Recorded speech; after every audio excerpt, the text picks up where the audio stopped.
kill a god? Shame on you, sweet Nerevar. I'm a god. I'm a god. I'm a god. God. I'm a god. I'm a god. I'm a god. No recall or intervention can work in this place. There is no escape. No recall or intervention can work in this place. There is no escape. No recall or intervention can work in this place. There is no escape. No recall or intervention can work in this place. There is no escape. Oh, I'm a god. How can you kill a god? What a grand and intoxicating innocence. I'm a god. How can you kill a god? Shame on you, sweet Nerevar. I'm a god. I'm a god. I'm a god. God. I'm a god. I'm a god. I'm a god.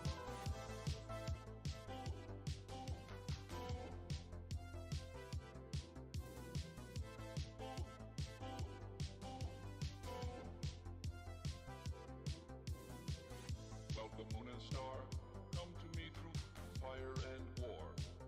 Oh, oh, come Nerevar, come and look upon my heart, upon my heart. Oh, lay down your weapons, it is not too late for my mercy. Oh, oh, come and look upon my heart, upon my heart. Oh, oh, oh, I'm a god. How can you kill a god? What a grand and intoxicating innocence. I'm a god. How can you kill a god? Shame on you, sweet Nerevar. I'm a god. I'm a god. I'm a god. God. I'm a god. I'm a god. I'm a god. Well, the moon and star come to me through fire and war. Oh, oh, come Nerevar, come and look upon my heart, upon my heart. Oh, lay down your weapons, it is not too late for my mercy. Oh, oh, come and look upon my heart, upon my heart.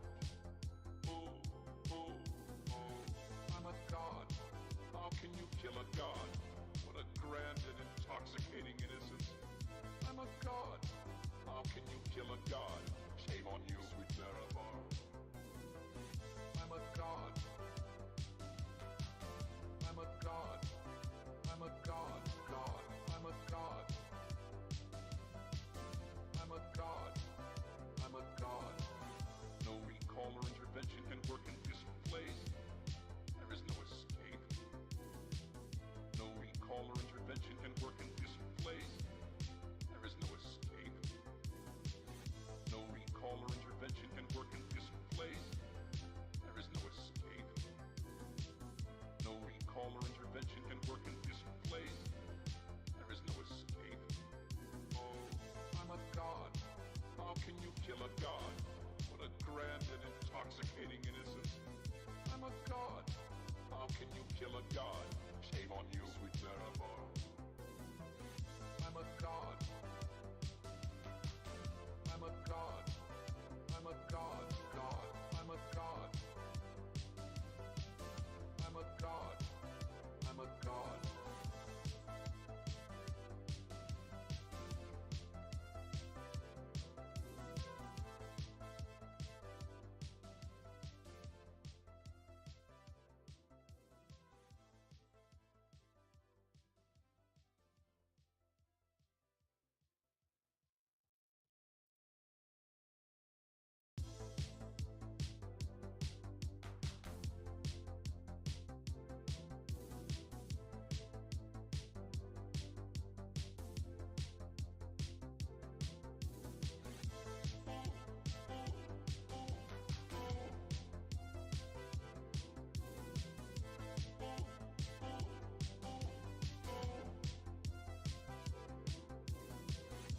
The moon and star come to me through fire and war. Oh, oh, come Nerevar, come and look upon my heart, upon my heart.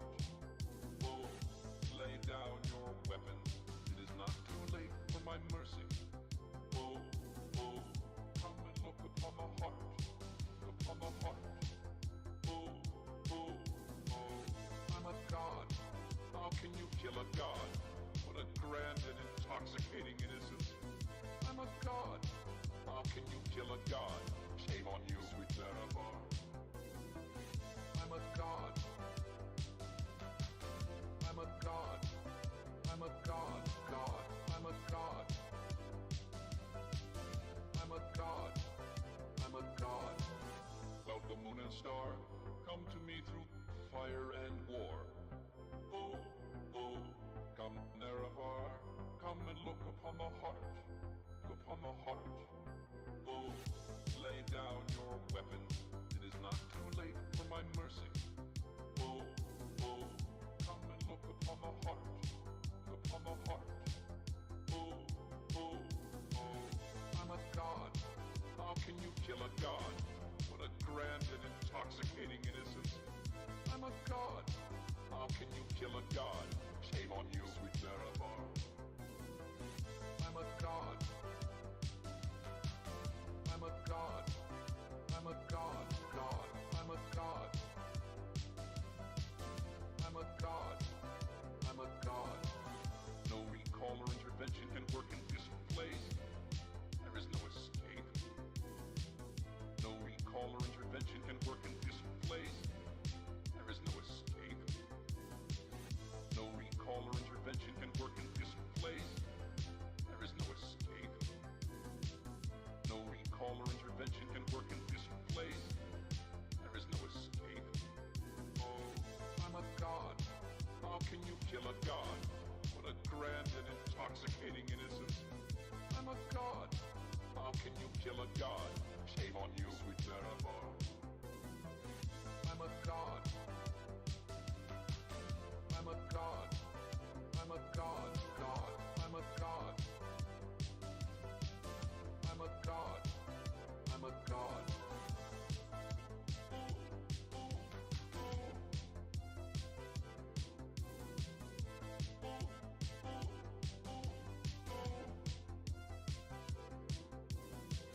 About the moon and star, come to me through fire and war. Oh, oh, come Nerevar, come and look upon the heart, upon the heart. Oh, lay down your weapons, it is not too late for my mercy. Oh, oh, come and look upon the heart, upon the heart. Oh, oh, oh, I'm a god. How can you kill a god? What a grand and intoxicating innocence. I'm a god. How can you kill a god? Shame on you, sweet Nerevar. I'm a god. I'm a god. I'm a god. God. I'm a god. I'm a god. I'm a god. About the moon and star, come to me through fire and war. Oh, oh, come Nerevar, come and look upon the heart, upon the heart. Oh, lay down your weapons, it is not too late for my mercy. Oh, oh, come and look upon the heart, upon the heart. Oh, oh, oh, I'm a god. How can you kill a god? What a grand and intoxicating innocence. I'm a god. How can you kill a god?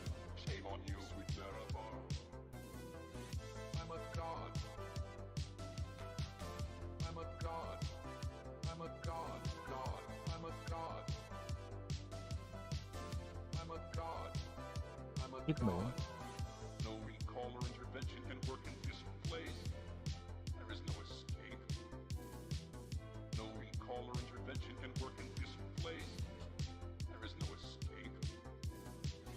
No recall or intervention can work in this place. There is no escape.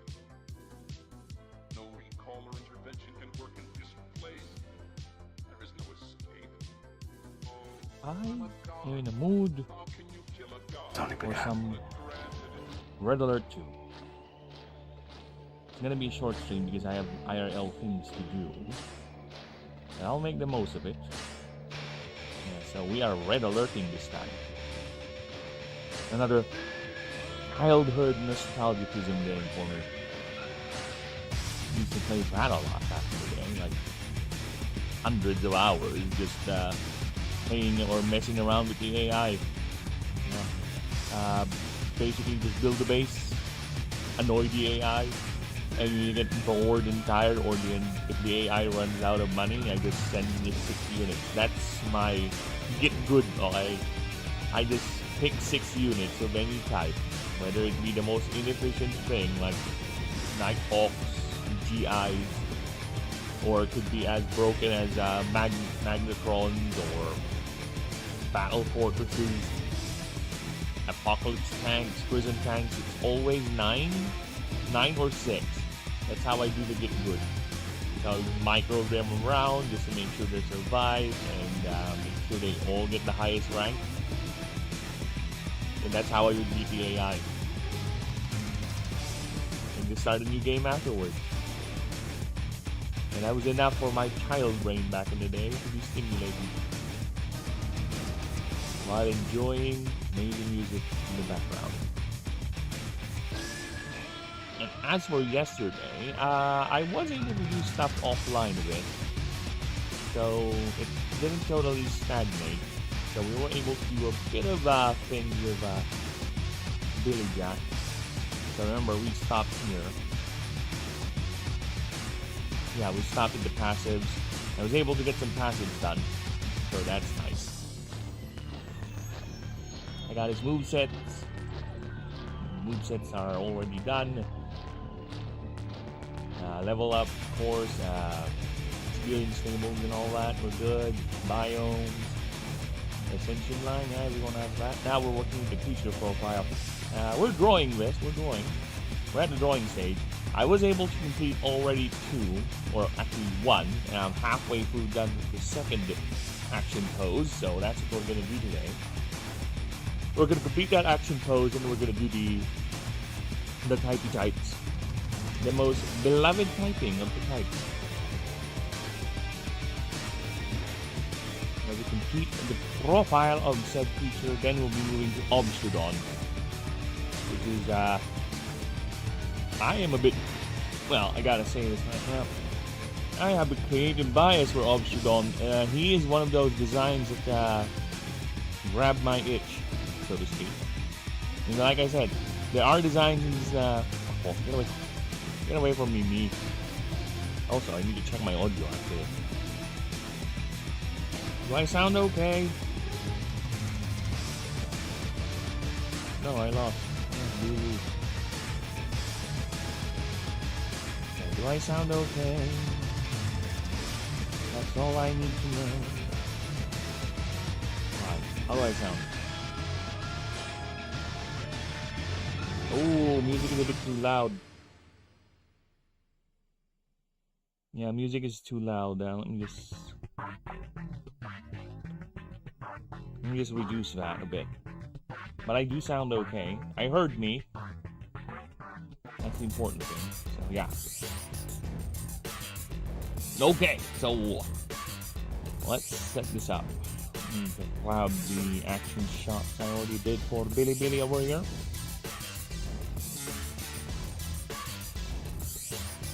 You can see, yeah, this is the first action shot. It's just them chilling on rooftops in the city. And yes, they are quite heavily... I should have made it look like it's in Britain, but it's gonna be too much. Right? It'll be a bit too on the nose. It's already implied that one of the main inspirations is Spring Hill Jack. If people don't know that, it's a English folklore thing where let me just grab this so you guys can see it, please. So yes, this is my version. Pokemon made one and it's weird, but this is my version of Spring Hill Jack. So yeah, basically a guy who just loves pranking people by jumping off rooftops, being generally annoying, and he has spews fire, you know. He has this cloak thing. So yeah, that's my take on it. Because I really don't like doing overt, really as overt. You know, I would rather prefer, if I'm gonna be inspired with something IRL, it's gonna be more of a, there you go, inspiration. That's one thing I've noticed with some creature battler designs when they do their homages or references. It's like, it's too on the nose, right? It's too on the nose. I prefer to just grab it and get the idea, or at least some basic profile of how it looks like, or how it is, and just put my own twist in it for my own reference for it. So this is my version of Spring Hill Jack. And hello, Coconut Girl. Hello, Coconut Girl 7. Girl, you remind me of Invader Zim.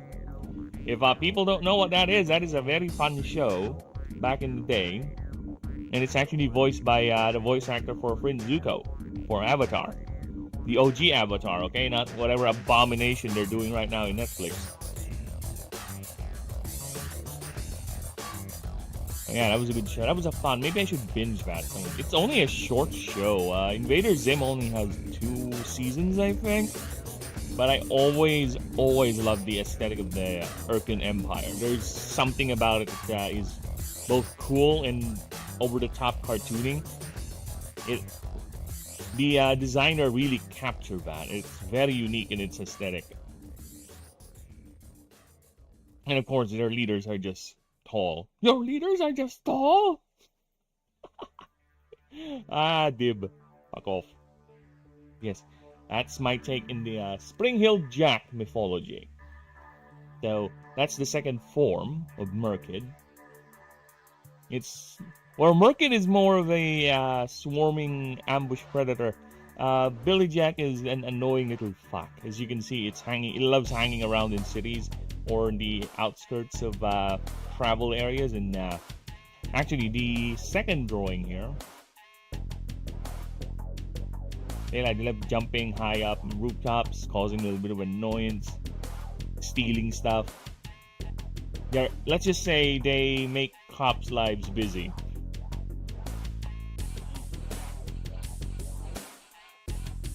They give cops a reason to be active at night. Not just for patrolling against criminals and all that, but also minding the wildlife. Because that is one thing. When you live in a world where there are animals that can literally control magic, and not just magic, but dark magic too, and they get drunk if they get too much of it, and they would do a lot of weird, destructive things. Yeah. Expect clashes like this with civilization. That is one thing that other battlers really don't. That's the thing when it comes to world building. Hey, somebody has pooped my pants. Well, lucky to poop someone else's pants, so I evened it out. Good. It better be my pants, so at least I have precedent to poop on someone else's pants, so we can continue the cycle of poop. It's better that we have a cycle of poop than a cycle of violence. Don't you agree, Ninja? Also, how you do, man? Yeah, I caught the tail end of your Spider-Man stream. Is like, the moment I came in, I heard you complaining about the tutorial section. It was like, wow, how long has it been going? Nearly 2 hours, 1 hour and a half, and he's still in the tutorial section? God damn this game. Well, that's the thing though, that's the thing. There are games where tutorials are quite extensive and long. I would argue that the opening section for Witcher 3 is kind of a tutorial section on its own, because it's designed for you to get familiar with the world, with some of its systems. But the way they did it with Witcher 3 is not really on the rails. You're free to do whatever you want with that area, and you can actually leave as soon as you do the main missions. You're not locked in, but it's their area, it's the tutorial section basically. It eases you into the world before it drops you to the bigger world, which is Velen. So yeah, that's one way you could do a large tutorial section. Or another one is with Digimon Time Stranger. Kind of did this too with the tutorial section, but at least with Digimon Time Stranger, it's a continuous story.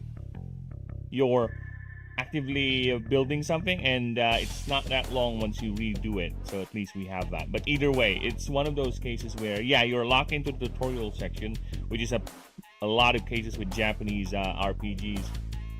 It's very long, and at least it's progressing the story forward. There's something happening. You're not locked into whatever tutorial section that's inconsequential to the greater story anyway.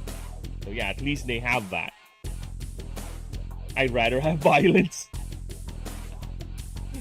Well, you can have both violence and pooping, you know. You can have the... Well, let's not talk about violent pooping. I have memories, okay? And that's all I'm gonna say. I have horrible memories. Yes. So yeah, now we're moving into the other drawing. Alright? Which is basically them being Nicks. This is more playful Nicks. Alright? These are two drunk Billy Jacks that are not yet too drunk to the point they're not committing violence. This is them being violent. Alright? This is where they earn the Nicks typing. The Witcher has more going on than Spider-Man 2 does. Yes, I agree. I 100% agree. That's why I prefer their long... That's how you would do. If you're gonna do a long-ass tutorial section or a long-ass introductory area, that's how you do it. That's how you do it.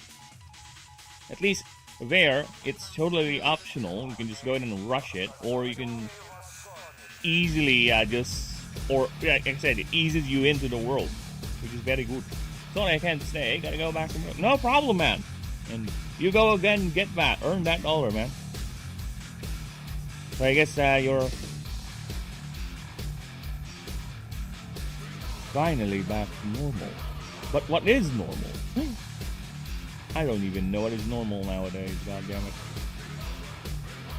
What is the new normal? The new normal is nothing. That's it. The new normal is nothing. There's new normal. It's all topsy-turvy. We all don't know what's going on. Do you know what's going on? No, I don't. And the only thing we can do is roll with it.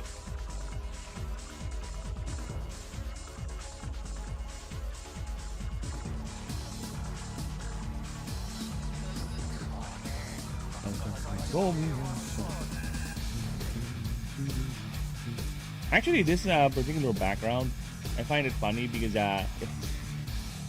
if I move it up, see, it's larger than it is. I just decided to change the entire perspective of the drawing. That's why it's lower now. But yes, this drawing is actually different, the angle and everything. But I kind of want to do it like this now, so I can actually make them look like they're jumping higher. You know what I'm saying? They're like higher, because these things can jump very, very high. Like I said, they're in the rooftops, jumping around. Okay, it's their thing. Actually, a lot of their movesets revolve around gaining the height advantage, basically, or jumping. Yeah, ascending advantage. You can spin kick, leaping lunge, right? A lot of their moveset is the idea is the gaining height or blasting people from above. It's the same with the explosive pandemonium, which I'll actually show with the raid drawing that I'm gonna do in a bit. So yeah, and this is the most overt reference. Okay, if people still don't get that this is my own take to Spring Hill Jack, alright, this thing is gonna be it. This is it. The only thing I didn't change is the name, or I changes the name. It's Spring Hill Billy. It's super on the nose. And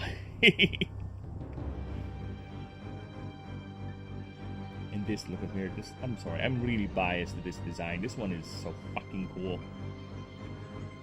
There is a certain aesthetic that really makes me go, wow, that's awesome. And this is one of them. The sleek. I won't even sleek. There's something, because I also like Proceratron's design, and it's not that sleek. It's actually very bulky. But there is something about it that really triggers my, wow, this thing looks cool. Especially with this angle, and I made it. right here. See? This one I'm also biased with the design. I don't know. Maybe it's the face. There's something about its expressionless face that it draws me in. Or the idea it's just a Triceratops. I don't even know why I like my own design that much. Why I'm biased with a particular design. I just made them, okay?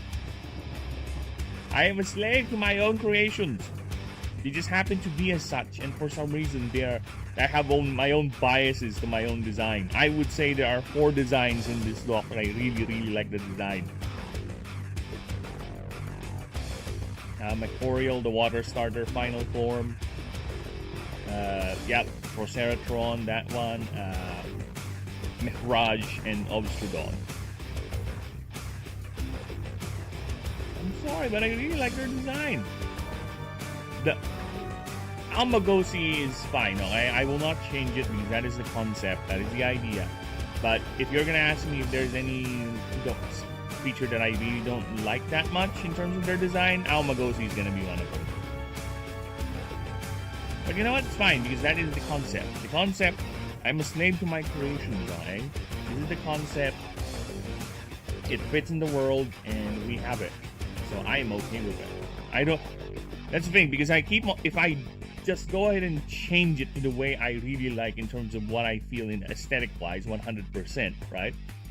It's gonna be all the same. They'll have the same sleek profile. They all will have the same look about it. Like everyone will be like Sarina, Scizor, Primarina, Mew. Those are the Pokemon I like. So that should give you an idea of the design aspect that I like in creature, Digimon, whatever.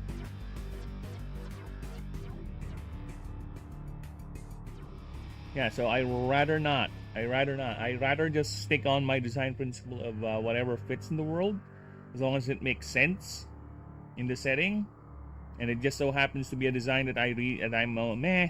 You know what? It's fine. But yes, I'm biased with this one right here, this bastard right here.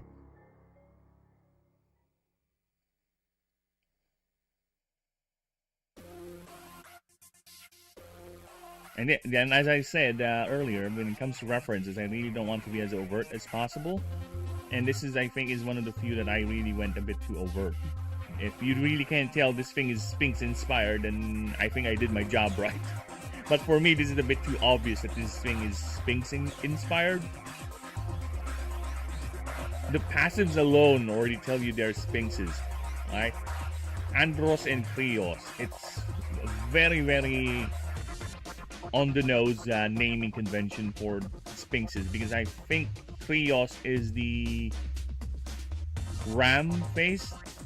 Yeah, it's the ram-headed Sphinx, and Andros is the human-headed or the lion-headed Sphinx.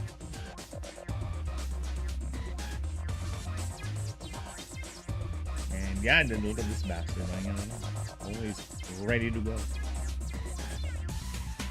I had to make, I said this before, I can't help it, I have to give him the Wolverine pose because he is a Wolverine type of thing.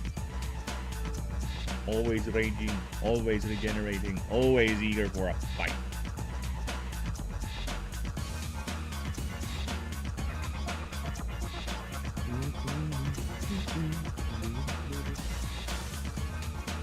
This one, I think this is among the most atmospheric drawings I've done in this piece so far.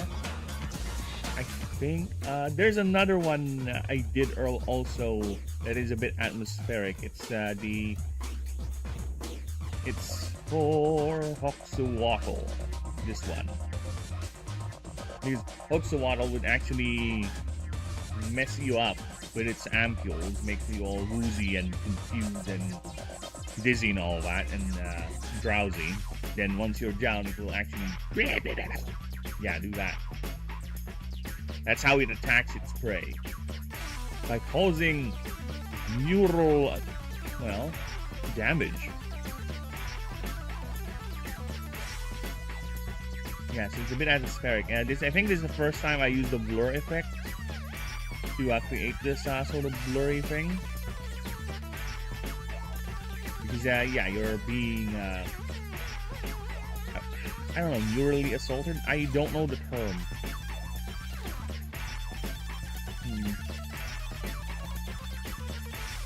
It's not really a psychological attack. It's not messing your brain. Think of it like it's shooting pulses of electricity to your brainstem, right? Your nervous system. It's causing all sorts of disruptions.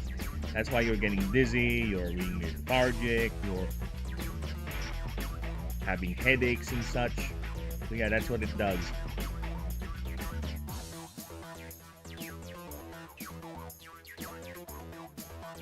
I don't recall having another one that's that atmospheric. Both the Hoaxumoco and Merkids are the only ones who do that, or have done that.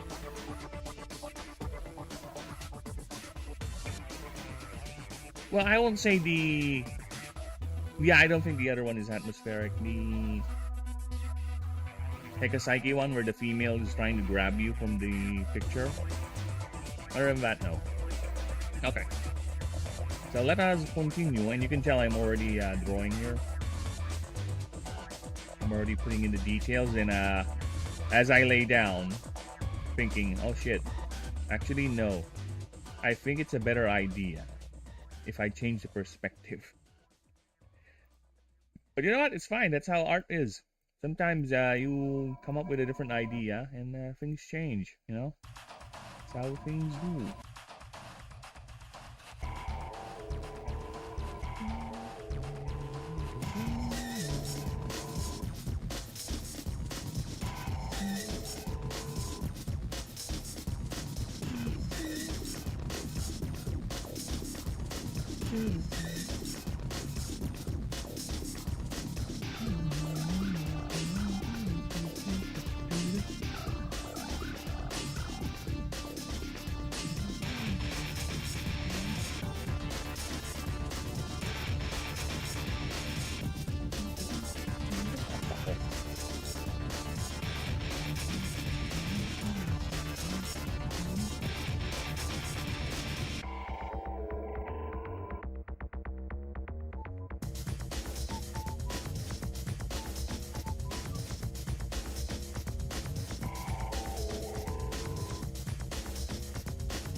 Kit, get out of there. Baba. Hindi ka ban ka. Kit, get down.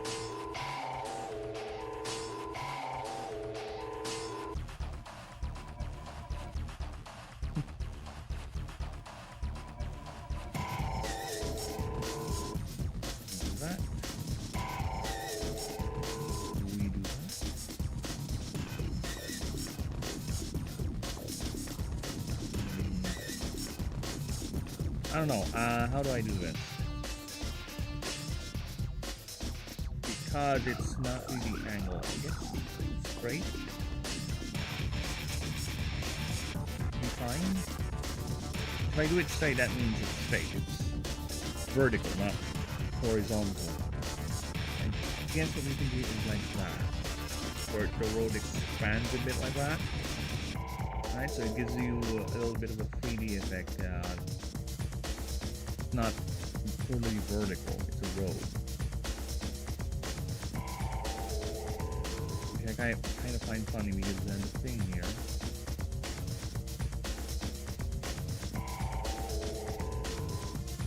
Yeah.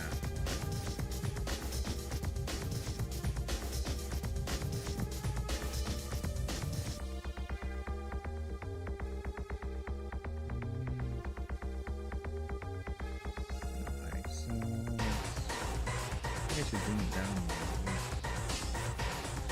I don't want them to be any more higher. I have things to put here. First ever time I'm gonna draw the Aurelium moon.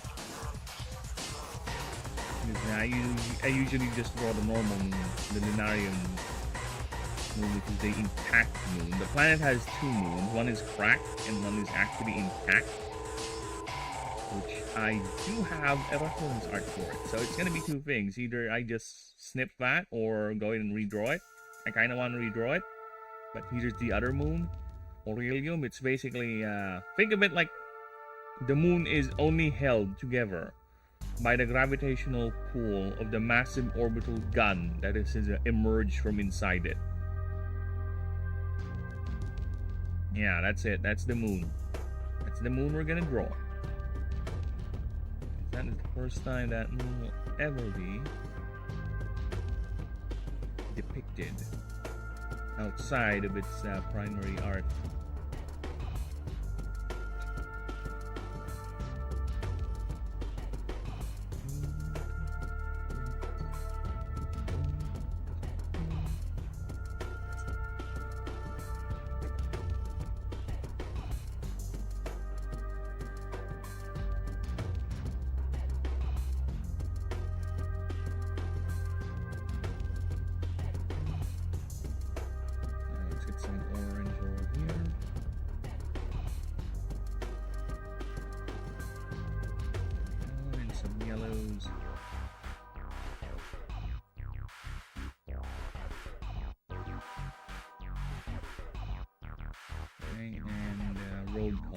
Road colors.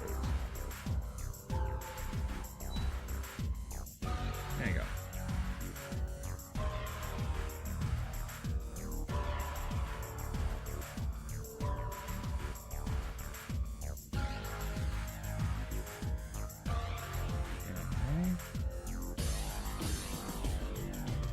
Oh yeah, I have an idea.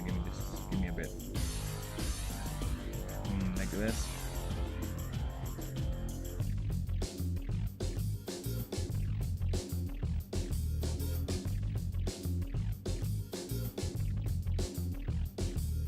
Like that.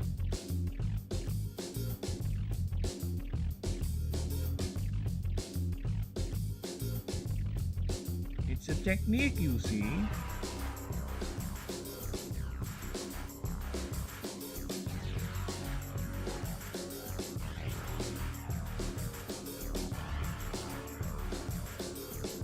Now, why the picture suddenly became too small? I don't get it.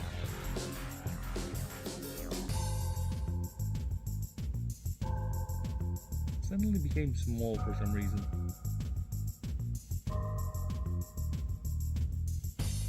Yeah, now it looks like a staircase, so we'll have to get rid of that.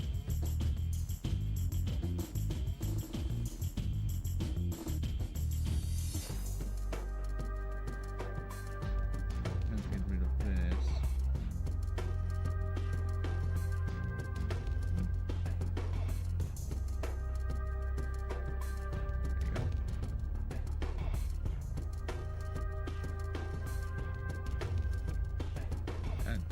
Done. Aha.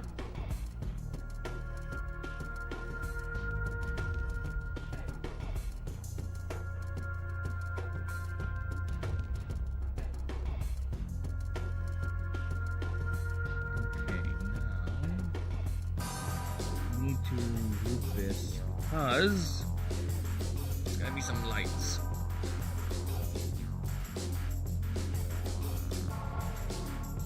Hello! It is Games Made Gourmet, but I'm on my main account. Oh, hello, Matt! Britannia Mapping. Hello, hello. Yeah, I understand. I also have a, what do you call that? A primary account and a streaming account. This is my streamer account, obviously. I do have a primary account too, which I only use whenever I'm not streaming. Because you can't be too sure nowadays, you know? You can't be too sure. I got a case before, and it really enforced the idea of me just doing separate accounts. It really enforces the idea because there was a case before where my Steam account got hacked. Yes. my Steam account over here with currently 300 games, alright, that I have built for how long, how many decades of me gaming and buying games every now and then when I was still earning some money, alright, got hacked by some Russian dude. And lucky for me, Steam was quite responsive when I sent them the alert or the email that my account was hacked, and that it was returned to me within the same day. So lucky for me. It's actually kind of my fault too, because I was only starting streaming back then, so I'm not really that. I was cautious, but not cautious enough. So I don't know how they got through that, right? How they got through my information. But the only thing I was not, that the Steam account does not have, is a two-factor authentication thing. So I guess they somehow guessed the password and got it that way. So moving forward, I set up the two-factor and I learned my lesson. And I wish it never happens to me again or anyone else. And that, my friends, is a good lesson why you must always do two-factor verification. Okay, unless you want your stuff getting stolen by someone.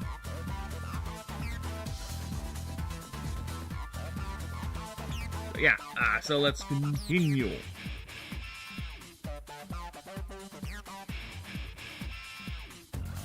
I think I was still streaming on Twitch back in the day when that happened. Yeah, I think I was just still streaming on Twitch. It was really, really early on when I decided to embark on the streaming journey. And I was still streaming games back then. There is a sexual dimorphism. If it's I think it's clear enough. The males have red horns, red curved horns, and red eyes. And the females continue having the pink accents and the more and straighter horns. While in the Merkid form, they actually just have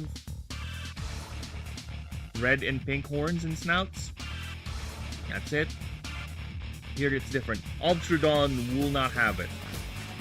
They will not have any sexual dimorphism. For now. I might change my mind on that. Steam has very good customer support. It is a rare thing for big game companies to still have good... Yeah, I know, right?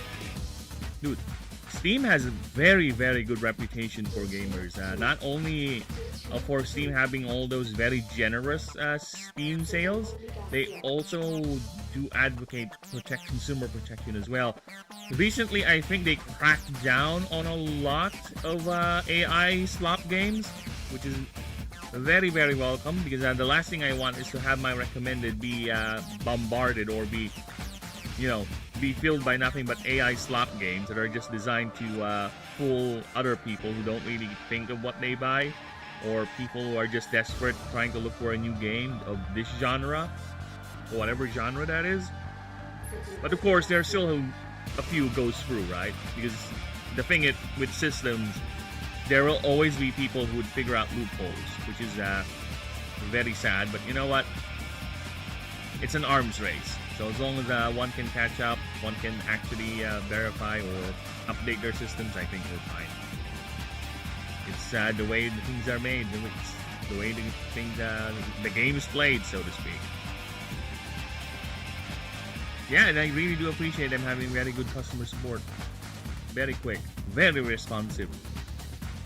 They didn't even ask for any information. That's the thing. The moment I sent the email telling them that my account was hacked, I just told them my last login was this, playing, I think Total War Shogun was the game I was playing before my Steam got hacked. I was just playing that game, and right then and there, no other verification needed, no other responses, no questions, boom, I got my account back. Changed the password, set up two-factor, and done. Nothing else, which is fuck. Wow, thank you, Steam.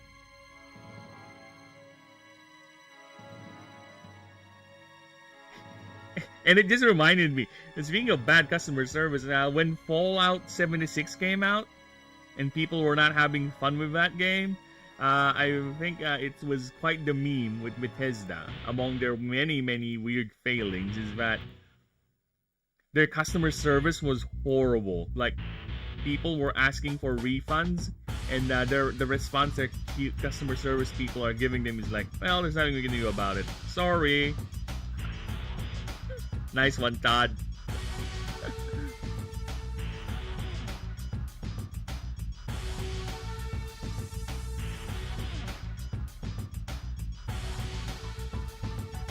Okay, so now time for shadows. It's gonna be easy to shadow these things because the moon is gonna be up here.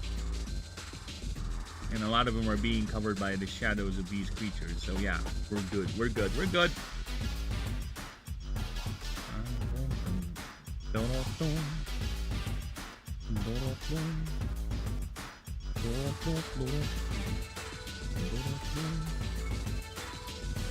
fuck off. I hate that when my finger does that. The sudden twitch.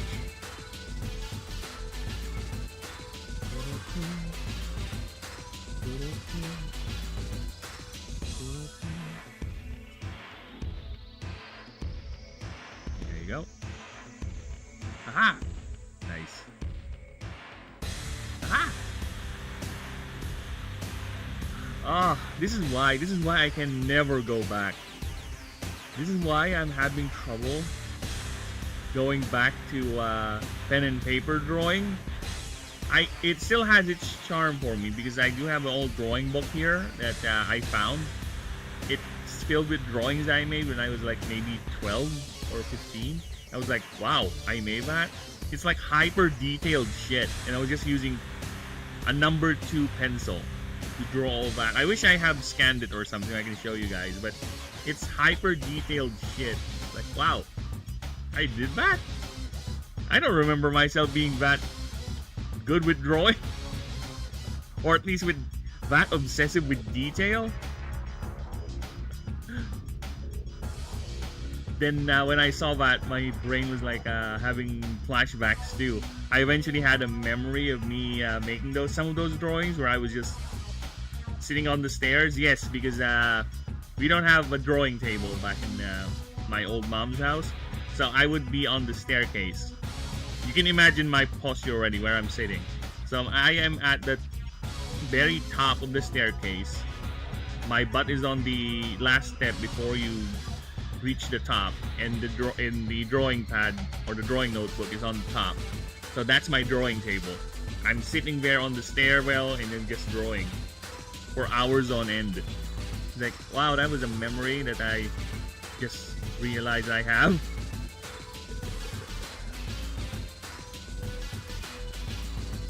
Are you ever thinking about making this TCG? To be honest with you, yes. Yes. But I will get to that when I'm done with, of course, the rest of the things. It's more of a side thing, right? If the game is popular enough, if I get an audience, sure, why not? Because one of the foundations of this game is actually the Pokemon TCG. If you recall my story last time, where I use a homebrew rules for using the cards as the representation of the Pokemon with my homebrew Pokemon card tabletop game. So yeah. And of course, I like card games too. I played a lot of Yu-Gi-Oh!, Magic the Gathering, Pokemon. The actual rule of the game I know. Also, I have some card games here, like Slay the Spire. Like I said, Slay the Spire. That is a card game. Monster Train is also a card game. And I would say this to you, Digimon Time Stranger has a card game and it's shit. It's horrible. It's RNG nonsense that doesn't even follow its own rules. It's annoying. Well, actually, it follows its own rules, which is RNG. No deck building whatsoever. Horrible. Now, here's another card game I have. Feria. It's actually a hex grid card game where it's like Magic the Gathering. You place your lands, but the lands are placed on a hex. So the idea is your lands slowly encroach towards the enemy lines, and you either try to bypass their own encroaching lands towards you, or you meet in the middle. That's when your creatures would fight. Very interesting little card game. Here's another one. It's a card game that's like Magic the Gathering adjacent with a rogue, not really a roguelike, with an RPG progression sort of thing, as you can see here. It died though. I think it died because it lost a lawsuit for with Magic the Gathering, because they really are heavily inspired by Magic the Gathering. 5 colors, and they use terms like tap. Magic the Gathering has a mechanic where you tap the card, you turn it on the side to indicate it's being affected, right? Or an effect is being activated, or it's exhausted. They would have that mechanics in the game too, and I think that's how Wizards of the Coast nailed them. And that's how the game died. I still have it installed in my PC, but if I ever... I don't think the game is available anymore. It's just here in my PC. I can't even open it. Well, I can open it, but it doesn't even boot the game. It just tells me the servers are dead. I just wish they somehow kept it in a single-player sort of thing, but I guess they don't want to. Well, it's their game. They do what they want. You deserve an audience. So thank you. I appreciate that. Thank you. If I have a camera right now, you would see my eyes smile. You know, that was very nice. Thank you. The thing that made me hate Pokemon TCG was once you pull a V or something in your deck. The X creature. The EX creatures. Well, I get what you mean, because a lot of them are... That's the thing, the power creep. That is one of the greatest sins or greatest symptoms of a card game going on for long, because the power creep will be too much.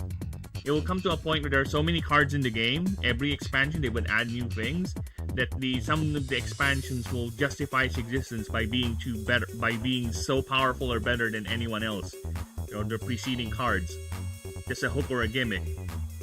And so people will buy them, right? It's annoying, it happens. And to be honest with you, I started playing Pokemon TCG before the EX cards came out. And having a 120 HP Pokemon back in the old TCG days was something. The HP blocks of the Pokemon back in the day was like 30, 40, 60. The highest was Chansey and Charizard. That's it. Right? And the damages were not that high too, to be honest. Then Power Creep came in, you now have Pokemon with 200, 300 HP, and you have Pokemon that deals 150 damage. What's that? It just killed a lot of the lower level creatures. Basically what happened with Pokemon TCG, from what I noticed, is just whomever gets to pull out the first EX card, or whoever gets to pull out the highest evolution right away wins the game. It's basically like that now. Which is the same with Yu-Gi-Oh! Yu-Gi-Oh! Used to be fun. There's actual combat. There's actual player interaction. By that I mean there's actual back and forth, right? There's actual trap laying. There's actual mind games going about it. But lately, from what I've seen, all the game just revolves into is who gets to fire their combo first. Basically, it's just trying to figure out how you can get your combo, your one kill combo, your one turn kill combo to work without being disrupted by your enemy. And once that happens, the game is done. You're just like, oh hey, whatever. There's very little deck variation with Yu-Gi-Oh! Because a lot of the cards, from what I've seen, because I do have a Yu-Gi-Oh! Game here where it has all the new cards, old, new and old. Normal monsters are done. All are effect monsters. And all of them have so much interlocking gimmicks. Like, for example, think of the Merkid Ascension line as a Yu-Gi-Oh! Style. All 3 of them have interlocking effects that if you take one of them out, the effect is gonna be broken. The combo will not work. So basically you need that one piece for the whole free card set to work. It's like, that's it. It kills build diversity with decks. You can't really mix match. Because a lot of the cards would say this particular card is affected by this particular card. It's really a chain. There's no real combo or deck building to it. Just grab the pieces and make the deck. That's it. I like OPTCG because it has a limit and doesn't have much difference in cards. OP? One Piece? I never played that. If that's what you're referring to. Yeah, that's the thing. I'm okay with a lot of card games with a lot of cards. It's just that the thing is they have to be in a balanced way where the more powerful centerpiece cards doesn't overshadow the lower rung cards, meaning the lower rung cards, if you're gonna make a deck where you have lower rung or not too much, centerpiece or old, basically the decks should not have a one card win condition. Everyone needs to work, every piece needs to work, there's strategy involved, there's always a counterplay. So yeah, something like that. And a lot of card games, when they get to a point where they've been running so long and they have so many cards, will encounter that problem, that power creep, that eventual outphasing of the card, and I don't like that. Dude, when I played Magic the Gathering, you know how I played Magic the Gathering? I play whatever deck I want. I don't follow the format. There are a few people who play Magic the Gathering like me, who don't really follow the format, they just do what they want. And we're very few and far in between, to be honest. But there are people who play Magic the Gathering like that.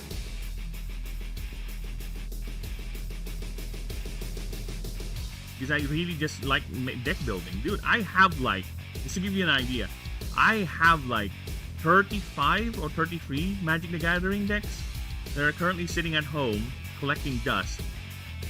Because I haven't touched them in years. They're just there. And I will never sell them regardless of how much they increase or depreciate in value, because they're mine. Fuck off. Even when I was still playing the game, I would never sell any of my cards. No. I'm a hoarder, okay? I just like looking at the cards and trying to see what deck combos I can come up with.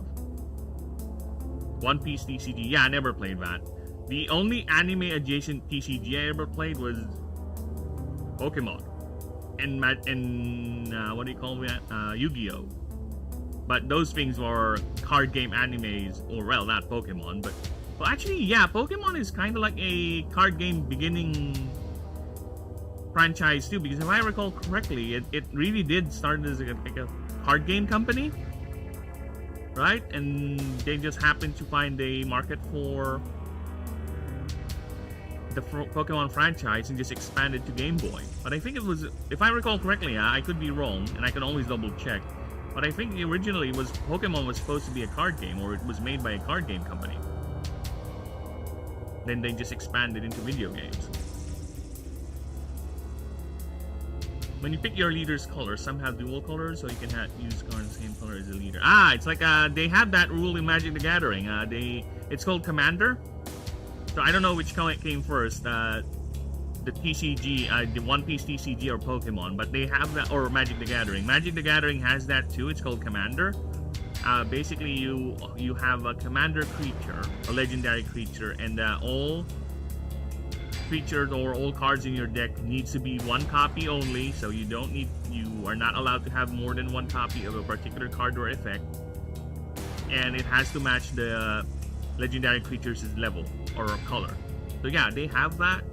They have that format too with Magic the Gathering. So I don't know if One Piece copied it or Magic the Gathering got inspired from it. But that is a unique way indeed of limiting power, right?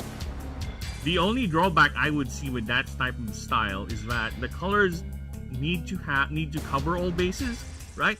They need to be versatile enough, because if one color does not have a way of countering a specific way to play, then that color will have a straight up counter when playing against a particular color. So they have to be versatile in a way that they can counteract other colors when they are matched up against them. So that's the main thing that I see with systems like that, is that your cards need to be able to counter things, and unless you can do complementary, since you did mention multiple colored leaders, so I guess you can do combinations where one color will make up for the weakness of the other, right? Each color is like a different focus on the deck. Like yellow is life manipulation of yours and theirs. Black is cost manipulation, which changes yours and cost of their abilities. So yeah, there you go, specialization. So there has to be like a counterplay to that, right? What would a deck do that is weak to this type of play, right? Do against a deck that does that sort of disruption. You know what I'm saying? So yeah, that is an interesting way you could go about it. And being that it still has a low card pool, I guess the power spike is not yet that strong, and the decks can just safely get away with doing that type of play. Is that like still being developed? You know, are they still getting expansions or whatever? Or is it like what happened with what's that card game? It's a card game I kind of want to play too, but never got a chance. Legend of the Five Rings. There's a card game called Legend of Five Rings. It was popular back then enough to have caught my radar, but I think it got bought off and it just became what they call a living card game. So think of it like this. It's a card game, yes, but the expansions are no longer in booster packs that you get randomly. No. The cards are actually just when you buy a pack, when you buy a box, the cards are there. The whole set. So you have it all. Or when you buy something like a theme deck, that's it. There's no randomization or anything. You can easily get all the cards. There's no thrill of opening a booster pack or something.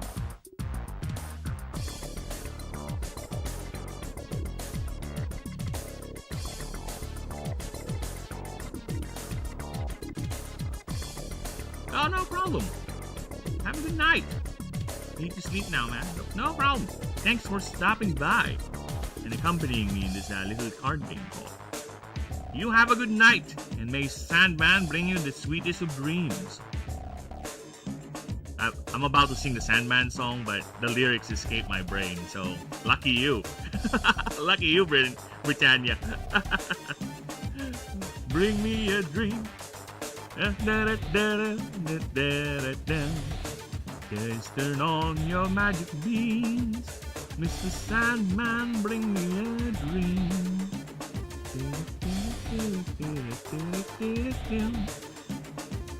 You too, it's 5 a.m. Dude, where are you? It is 5 a.m. here. Are you somewhere in my hemisphere? It's 5:23 a.m. here to be exact. And I am actually a night creature. So I am more active around nighttime. So this is just me normal. And during the daytime, I am still active. And I just sleep during the afternoon. That's when we sleep. Yeah, because I used to work in the call center, so I actually got used to being in the nightlife. I like to boogie and all that nonsense.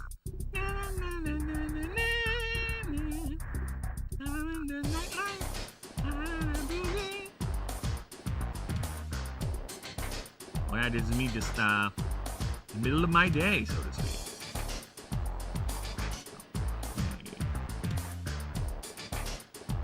Yeah, and this is a hover truck, yes. It's carrying goods, and it's being under attack by a couple of rambunctious, playful, quote unquote,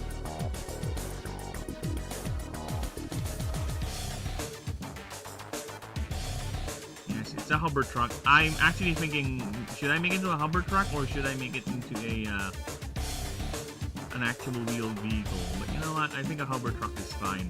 I'm gonna make it tilt a bit because you'll see why. It's tilting a bit because the thing is actually indeed under attack.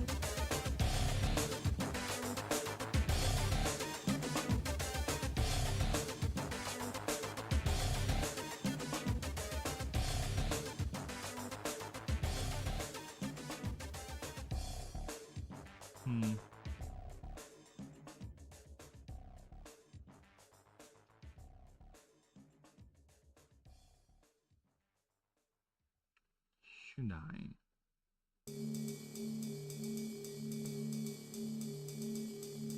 Yeah, we'll put in effects. We'll burn some trees. It's fine. let's make it tilt a bit and let's make it go over here a bit because it is being attacked. These things are throwing explosive shadow speeders at it. Why? For fun. That's why.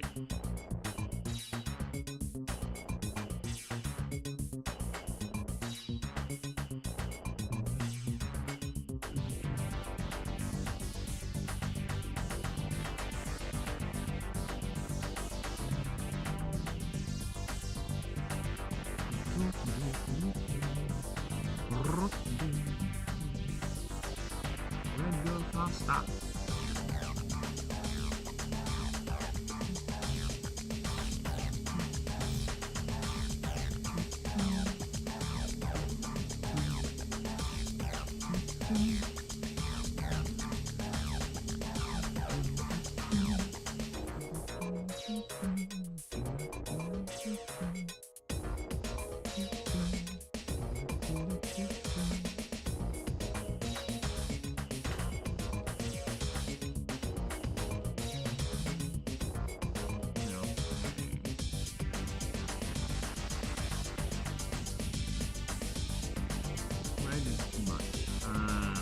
A good truck color.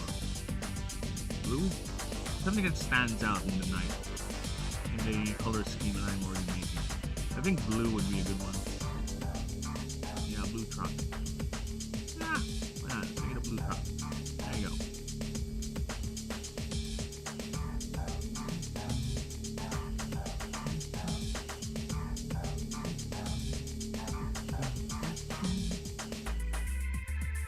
A blue truck.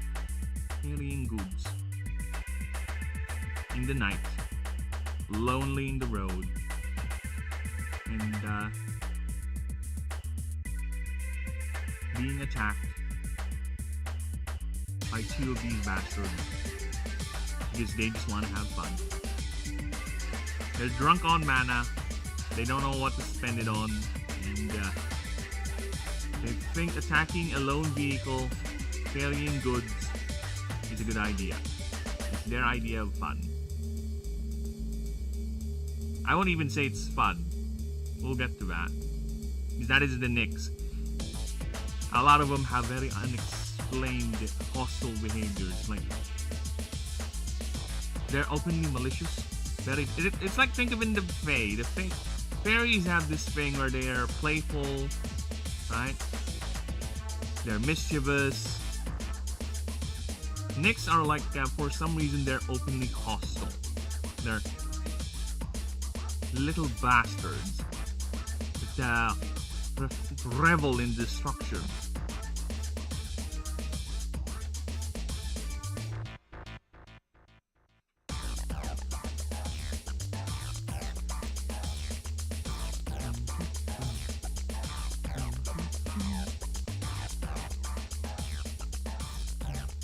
Yeah, I am really getting ambitious with these drawings, what can I say?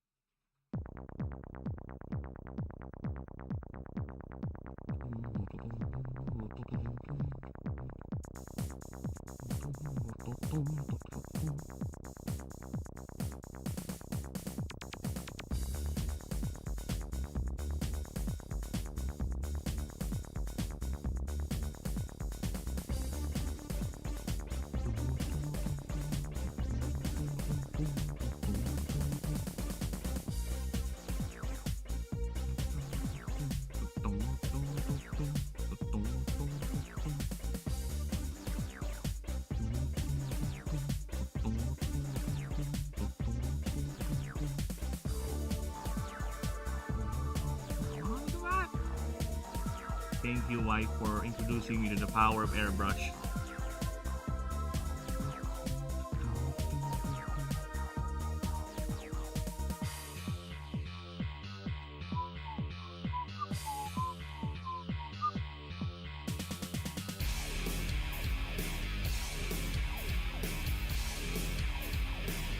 Oh shit, yeah, I have to change this.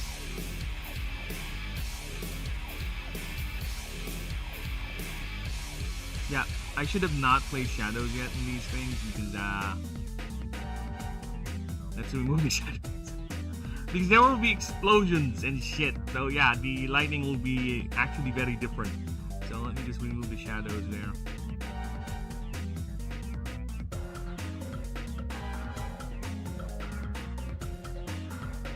Okay, so next up.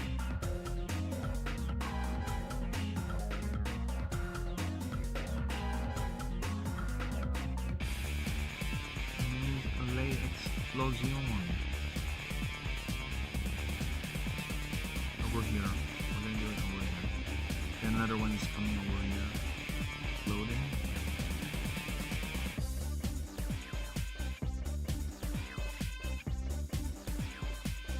Yeah, there's one here. One. Yeah, I'll just throw the spear hitting the ground and about to explode. Right. Yeah, let's do that.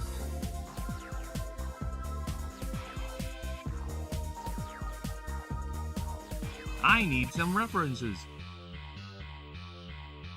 Explosions. Drawing.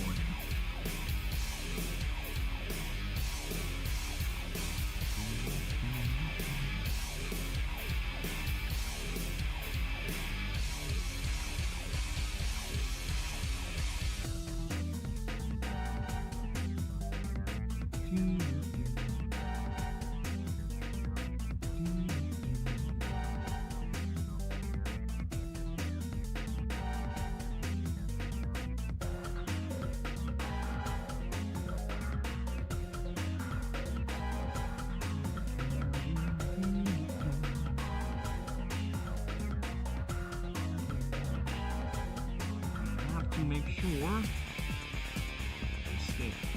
Otherwise, it's going to cause problems.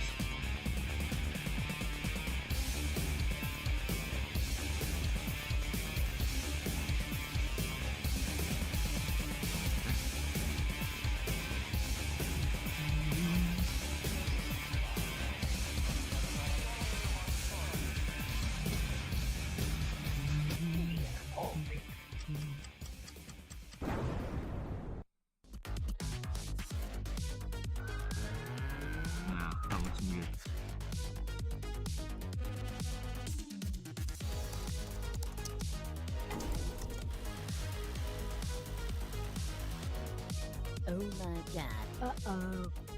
The fuck is that? Ad? Why is there a blasted ad? Is it done, Yuri? F off ad. My premiere. It has only begun. Now let's do a 10-hour grinder.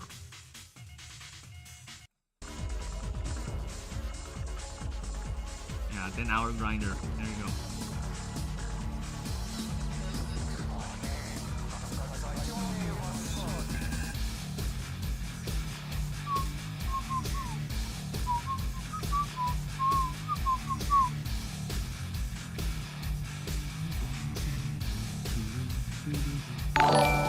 Oh shit.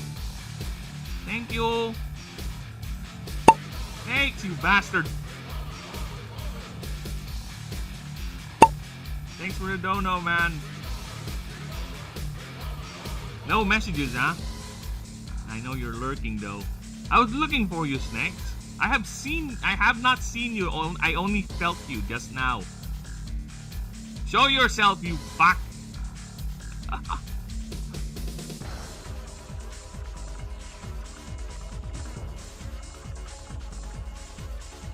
I'm drawing an explosion.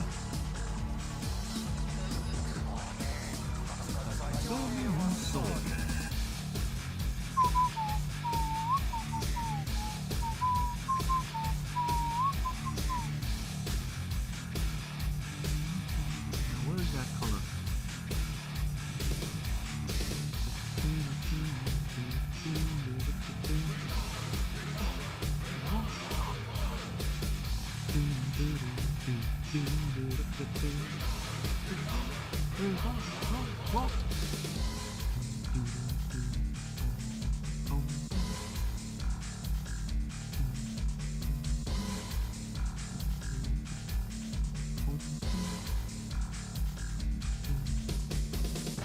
There you go. Hello! I smooch you. There, I smooch you back. The smooching has been done. There's nothing you can do about it, Snakes. Appreciate the smooching.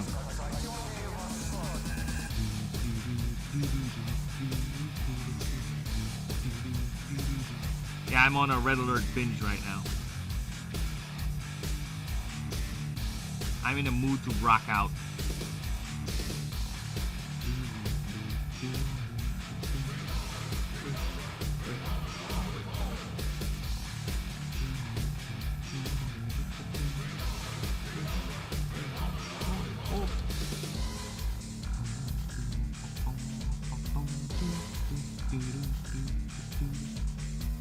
Hey, just FYI, this is what I'm seeing on my screen right now. So yeah, I am rocking hard. It's 10 hours of that. I think this is Kaplaki too. Just rocking out. Yeah, that's what's on my screen. On my second monitor, okay? That's what I'm seeing. So the head bobbing is real.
Bobby, we went all the way down here just to see that.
Or I can do this.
Talk about illusions, huh? The seamlessly melding of two pictures.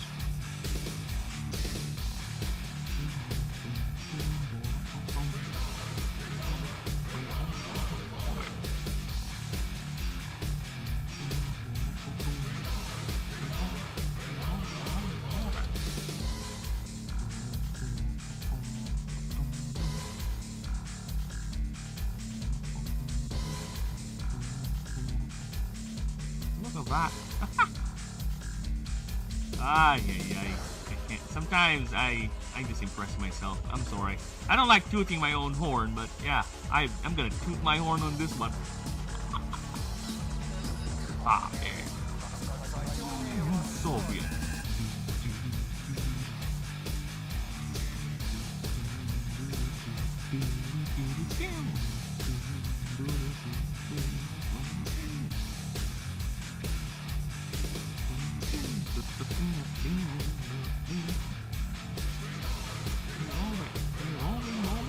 Look at that, all the detail I did on the truck, the side of the truck and everything. Now it's hidden in a layer of an explosion. The price of art, I guess. Maybe I'll have a chance to use that side of the picture that I discovered. But you know what? It's fine. It happens. Sometimes it just happens.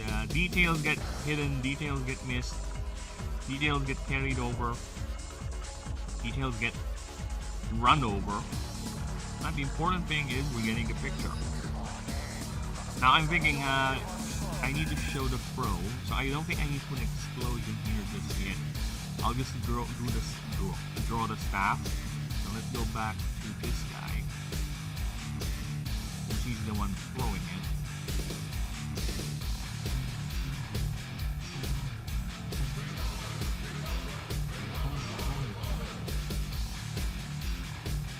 No, it has to be with it in the truck. Okay, it has to be with the truck.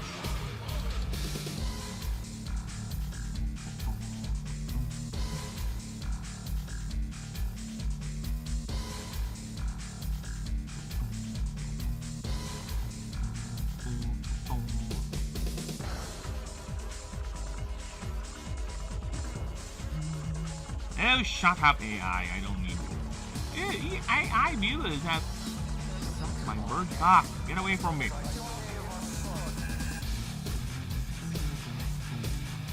It's really sad. To win in the game of Twitch, you have to use bots. What a game. What a nasty game. I don't want to play that game. That game is for people who are already paying to win. That's for people who already have advantage, trying to gain more advantage. Or for predatory bastards who prey on those who are desperate. Fuck off. Yeah, because then in order for them to win the game of Twitch, they have to rely on such services. And it feeds on the desperation of those people to succeed. It's like, oh, that is so evil. That's so evil.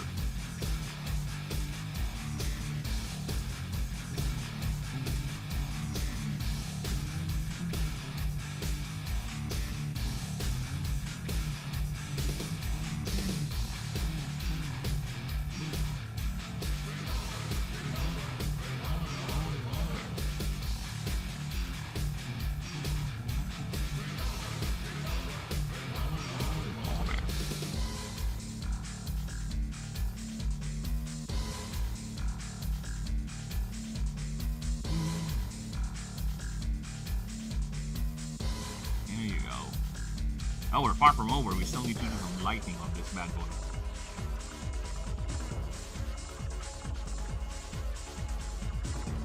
We need to bathe this side of the truck with ambient orange explosive lights. And it needs to be below the explosion.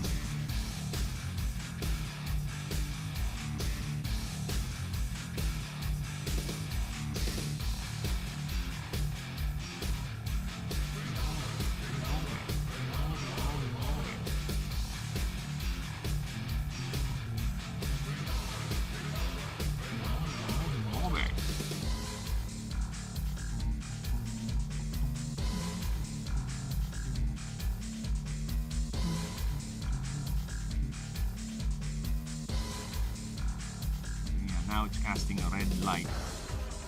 Orange light to be more precise. Now we need to go back to the trees because we'll be doing the same thing with them.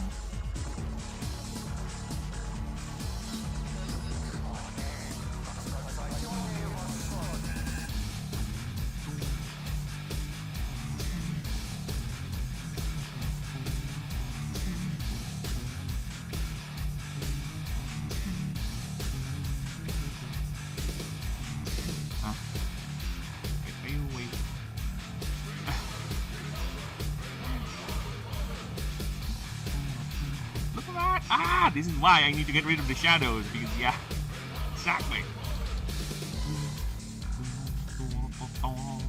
Now I can do the shadows.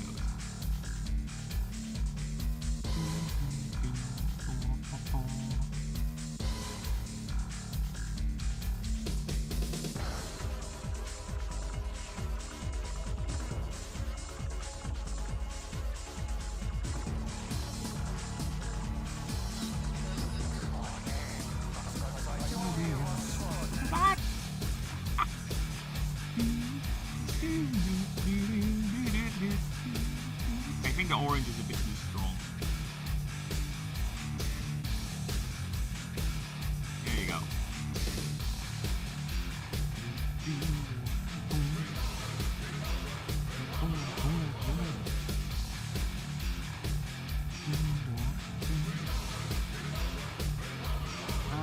Let's move this thing in front of the light, actually. There you go. Now we can see it's forward of the truck. It's gonna hit here.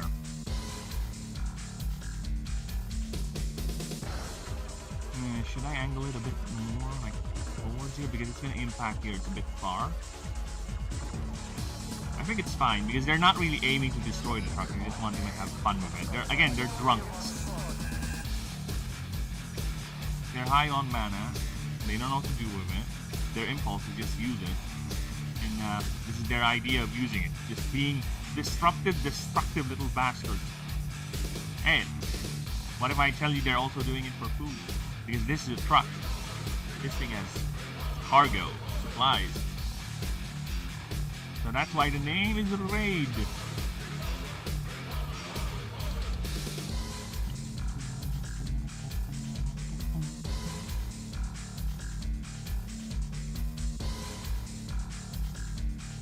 Oh, we're not done yet. We're not done. This thing has energy shields, boy. This is my example of why the world cannot really function. Like, hey, why don't they just stop using mana over their technology? They can't. They literally can't, because if they do, nature is gonna overtake them.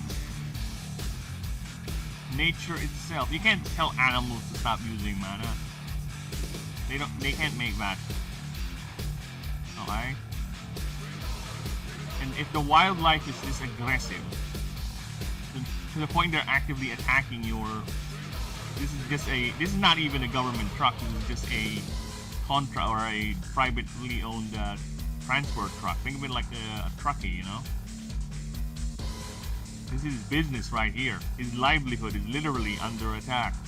Because a couple of drunk ass creatures that don't know what to do, or yeah, a couple of creatures that have so much energy they just don't know what to do with it, and this is how they expended energy by attacking his truck and trying to steal his cargo.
Now let's move it like that. Alright, that way there's a good distance from the vehicle and its shield because it is being projected outward.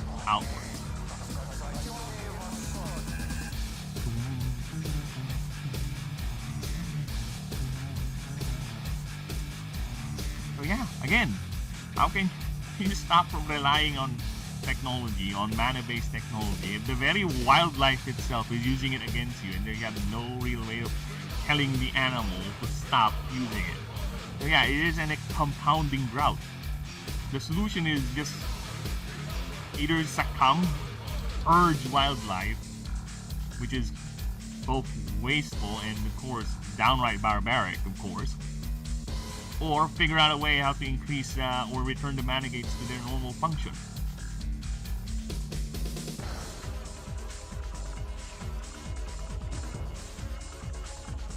And this is I'm not gonna shy away on the fact that these animals can be quite destructive.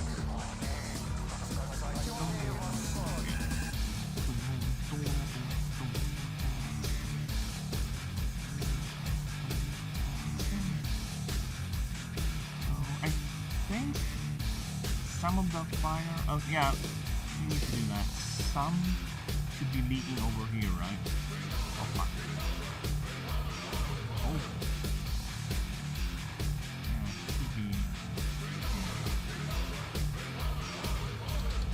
like that. Not too much. There we go. Shadow time.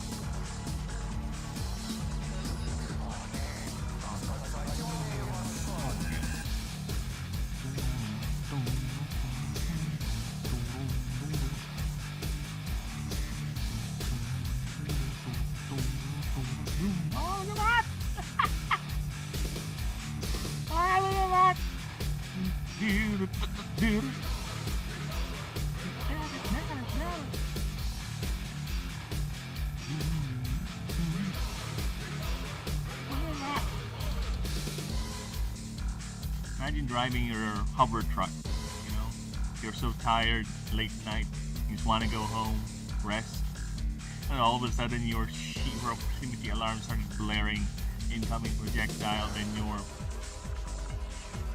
right shielding starts to activate, registering a hit, and your truck tilts at least 10 degrees, and you're seeing another one coming from in front of you, about to impact and cause another explosion in your face. What a way to wake up!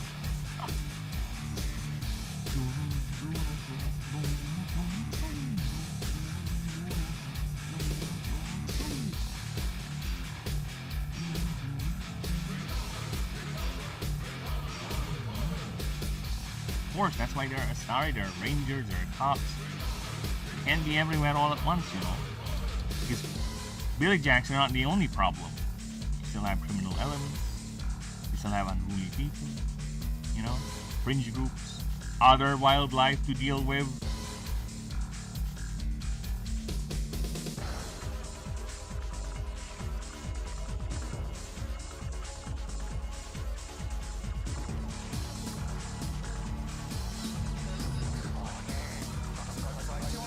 Now, for the background.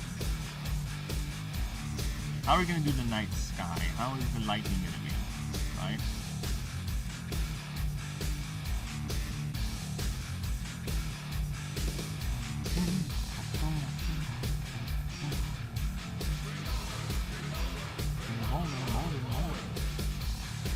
We're bobbing.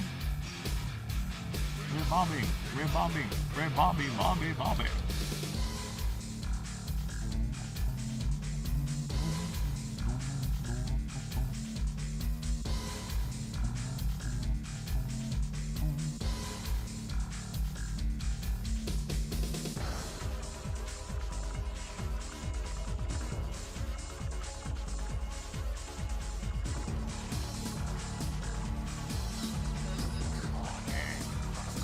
Coming home, Soviet.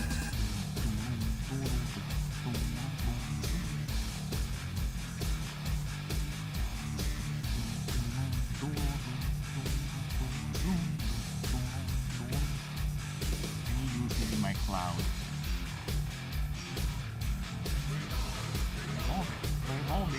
Move it.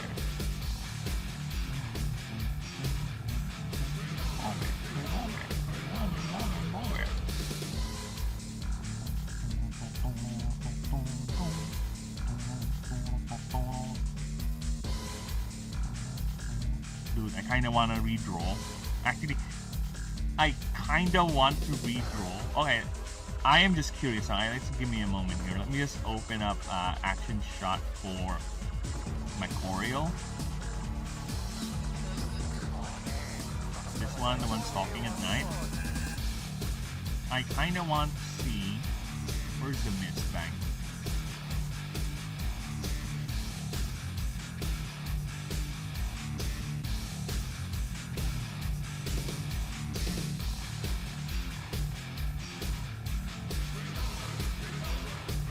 I kinda want to see what happens if I do it like that.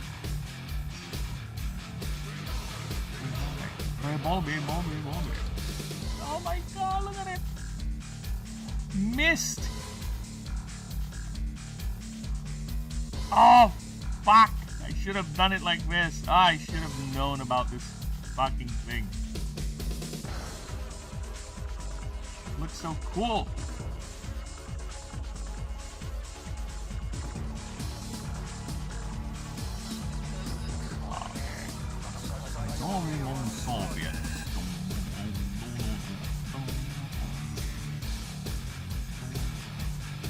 Now we have actual mist. Oh my god, it looks so cool!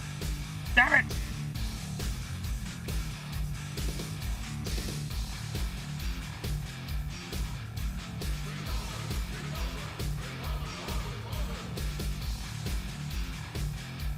Oh my god, look at that! Oh! I kinda wanna keep it. I kinda wanna keep it. Yeah, it really gives the impression the thing is hidden in the mist. Fuck!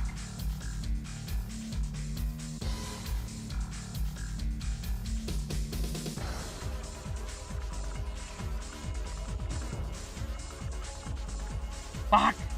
That's so fucking cool! Ah, I hate it! I hate it and I love it! Alright, fuck off. We're gonna save this. We're gonna save this because this looks so fucking cool.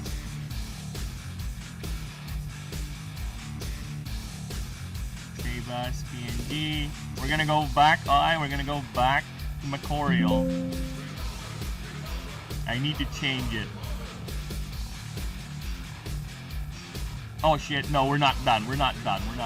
We have a yellow light here, so I need to put that in.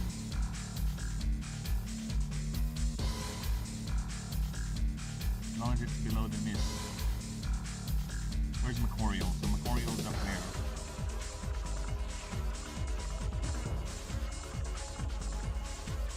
Where's the mist? Here, right.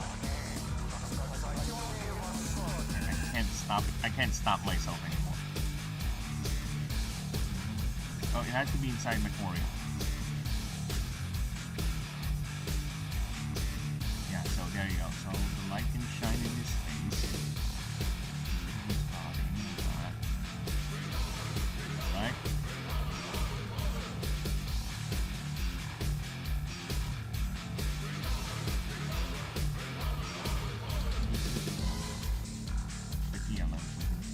Ah. Fuck! Yes! Yes! Ah! Yes! We're done. We're done. Save that. Now this one really actually looks like he's shrouded in steam. Okay. In fog, whatever. We need to go back to Macorial. Macorial! A little bit of a detour here. Alright, let's go back to Macorial. Save this first. Fucking bastard, what have I done?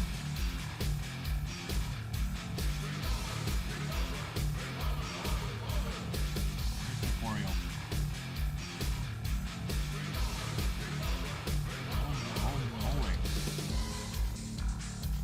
I kind of want to go back to a couple of these drawings because that airbrush light effect is very, very helpful in terms of setting up effect atmospheres and all that. Here we go. Celadon, Lorenzi. Yeah, especially with this attack. Yeah.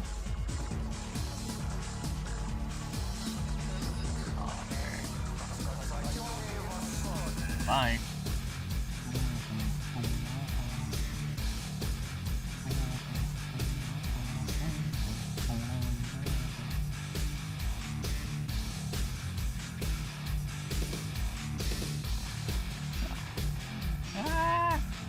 Both hate it and love it.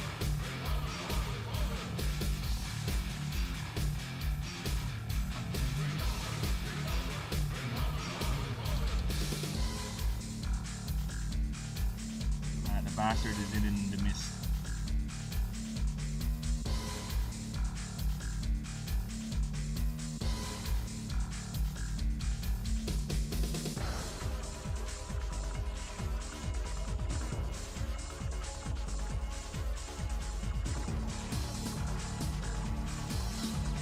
Now the only thing I think is if it's too much mist or not, right? You can barely see the creature's profile, but I think that is the idea.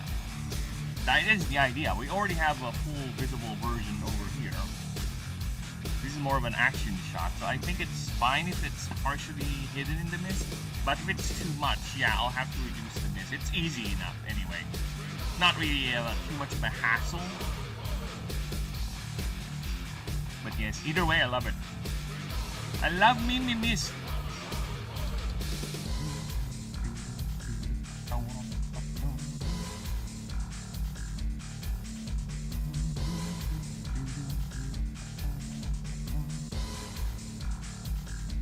Thank you for the mist.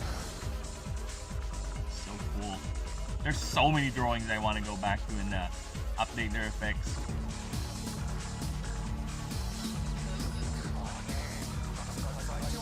Maybe I should reduce the mist a bit.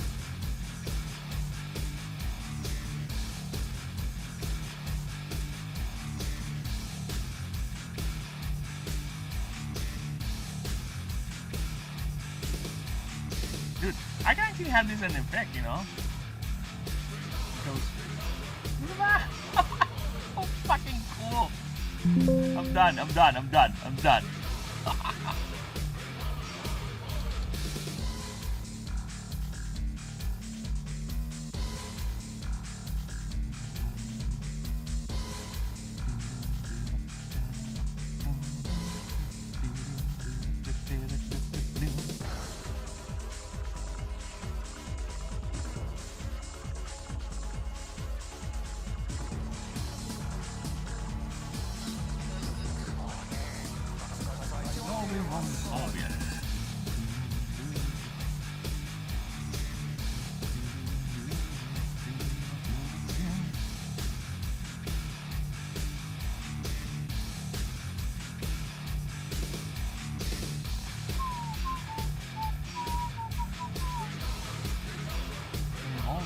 Checking the streams. Give me a few moments.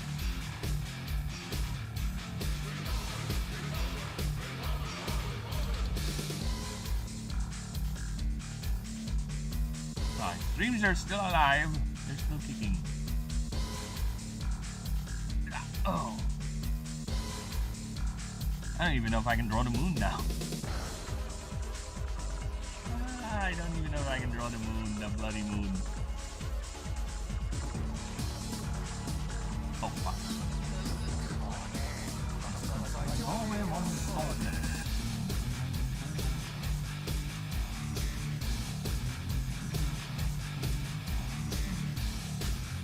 Oh fuck, what happened? No!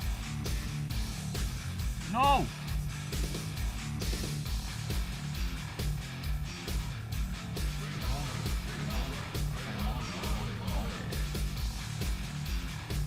Alright, we'll draw the moon over here.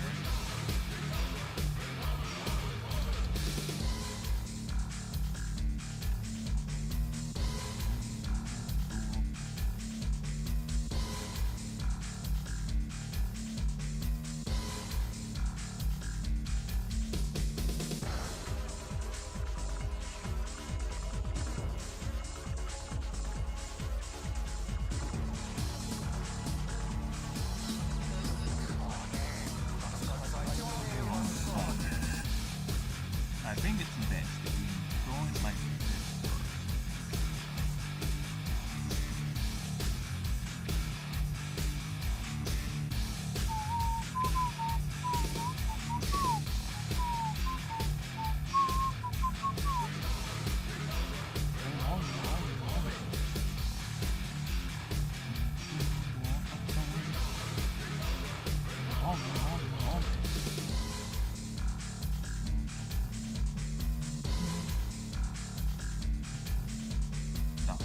What are you doing?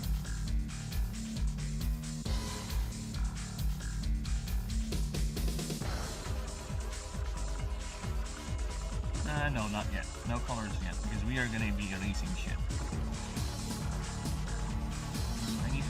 How does that work?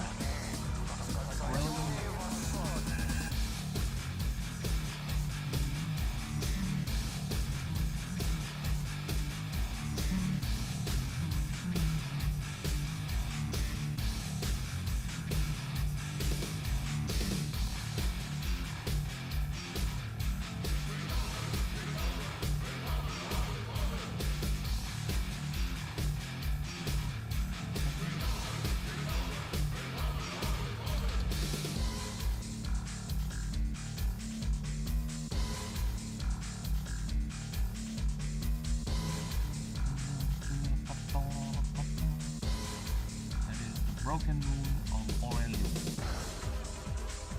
Held only reason why the moon is being held in place.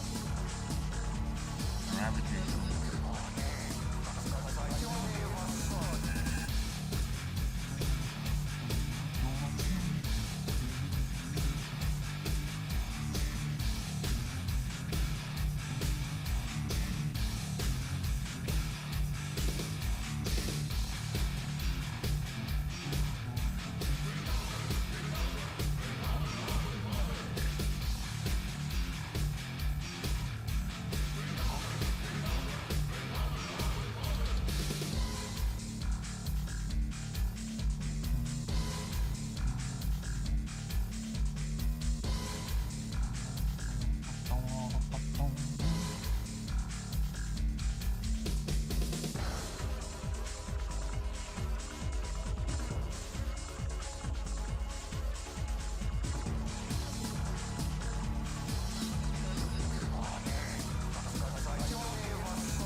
Of course it.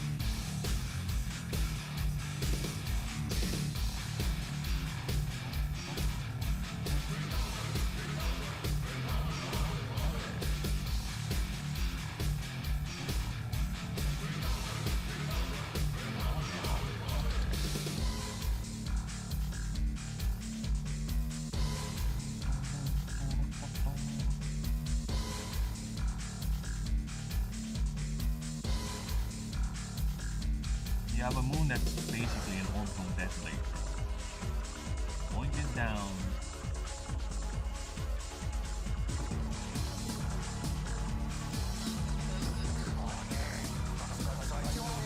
Soviet.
Nice.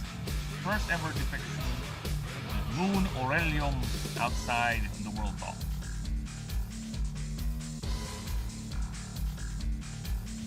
Yes, that is a moon. Basically an orbital detonator emerged from under its crust and will only be fired once during the void form cataclysm, and after that it's remained inactive. Expeditions were tried and sent into its surface and failed. Whatever automated system that's like a Manigate is still functional and shoots anything down that gets too close.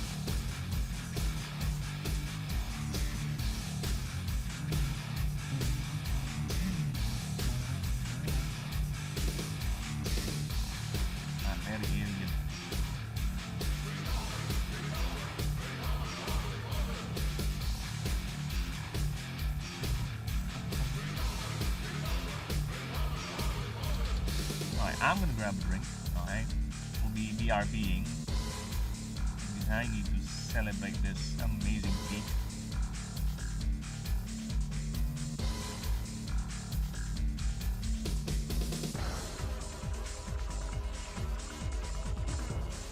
Where's the text?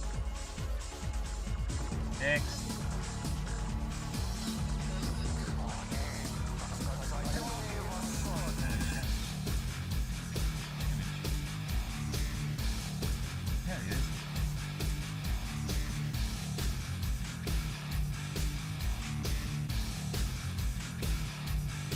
I'll be right back.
We are back.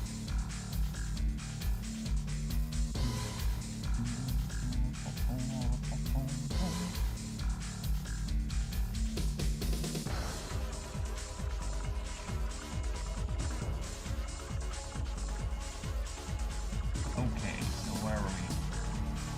Ah, yes, I was celebrating this amazing drawing. I love it. The action shots are really getting... I'm at a point where my backgrounds are actually getting more complicated too. I started off, yeah, simple background, whatever. I'm not even not in the mood for background drawing, whatever. Now, we have cityscapes. Now we have hover trucks. What's next? An actual human being? An elf standing in awe as something happens in the background? Ah, the ambition is getting stronger and stronger.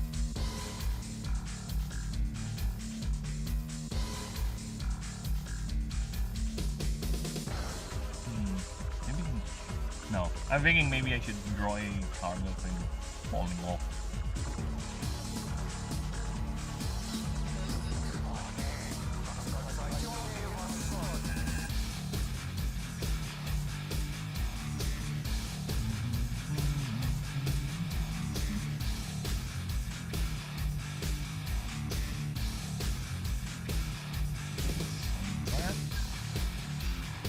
Now let's get to typing. Evolving.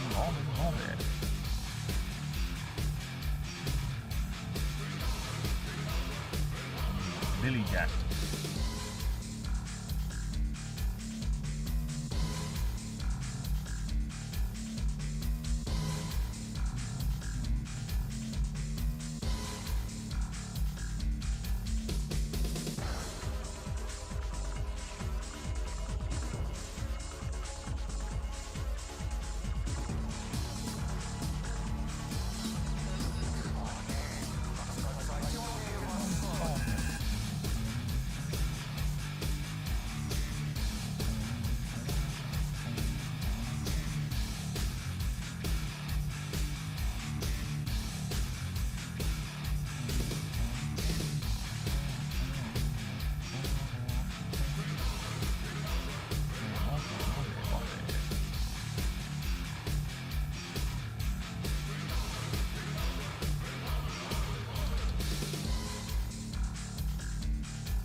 Cabo.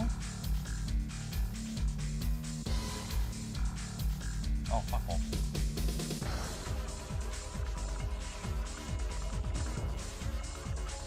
Don't move with the bleeding text. Stay put.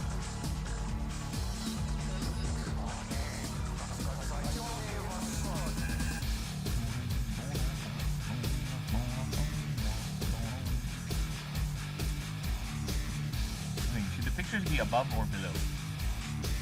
I think I haven't done that orientation before.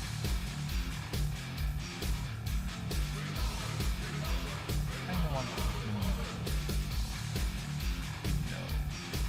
Or I think it's fine. They can stay in the bottom.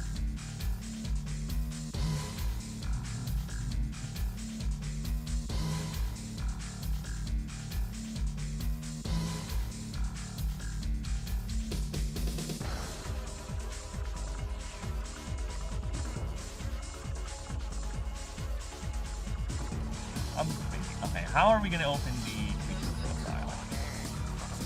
We're going to formulate the story of this creature.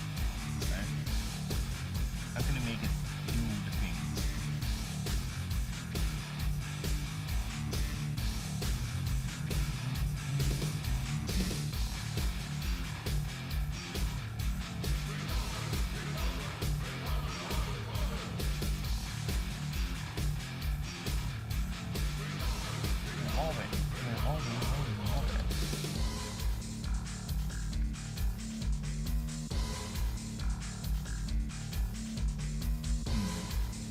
Okay.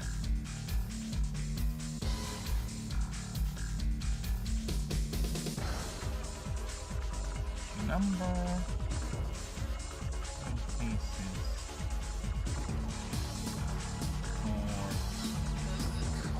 for breaking.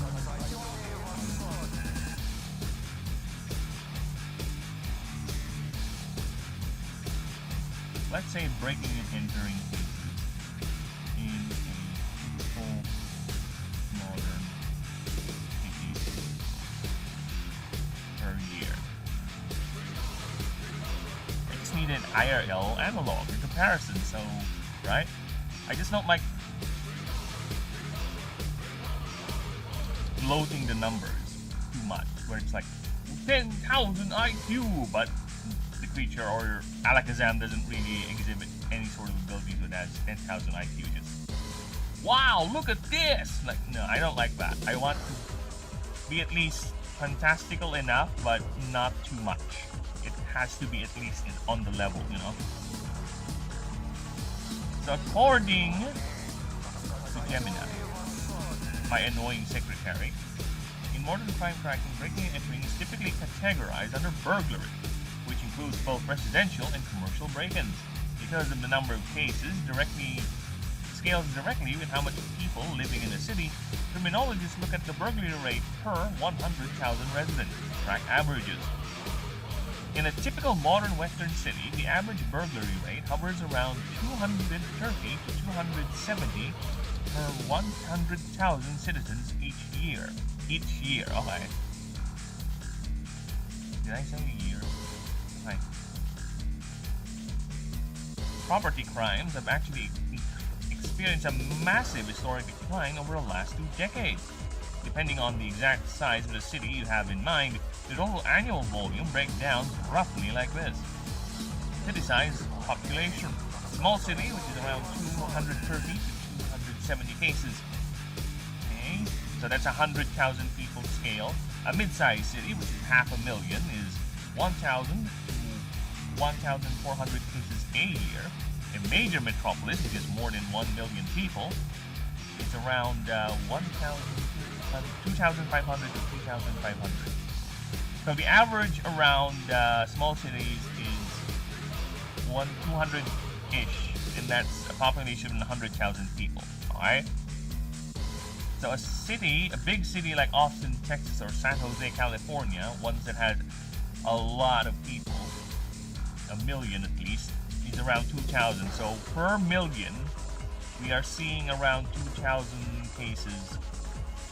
Oh, this is just break-ins, okay? Because I'm trying to the idea is I'm trying to level the cases of reported attacks or any sort of disruption-related reports involving Billy Jacks. Alright? So I'm trying to level it where it doesn't become too much of a nuisance, but it's noticeable enough that it's actually in this creature profile. You know what I'm saying?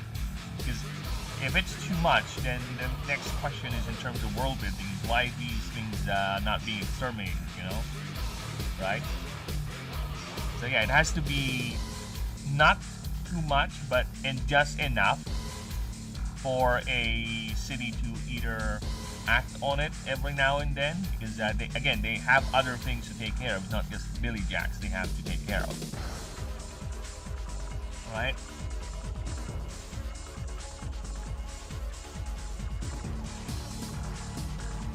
And it's not a consistent thing. Sometimes it's like minor reports, it's being annoying, like here, jumping on rooftops. They don't really usually explode. It's doing things like this. It's usually in the wild they would do this, because that's where they get more opportunities to be drunk with mana.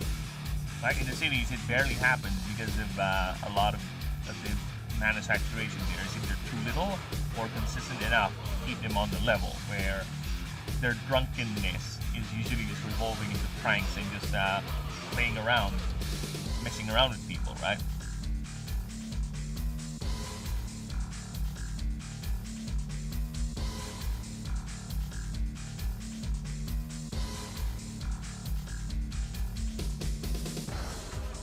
Okay, so if that's the case, I think I'm gonna base the model from the attacks to be around 1,000. yeah, for major cities. So I think that's enough. So the scaling would be for medium-sized cities, but for large metropolises with Billy Jacks in them. You don't see Billy Jacks in them.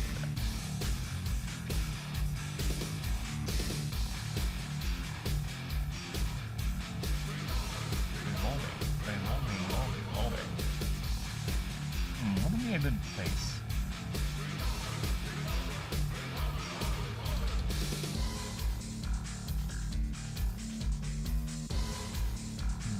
Gadrina, I already mentioned that. Cartel Islands, Yaldesha, not much for Yaldesha, but it's a mixed type. Africanum, no. Ragenwalder, no.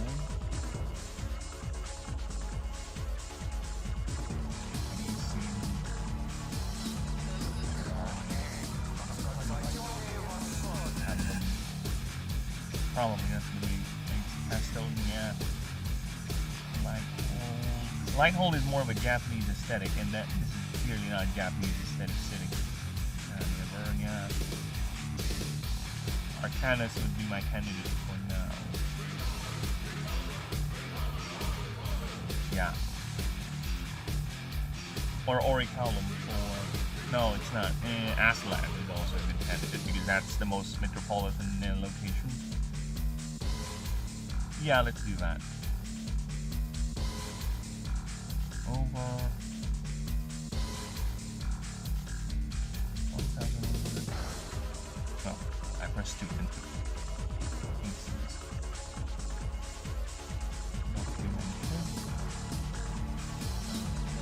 then we got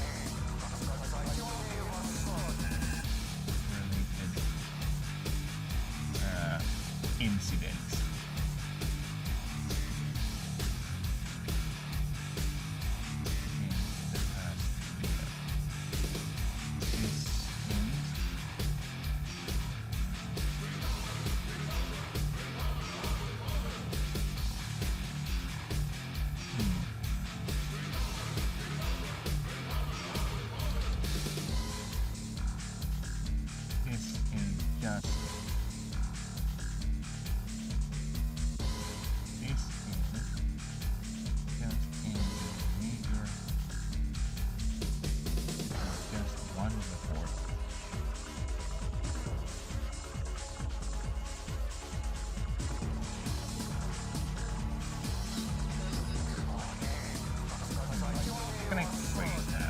They're not everywhere. Not all cities have this problem, right?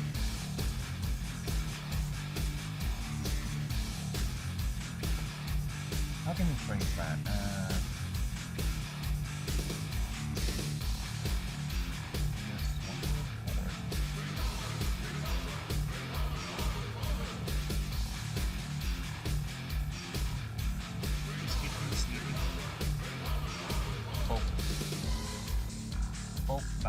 Pope front, double Pope. It's just one report.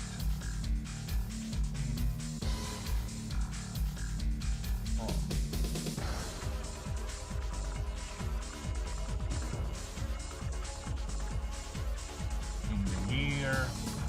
No, we have to put in a date. So 1050 is the current setting. So let's make this. Let's say the publication of this creature profile guide in universe, right? Because the way I write these things, they're in universe voices, at least for the profiles, because I don't think in creature profile for an actual academic read will have this sort of technical data, like, no. But at least for the creature profile, the way I write it, it's like an in-universe voice, right? The same with the gods too.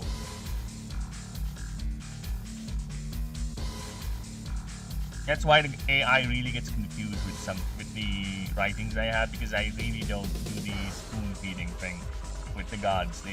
It's typically more flavorful than actual. This is the god of blah blah blah blah blah. No. He has a relationship with Dali Sampanapater. No, nothing like that with the gods. Barely. There are text blurbs that are like that, but it's mostly always in universe voice.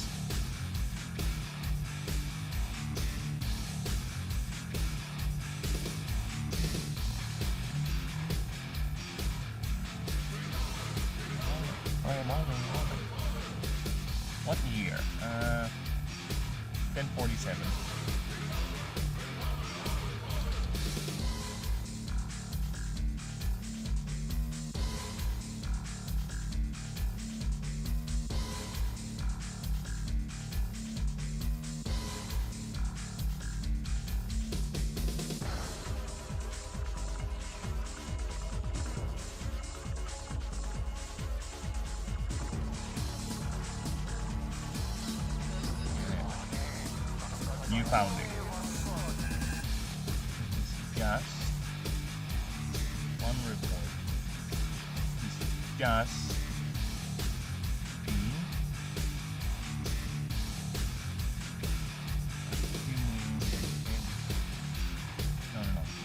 just coming from the capital city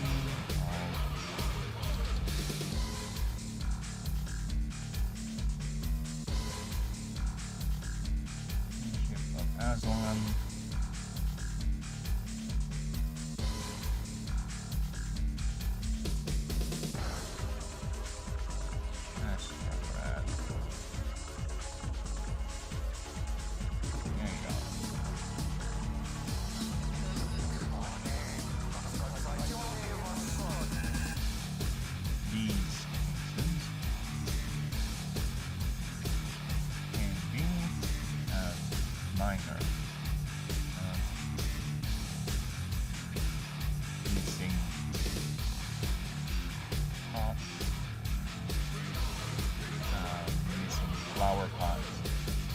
Flower beds. Misplaced. Our bikes.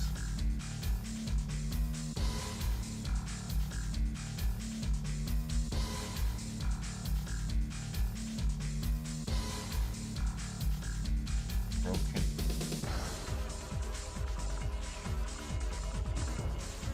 Climate systems.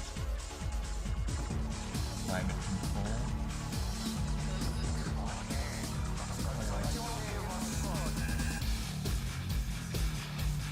These can range, rather. These can range from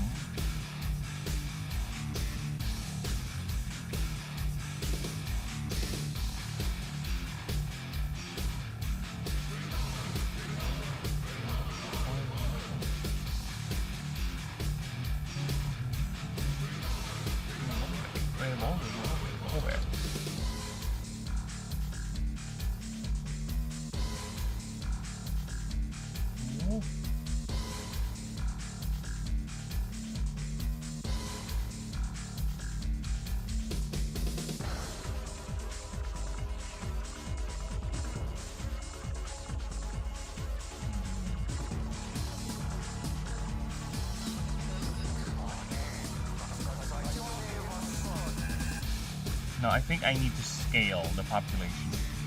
So, with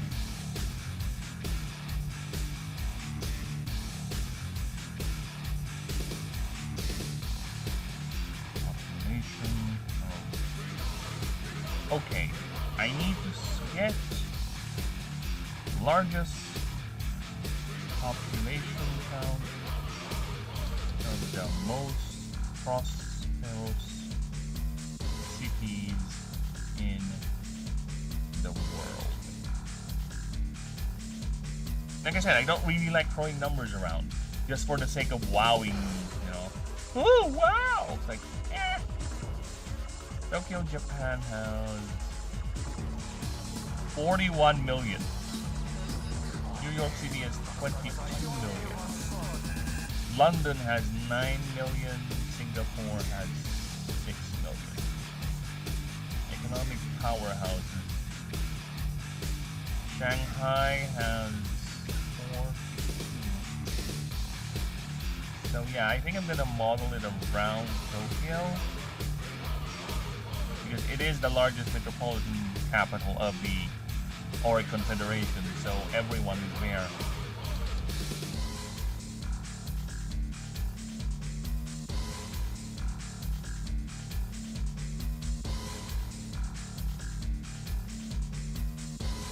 We're gonna go, let's say, 50 million.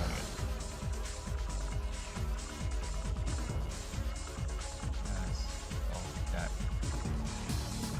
That's all this population. There you go. These cases can range from flower beds.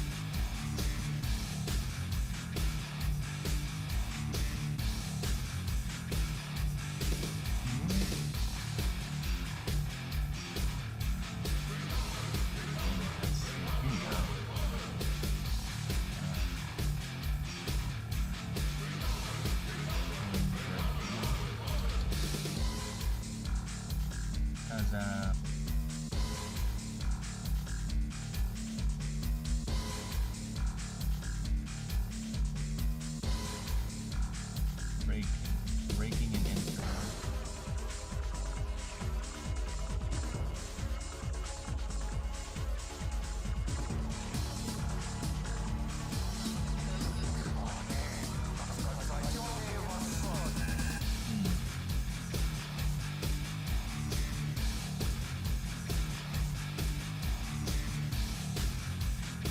How can I word that?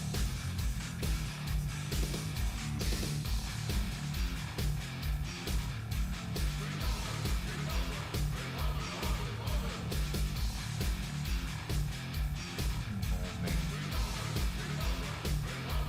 major property damage.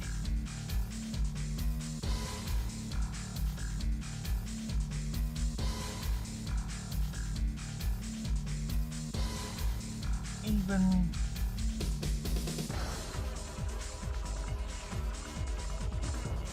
as severe.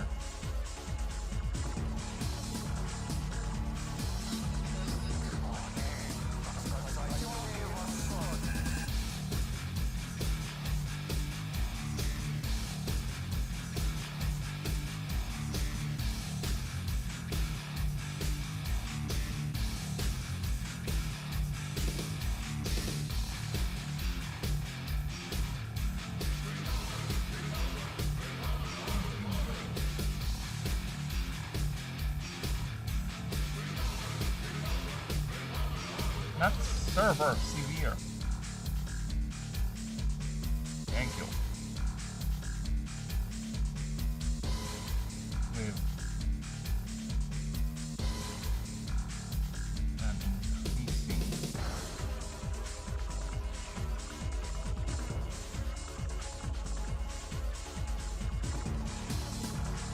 even though attack.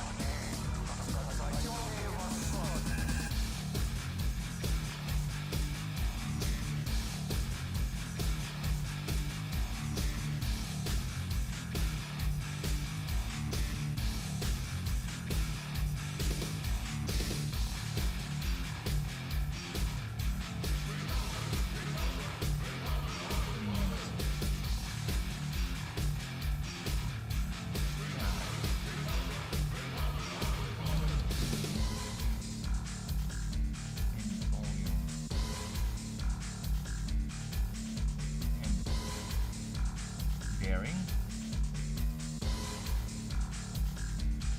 the more isolated. That's the word. I'm looking for a word.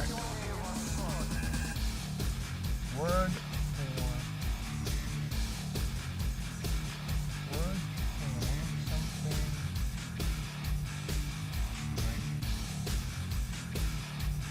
A small isolation town that's far from major cities.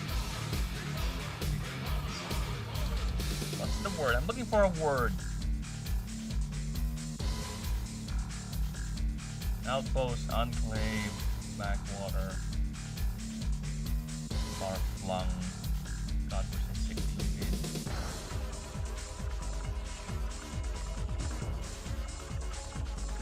More secluded in the backwater location. Secluded. In backwater.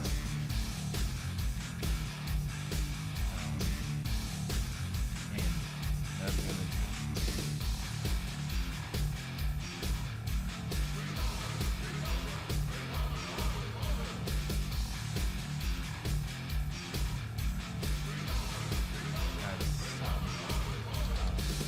Even known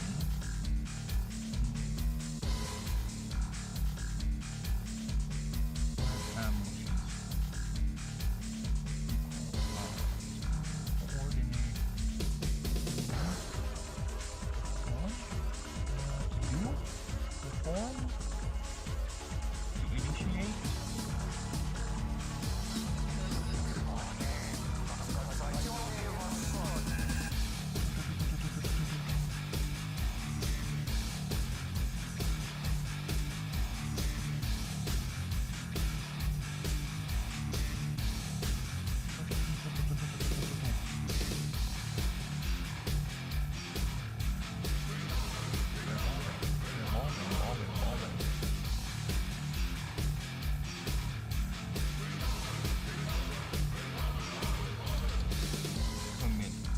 Commit?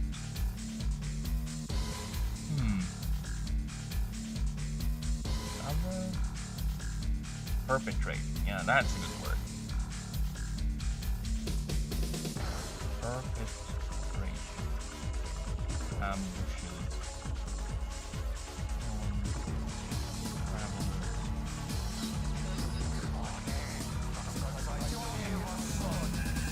Fly.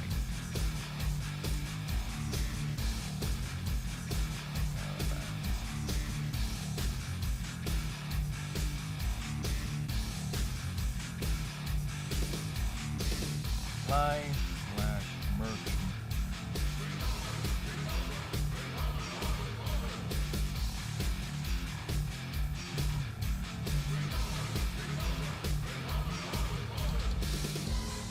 However,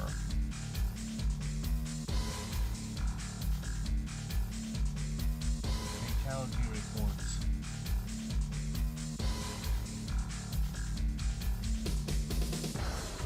with these attacks are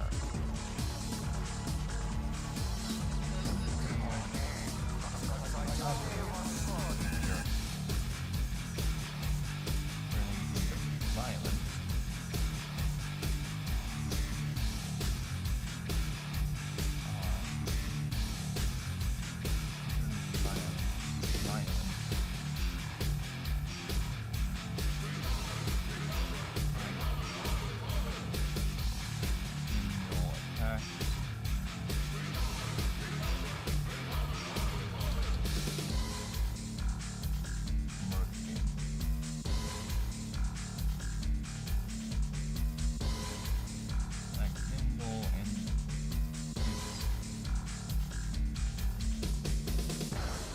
Let's just go with, I guess, 3 ascension, 4 nimble.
Arcane.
Albert.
How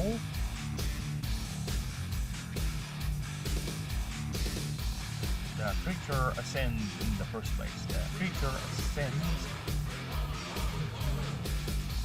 from a merchant to a daily jack.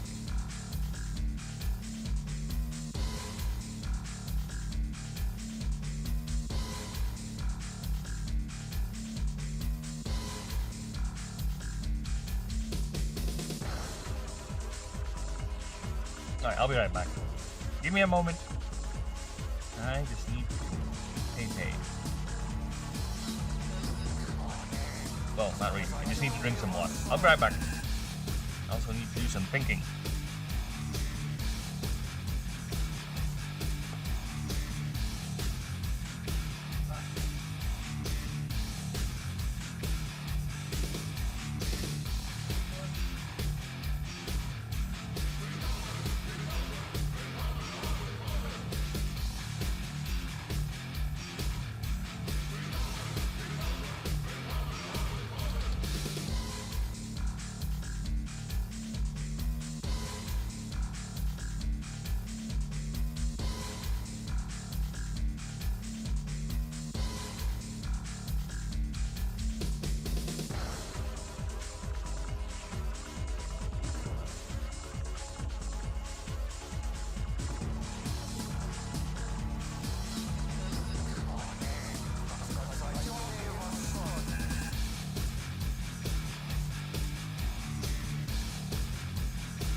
back.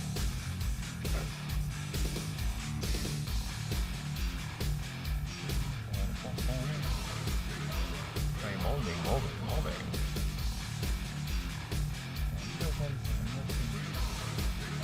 Mini jack. Bye.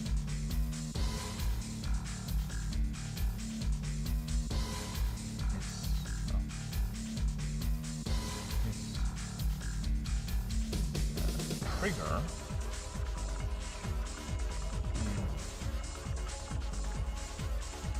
Basic.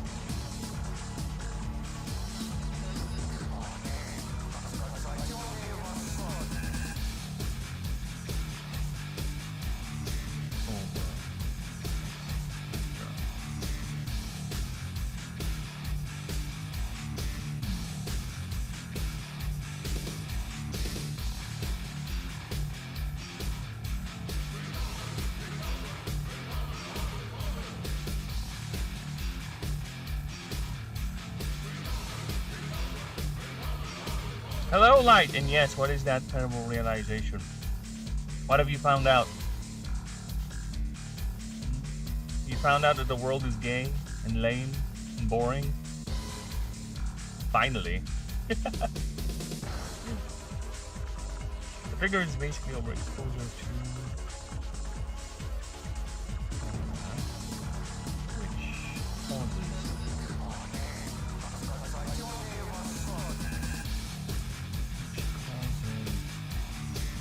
since the new Batman is towards black, not well, who knows? He might have a redhead wife, and the genes and the redhead line might be stronger, you know. So you might get both. You might get both, or you might get neither. Think of it that way. Yes, I told you there's a redhead tunacide happening, or genocide going on. Hollywood hates the redheads. They're evil. They see them as abominations. They remove them from every media, every remake. No redheads allowed. None. There's also a chance they won't give us Batgirl. Probably, yeah. I'm actually more curious how it's gonna happen because, as far as I know, now correct me if I'm wrong, James Gunn just wanted that version of Batman to be done or dusted or basically shelved because he wants to make his own version of Batman. He wants to make Raven the Bold with Damian Wayne. Like, alright, sure, whatever. But due to all of his projects failing, that's why we now have a Batman 2 coming up. That's it.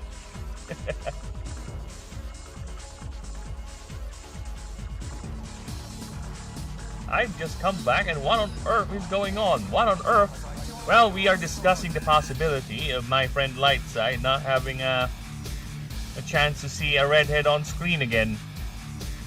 He apparently is in a redhead binge right now. So he's sad that he won't get to see a Barbara Gordon as a redhead in the new upcoming Batman movie. Good. Use your hate. Use your anger. Unleash it. Which causes the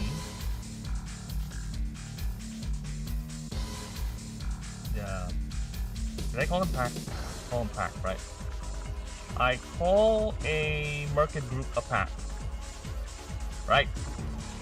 Pack. Pack. Right, I call you a pack.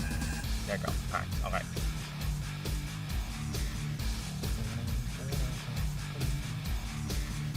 Got to say that Batman was in my... Dude, I've seen that Batman a few days ago, and I can see why people like it. It's a very, very good rendition of Batman and how gritty and realistic things can be, right? It's a Nolan realistic Batman where it's still a bit over the top when it comes to the technology, because that Batman loves walking into bullets, which that's a few things that I don't like with that version of Batman. I get why he's doing it, because it's the fear factor, right? Imagine trying to shoot this guy and he just walks to you. He does nothing. But all that kinetic force needs to go somewhere, so he's gonna feel that tomorrow either way. But regardless, the way he fights, I prefer a Batman who still tries to evade in trying to get hit by a gun, rather than a Batman who loves getting hit by guns in his chest, in his belly, right? Armor is there to make sure you're protected to parts or times you don't get hit. It's not there for you to always get hit. Alright? You gotta understand, that's how it works. So for me, a smart Batman would have that type of armor, but would still fight like he's unarmored. You know what I'm saying? He would still try to evade around, disable the guns, and do something about not getting hit by the gun. Because a ricochet bullet hitting your chest has a very high chance of going through your face hole, which is a good 50% of your mask exposed. Okay? Batman is not gonna die because he got a Bane or he has a powerful enemy. He's gonna die with a ricochet bullet going through his face. Alright, that's how he's gonna die. And yeah, no one bothered shooting him in the face too in that movie. Always in the chest. But other than that, I really like the way they portray Gotham, the way Batman looks. The one thing I really don't like is that the Bruce Wayne portrayal. That's another thing. Pattinson is a good actor, no doubt about that. But his Bruce Wayne is a Bruce Wayne that's still stuck in the emo phase years after his parents' death. I did said this before. It's kinda hard to hide your identity if you're a brooding loner millionaire that's not really doing the playboy thing, because that is a good cover. If you're a playboy millionaire who's constantly out there in parties, whose excuses he goes over the country, outside the country to do all sorts of weird parties and just basically being a degenerate asshole, that is a good cover for you to always not be there, right? That is always a good cover for him to be Batman, because he can just say, I was actually in this country in a party, whatever. I'm actually in mountain climbing, whatever. That Batman, that version of Bruce Wayne, is an emo who is always stuck in his house emoing. We don't have any scene where he's being a playboy or anything. In fact, it was heavily said by Alfred that he is a loner bastard. So anyone who's trying to piece things together can easily figure out he's Batman. He's not that hard to figure out as Batman. You don't need to do an accountant to figure out that there's something wrong with the firm or his books and figure it out. Oh, someone's got this stuff, this vehicle that's actually being used by Batman, so therefore Bruce Wayne. No, it's simple logic. Millionaire, someone running around with high-tech gear beating up criminals. A millionaire loner who lost his family and is rarely seen. So yeah, probably he's Batman. Most likely he's Batman. So yeah, that's another thing. Hopefully they would fix that, because a smart Batman would mourn his parents still, right? But he's not going to be stuck doing that publicly, because again, it's going to compromise his cover. A smart Batman would play the millionaire, would wear the mask of Bruce Wayne, rather than just be Batman just without the mask publicly. It's not, I don't like his portrayal of Bruce Wayne, or that the writer's portrayal of Bruce Wayne, rather, not Pattinson. Because Pattinson is only working with the material he's given. And I can see why also the final act is a problem, because of the logistics of it is making me question that seawall is literally next to the street. What? You're meaning to tell me Gotham, there's a wall, right? There's a wall directly to the sea, and it's a few feet over the street line, and it's just there. No. I don't know how the city stood up in the first place, if that's the logic. No. It's like, imagine Venice, all of a sudden decided to build a wall to wall the entire city, right? That high sea level? That doesn't make sense. It doesn't make sense, that entire seawall thing. Why isn't he evading? You could think they could... Yeah, I know, right? That's the thing. That I can't go back to the original Batman trilogy. Can't really stand the cap. I am still okay with the first Batman movie. The first two Nolan Batman movies are fine. The third one, the only thing I like about the third one is Anne Hathaway being Catwoman. What can I say? She is a hot Catwoman. I think she's like my... In terms of aesthetics, okay, Michelle Pfeiffer is always my first. Okay? Then Anne Hathaway would be my next Catwoman. Yeah, that's how I would rank it, okay? Yeah, how many times has been walking straight towards his target? He could just aim the gun higher, and they would just shoot him in the face. He doesn't even have face armor. He doesn't even have voice changers. I really like the idea of Batman in the Snyder movies, as much as how dumb Snyder is. I like the fact that his Batman is using a voice changer. Right?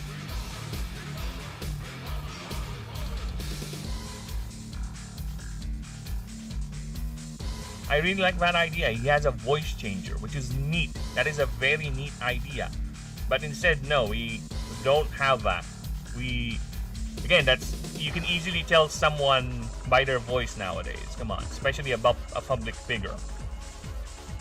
Why wasn't he still brooding in the first years of it? Yeah, he is still brooding. The thing is, he's brooding for so long. It's so long already. Right? It's so long. How many years he is now at the point of his activity that he has a bat signal that the public knows about him. He has a reputation with the criminals.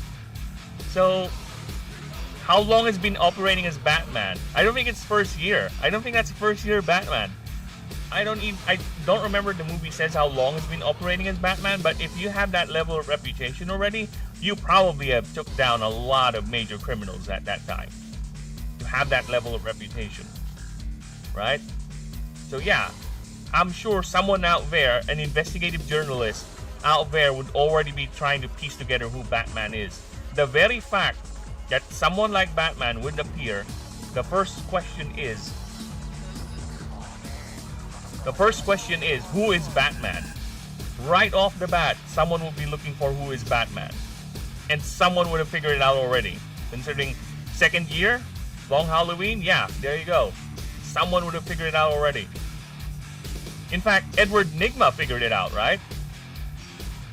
So yeah, because he's not doing a good job hiding his secret identity. He's not. There is no division between Bruce Wayne and Batman. There's no clear division. They're like the same people, with or without the mask. I was talking about the one where Batman... Oh, those ones! I don't remember them. The only thing I do like is the meme factor. The meme factor, yeah. The George Clooney ones, yeah. I like the campiness of it, right? I like the campiness of the original movies, but yeah, it's fun to watch with other people. I'll give it that. It has its charm, but I prefer the more serious takes, the one with Nolan and this one. Didn't Enigma? Enigma was talking that Wayne was the only one who wasn't able to kill him. Are you sure? I deleted my copy already. Are you sure he didn't figure it out? Because I technically was watching it second monitor. Because I was busy typing too. Are you sure? Didn't he figure it out? I thought he figured it out.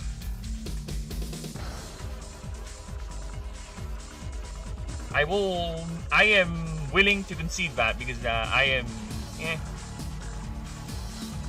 not really my thing. But I might check it out just so I could clear my mind with that.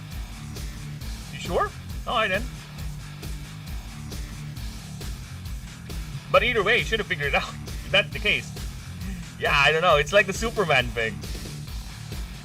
It's like the Superman thing. It's kinda hard.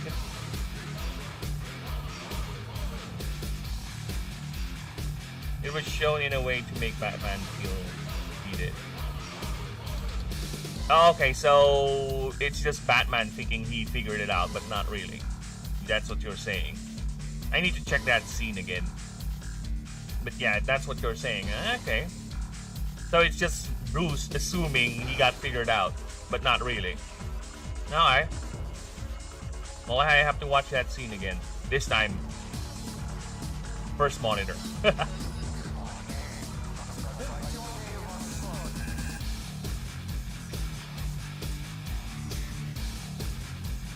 What was I saying again? About Batman movie? I forgot.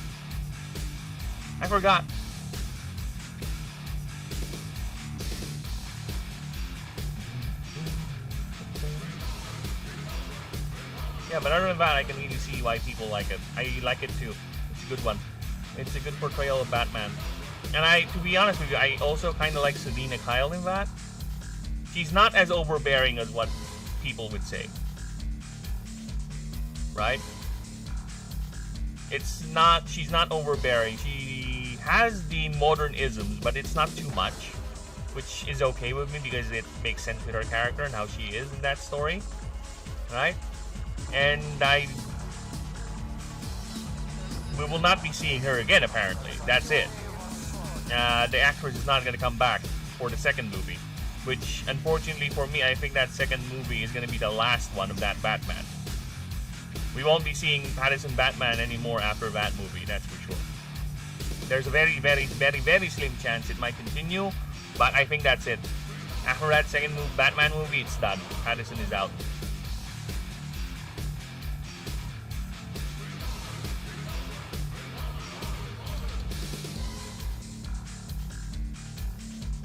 Yeah, that's a bit convenient, yeah. No, I was thinking Enigma figured it out while they're talking in the prison, right? That's what I'm saying. I think Enigma eventually figured it out while they were talking in prison. At first, of course, he doesn't know, but eventually it clicked to him, right? That this is actually Bruce Wayne or something like that. Again, I need to rewatch the scene because that's my impression of that scene where Enigma actually figured it out that he was Batman. Eventually. Again, it's taking too long, and you know why that camera in that scene is always being center, or there's a focus. You know who's watching behind that camera. It's It's Strange. I think it's Hugo Strange. I forgot the name of the Arkham director, the head of Arkham Asylum. I forgot his name. So yeah.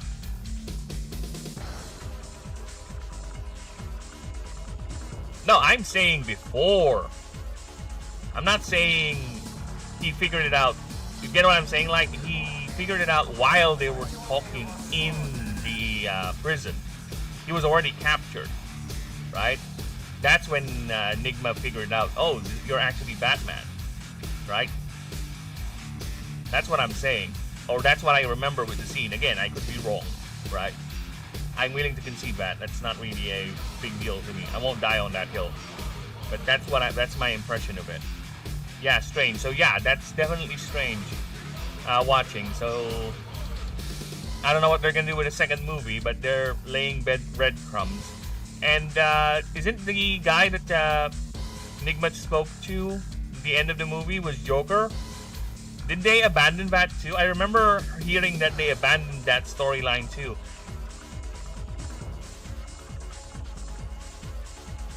I think that is Joker, right? So they really abandoned it. They abandoned that storyline too, that was Joker. So I don't think the second movie will have Joker too. So that's another thing. So I don't know what they're gonna do with the second movie actually, because they abandoned that already.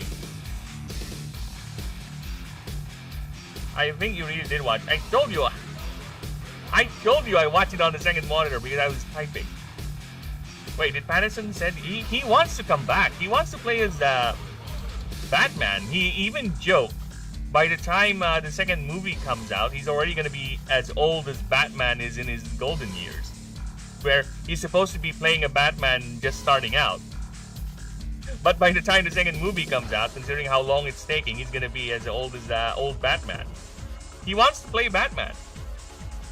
And I don't think Patterson is yeah, I think he's okay with playing weird roles because he is a character actor. He's one of those few good ones we have out there, along with Chalamet.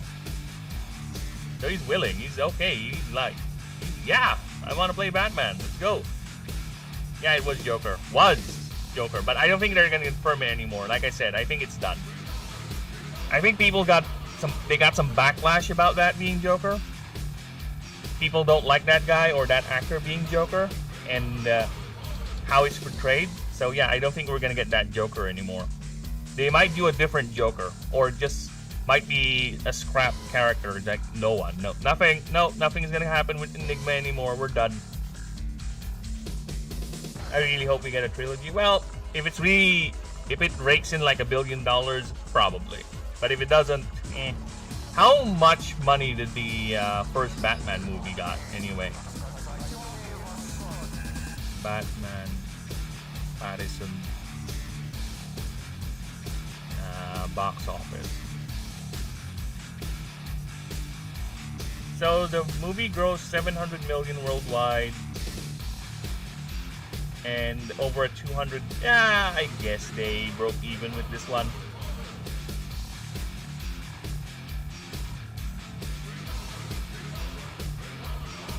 To be honest, I don't want Joker. We get too many Jokers. Yeah, I get what you mean.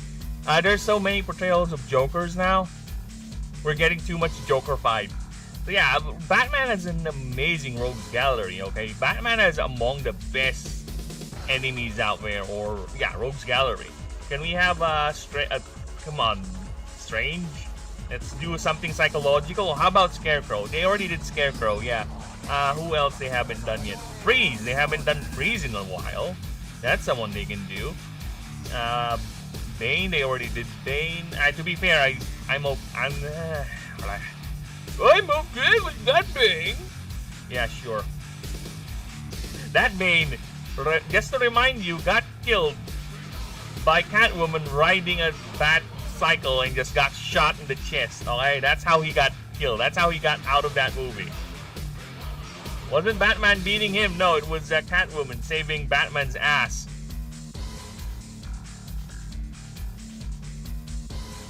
I watch old show and I felt we get Joker every other episode. Well, Joker is his opposite, so I get that. It's just that, can we have, since this is a movie and you might only get one more chance at it, so can we have someone else, you know? We already have the Penguin, and goddamn, the Penguin in the that version of Batman is awesome. I just find it funny he's the one who he out-detective Batman, which I guess it's fine because Batman is just starting out, right? Sure, that he got out-detective by the Penguin.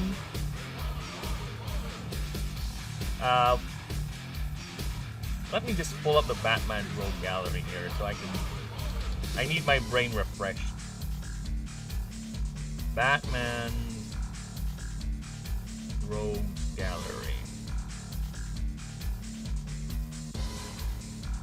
Who else we haven't seen in a movie? Oh, fuck off. So many prompts, fandom. Get out of here. Catwoman, Clayface. Yeah, we haven't seen that one, but they're gonna make a spin-off Clayface movie. No Harley Quinn, please. I'm done with Harley Quinn. Killer Croc is now. Oh, Mad Hatter is an interesting one. They could do a Mad Hatter.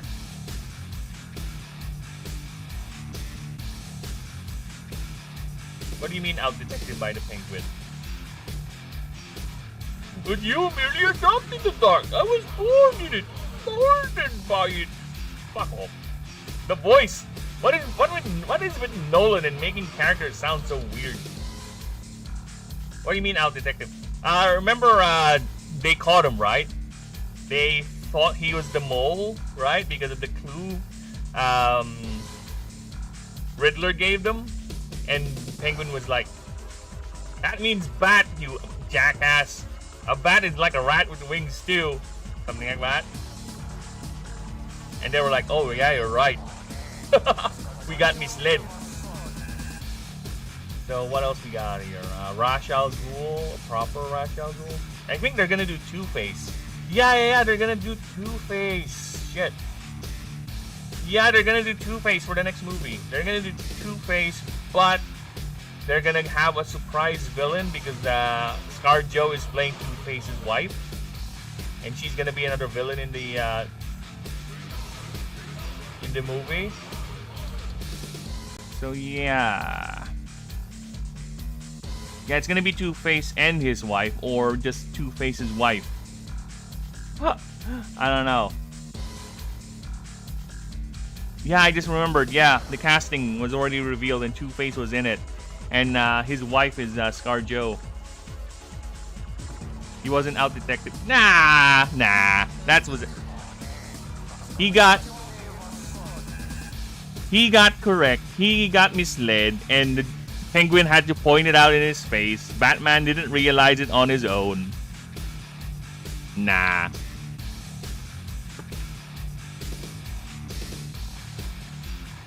Batman made a mistake. True, it's fine. It happens. But Rat with Wings was Falcon. Yeah, I know. Exactly. And Batman was thinking it was Penguin, not Falcon. That's why they went after Penguin. Remember? And Penguin was like, it's not me, you fucks. That's why they left him there, right? So you're not gonna untie me? Well, fuck you then.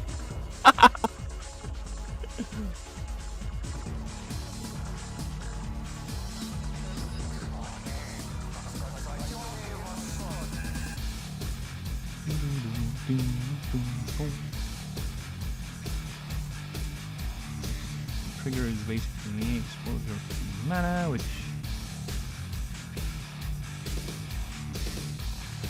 I know.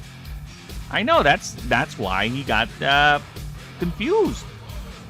Right? He made a mistake. Regardless, it's a mistake. He should have considered Falcon also is something of a suspect, but no. Instead, he went straight right away to Penguin. Right? He should have considered that. He should have figured, oh shit. So it's, what do we have here? We have penguins, we have falcons, right? No, he just right away went his gut instinct, just straight. Penguin is it. That's it. It's Penguin. See?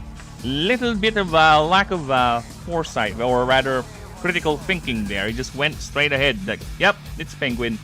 It's Penguin.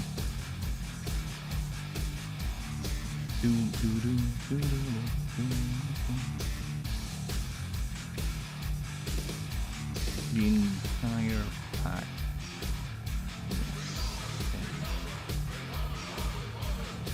No.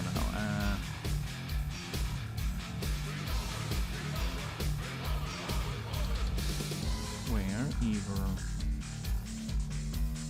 the entire pack sends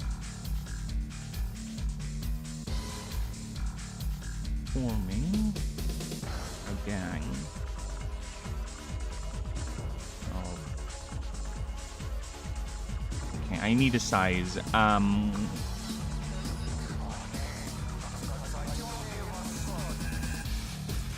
Okay, their packs can 10 to 30, so that's a lot. India packs sends forming gangs. Or a couple. Either the entire pack. You want me to turn off the light, lab? Wait, I'll be back.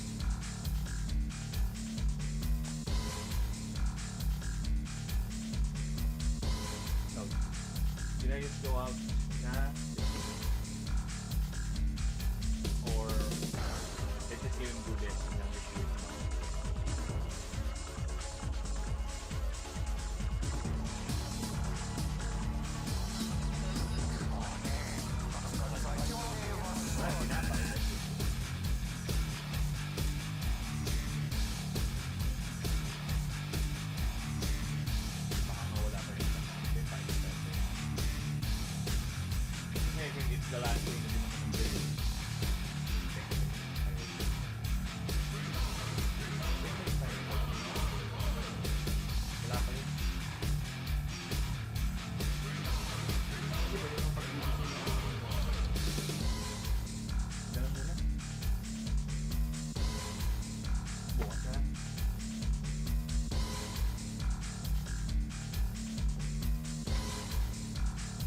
And oh, by the way, I don't want to get all pedantic.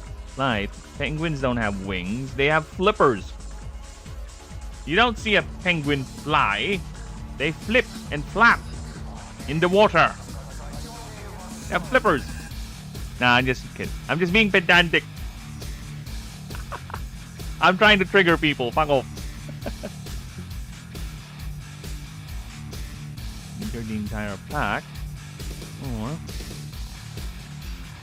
a few individuals.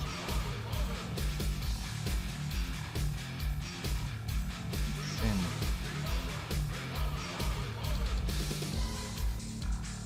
Regardless.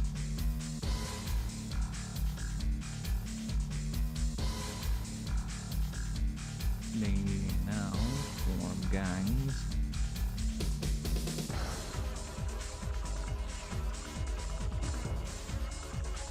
Which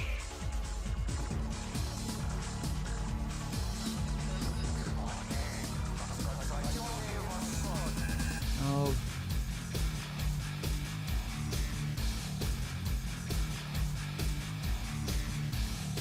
right.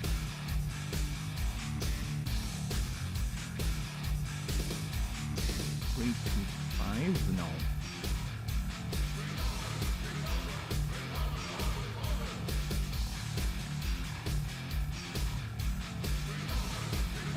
Send this is directly, or rather this is inversely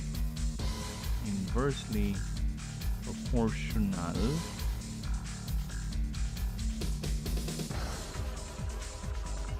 on the size of the merkid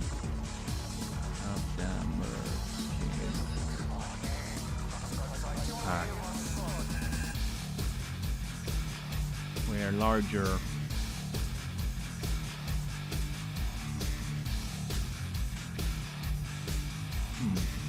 kind of like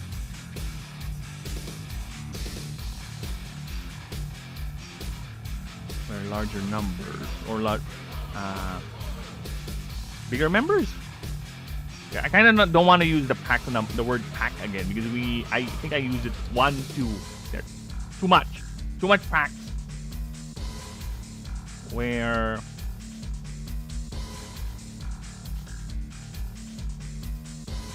on its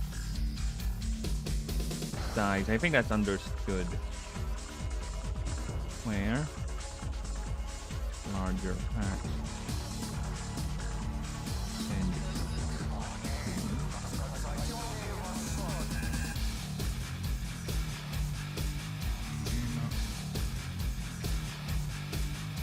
stay as more kids.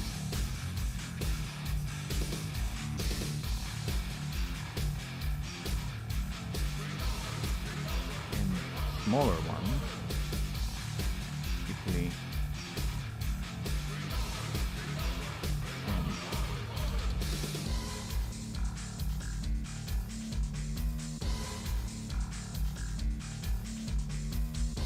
regardless, these new gangs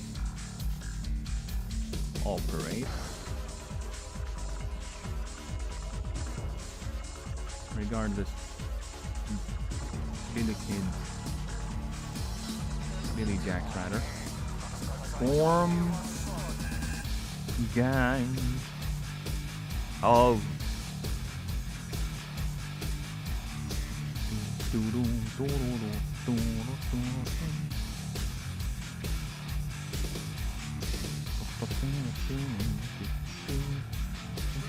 five to 12 individuals with the largest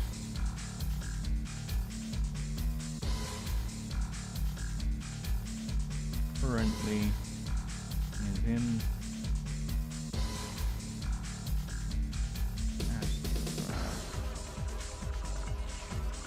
locally dubbed as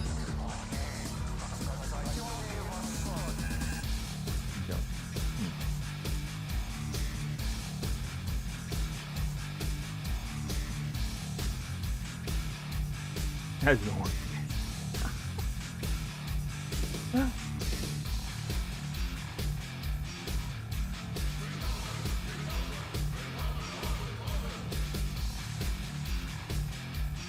Or rough horns.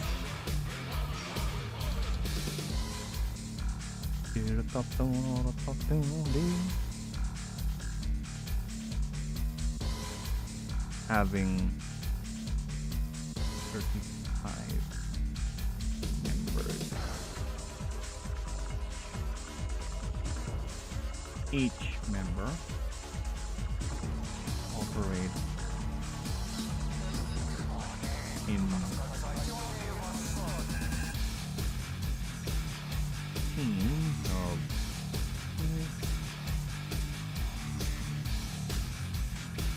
5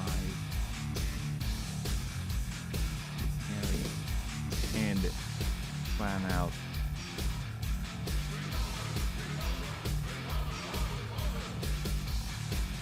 throughout their territory.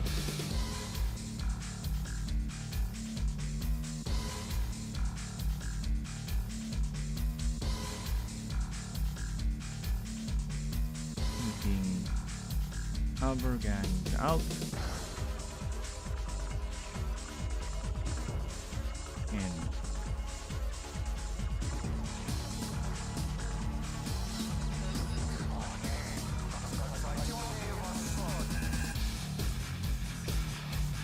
being a general nuisance.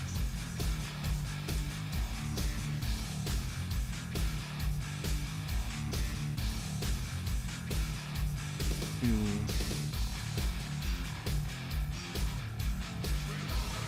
citizens.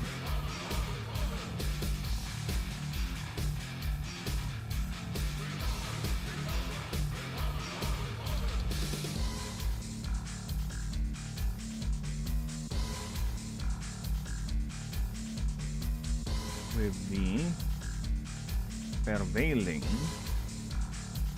theory regarding, yes, like I said, they get drunk. They get drunk. That's how and why they do all these things. They just basically get drunk on mana. They go overboard. They just wanna do whatever they want and just, yeah, they just go wild. They just steal food, destroy property, anything to just offload all that Nyx energy building up in their cloaks. Then they'll just go home afterward with a hangover and tired, slink back to whatever corner the gang actually operates in, particularly a abandoned house or some cave or some hidden alcove in somewhere, and they can rest and collect and bring all their gathered supplies. They're typically omnivorous. They would hunt other creatures, but typically they rely on the raids, on them stealing.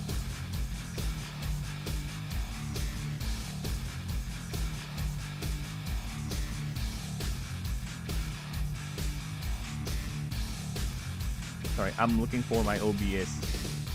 There you go.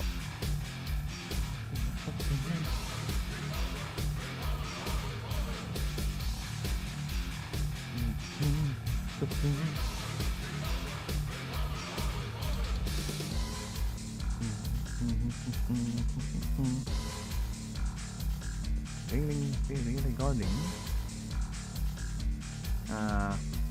I got tangented out of my point here.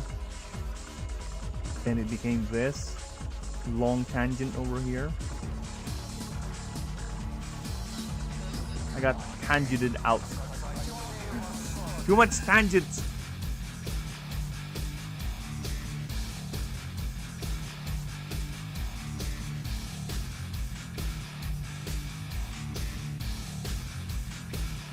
During this, yeah.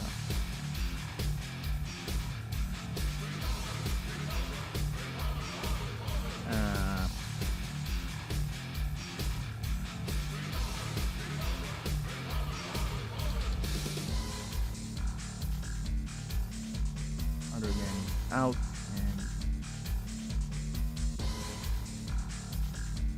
and now I know. It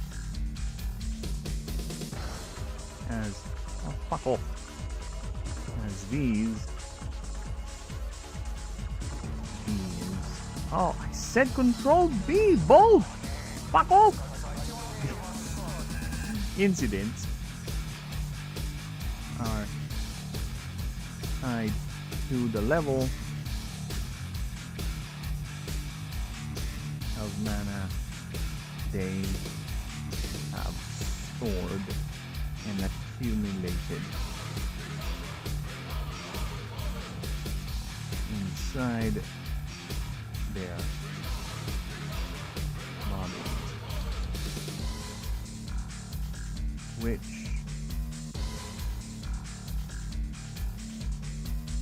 is visually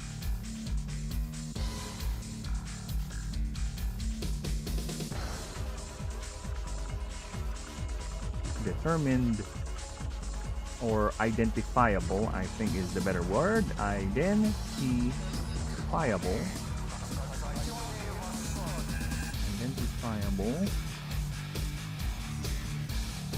by the thickness. Like they have thick cloaks. Is that a euphemism? No, it's not. Thickness and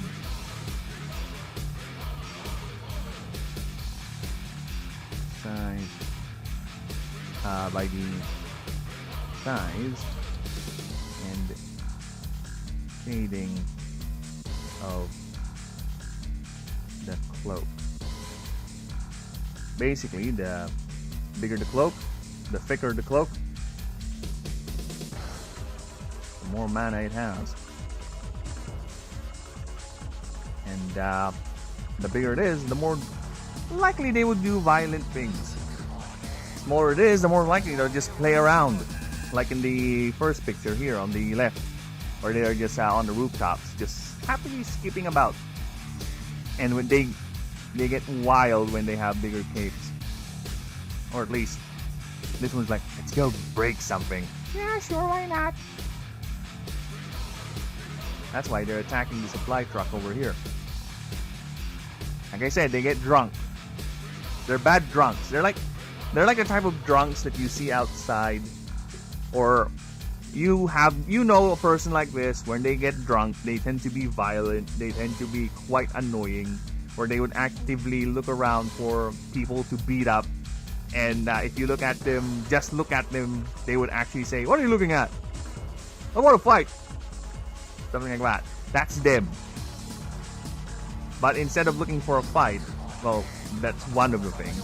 They would just actively do more and more destructive things, like stealing, destroying property, or like breaking and entering one's house.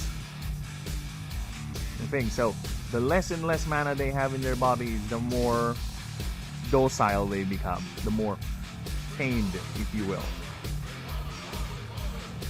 And they all do that with a smile.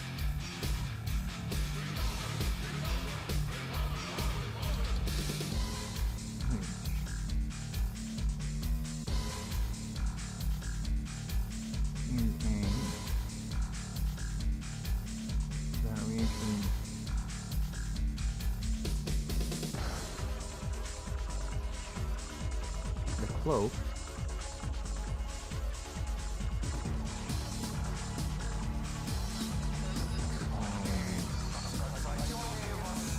found out. No.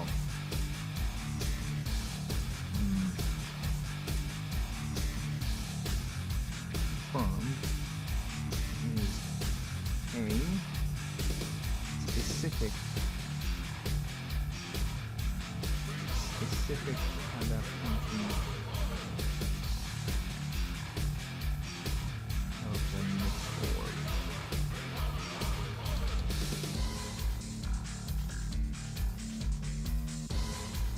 Where instead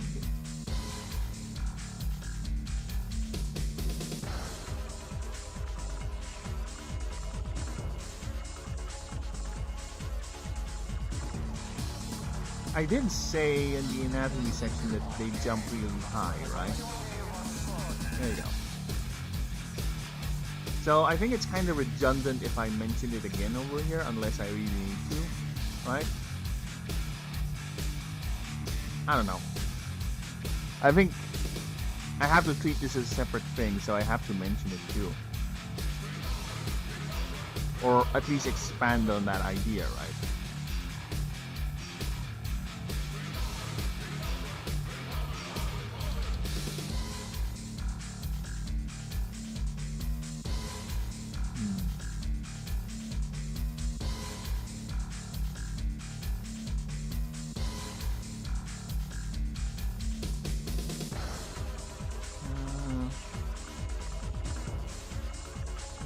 No. Where instead, it says detach and form the spheres, the floating spheres.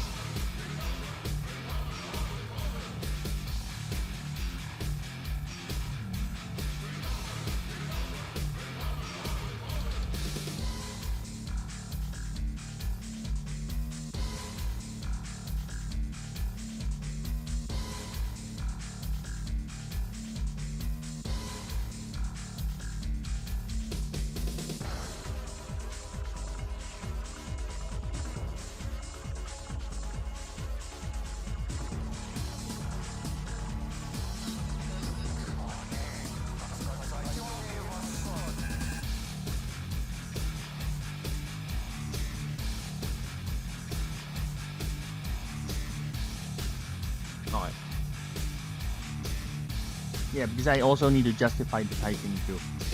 Because they traded their abilities to meld into the shadows like the Merkid does for a physical form. So they cannot really do what the Merkid does where it melds, right? It melds into the shadows. They traded that for a more physical and greater physicality where they can jump higher, they're more active.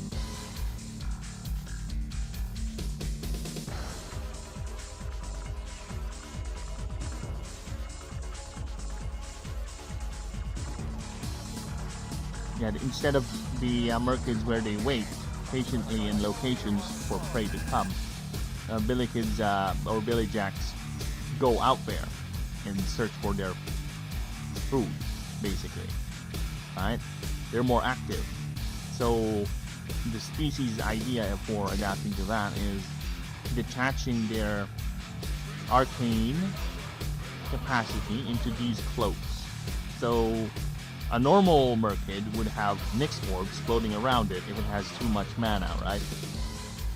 If it really has too much, they would ascend into the Billy Jack, where the biology changes from it's creating the orbs when it has excess mana to it just flows outside its body. Like literally, that cape that we see is the excess mana being converted into Nyx energy by the creature's biology, right? So they solve that sedentary, that ambush thing to be more active. That's why they have it separate now. Their adaptations have made them develop the Nyx orbs where they don't want it to be floating outside, where it's much more vulnerable and it can be hit or destroyed, losing that energy. So they got a bit greedy. So they turn their bodies, they lose the ability to melt to the shadows to form more agile bodies, like I said. And their Arcana is basically a consistent floating cape. It oozes out and grows bigger and bigger the more mana or energy they accumulate. I think of it like a balloon, where the body, the biology is constantly sucking in air, and the air is just building and building up on the balloon, right? So they have to release that eventually, otherwise the whole thing is going to engulf them. And I'll explain what happens if that such a thing happens, which is the reason why Obsudon kind of turned back into the Merkid look. Yeah. You can tell the evolution, the ascension triggers are already built into the biology, right? To how? Because just looking at it, oh, so it kind of reverted back to the same gimmick. Yeah, because there will be a reason why. Regardless, we're not at Obserdawn yet. We're at Billikid. So they have to release that energy. And being that they're Nyx types, Nyx energy has this tendency to, again, it's supposed to be the opposite of the Fae. The Fae are more playful, well, mischievous actually, because Billikids too are playful. Merkids also are playful when they're domesticated. Billikids also have that. They're playful, but their idea of play is destructive. They prefer to see things blow up. They like the, the more destructive aspect of the expression.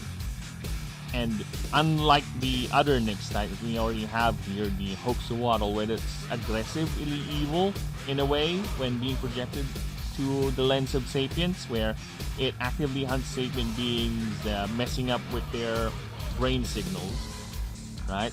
Causing them to go all woompy-floopy. Billikids are more disruptive and destructive. I even said here, fatalities are rarely a thing. It's like they're not really destroying your stuff or not really breaking and entering your home to kill you or be malicious that way. No, their form of maliciousness or aggressiveness is more on the destructive side. Like I said, they're drunks. They're just drunks releasing their energy, and this is how they would do it. In the wild, they would actually go around, destroy forests, trees, whatever. It's just that the species is more inclined to do it with sapiens, which goes another theory as to why such a creature behavior exists. Remember, the world of Ashen is a genetic carnival. A lot of these creatures either evolved that way, but one way or another, some Astari or some ancient got a hold of that creature, that animal, and fiddled with its genetics. Because Ashen is a garden world. It's actually a tourist location. It's a tourist spot, a resort world, if you will. So people go there from the rest of the universe, the Illuminate Empire, to the Managates to vacation, to buy exotic pets, genetically modified pets, to make sure their next kid or to have their bloodline be removed of some sort of a genetic disease, and basically get anything genetics. That's what the Ashen Empire sells. And they're also a tourist spot because of the location. Again, it's a garden world, so they have many attractions. The face starter Dondania is an entertainer. It's supposed to entertain. It's like a court jester. I won't say anything further, but Billy Jacks do function the same way because entertainment, especially when you're in a hyper advanced society, you need to cater to a lot of different clients, a lot of different spectacles to attract customers, right? So let's just say one of those is involving getting pranked on. Because I will tell this straight. Some creatures out here are designed to be gladiators in arenas. The Mehraj, the reason why the Mehraj is actively looking for fights and it's constantly aggressive to everything that's as big or bigger than is, because it's designed, it's been genetically modified to be a gladiator in Astari arenas. Right? I didn't say it here, I focused on the biology of it, but there are historical evidences of gladiatorial arenas in the old Astari Empire where Mephrages and other creatures are being used to fight. Because again, the planet is, or was, a garden world, a resorts world. Lucerius, the Betrayer's job was once the planet's HR. Or rather, he's the face of the customer service. That was his job before he became, let's just say before he handled other things that he likes and finds quite demeaning. Yes. And also, some of these creatures are just basically projects. The Tetri line was actually a wedding gift. Right? Have fun, I'm off. No problem, Light. Thank you. Thank you for stopping by and Batmaning with me. The Tetri line was actually a wedding gift to Agatratrix, the goddess of culture, beauty, and desire. That's why the creature is designed to be marital. That's why the creature is designed to be has this inseparable bond. With the entire line is basically revolving around the bond or the I won't use the word romance, but for lack of a better word, the romance between two birds. That's why.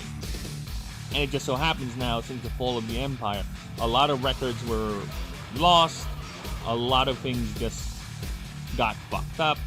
Let's just say the world is starting to piece things together, and most of them are not full complete, right?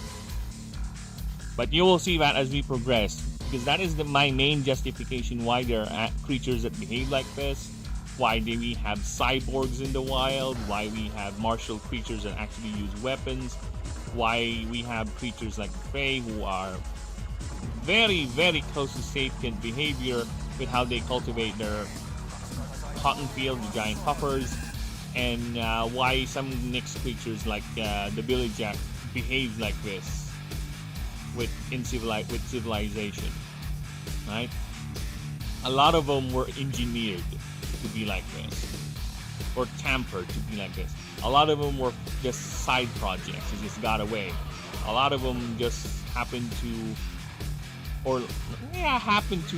harness this type of energy, this type of magical mastery. And Nyx energy it's more, like I said, it's like Fey magic, but more aggressive, more destructive.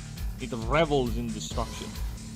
As I said before, when you stare at the abyss, the Nyx creatures are the ones who stare back. Okay? So that's the idea. Well, either way, I'm gonna go back to typing, because I kind of want to move now to Obstron. And I don't want to rush this, of course. We will get to proofreading all of these eventually. Alright? You'll be proofreading all of this eventually. We will do that. And I will just title it as an episode where it's just me presenting all the creatures, all these starters. Once we're done with all of them. For now, we're just asking what we got here. And this is what we got. So, where were we?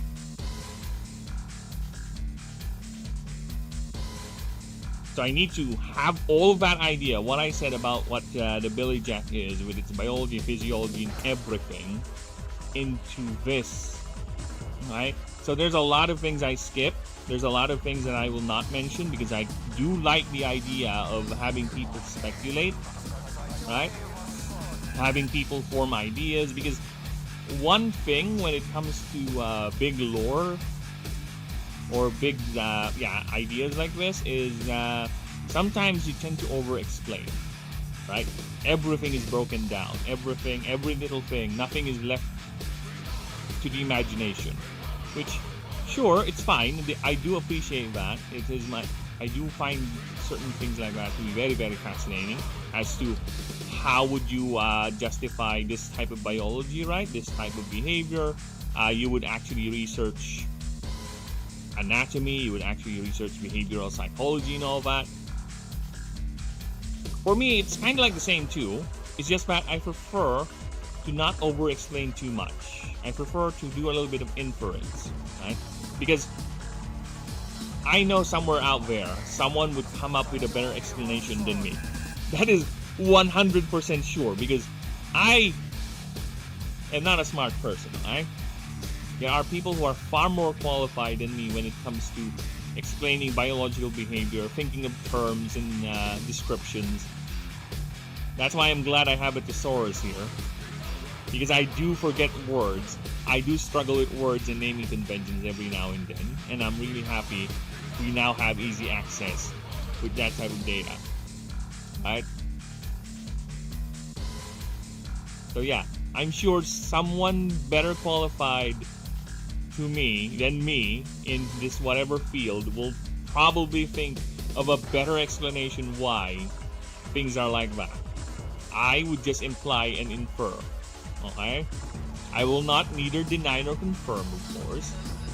It depends.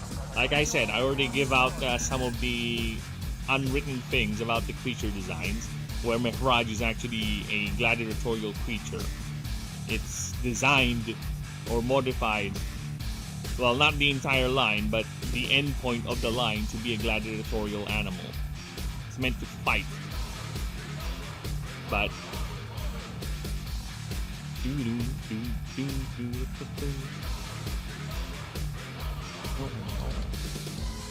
yeah, that's why I always find it fun whenever I have the AI. This is the one thing I kind of appreciate sometimes with the AI. Whenever I have them do overviews with the creatures, like they would come up of very, very weird explanations why a creature would behave like this, and how a fire-breathing lizard like Ignator would have a move like Laser Beam. They would invent certain things like, actually, by its flame tongue actually forms some sort of a crystalline lens, which allows it to focus its heat energy into laser beams. Like, okay, sure. I never wrote that, but okay. Where did that came from? Yeah.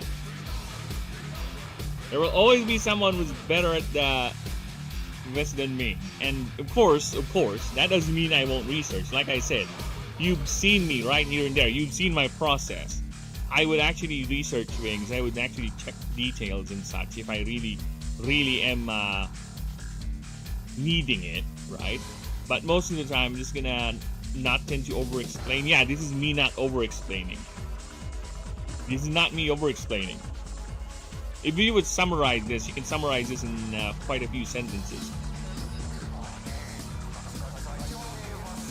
That's why we'll do the proofreading later, because I think sometimes there are entries here where I need to tighten up the wording, where I need to adjust some of the paragraphs.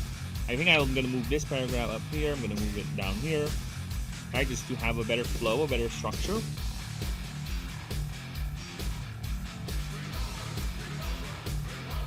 So in the meantime, with that done, I'm just go back here. Let us continue, shall we?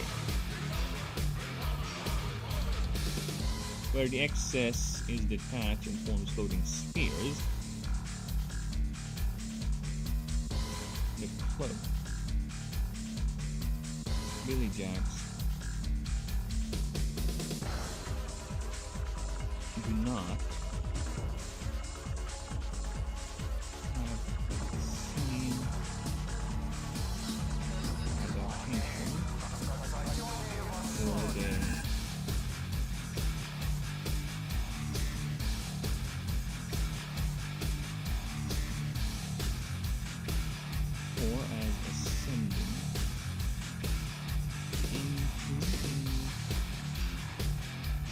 this form. They lost their ability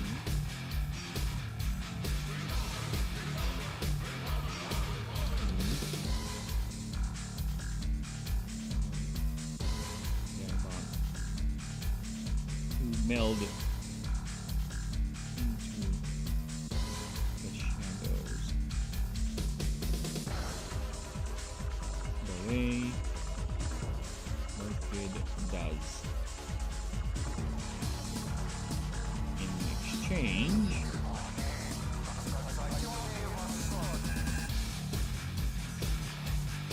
they developed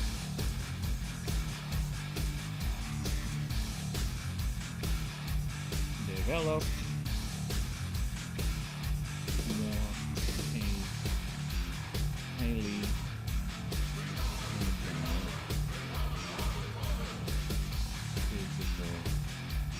brain.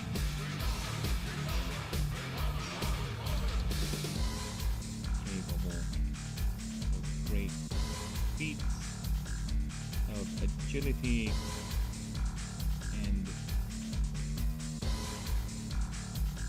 well, dexterity and agility is different, right? Agility is how quickly one move, I think, and dexterity is how well coordinated one is. Yeah. So I think it's fine if agility. Well, actually, no. I need a word. Words to describe. Let's say a parkour runner. Parkour. Now, how many parkour runners have broken bones and body parts? I don't even know if extreme sports are still a thing. There used to be a time where, even here in the Philippines, there's a lot of extreme sports events, but it just died down. I don't know what happened.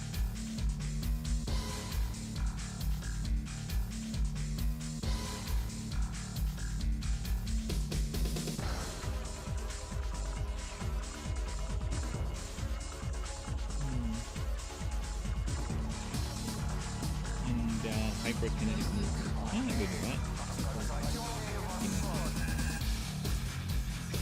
Kinetic movements. There we go. Oh, rather maneuvers.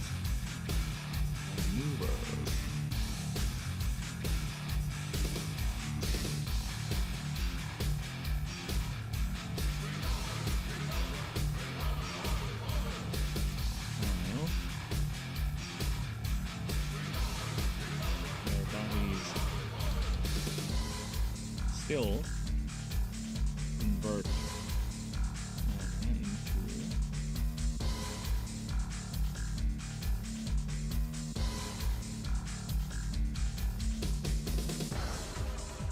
next energy, which in turn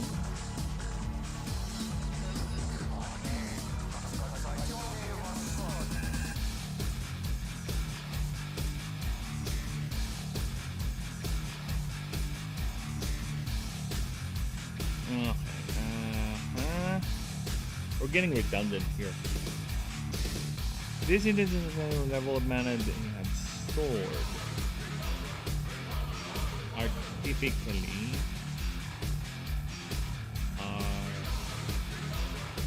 heavily tied to the levels of mana they have stored and accumulated inside their bodies, which is visually identifiable by the side of scaling in the cloak. The cloak well is confirmed is a specific adaptation to Nyx's orb, where instead excess is detached and forms floating spheres. The ability does not have the same adaptation for ascending to this.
Cloak rather, and the cloak is its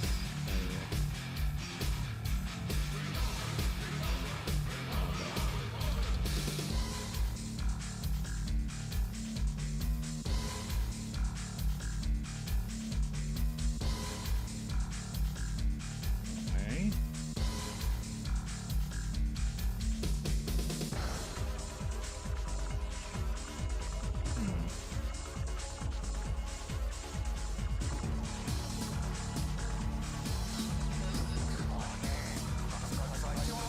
Researchers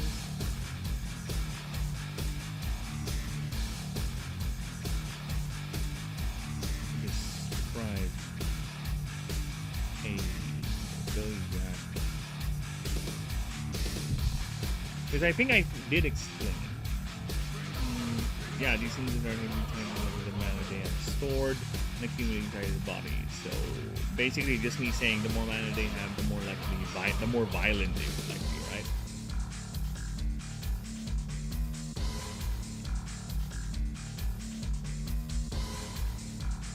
Describe a Billy Jack having.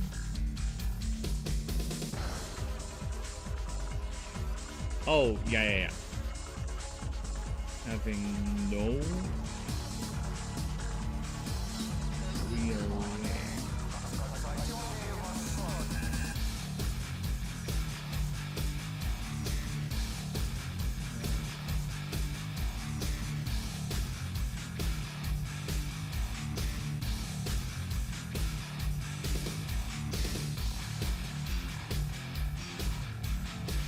this highly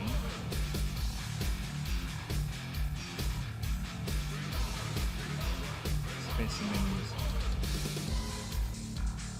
are known to jump as high as 50 feet on a single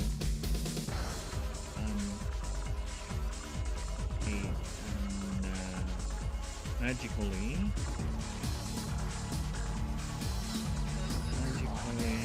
aided bound.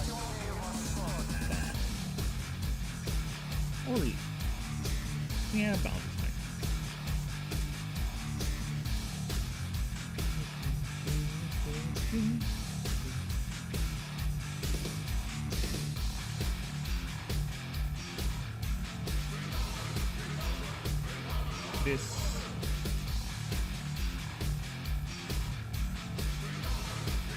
This results in cases in what biologists call being in a state of drunkenness.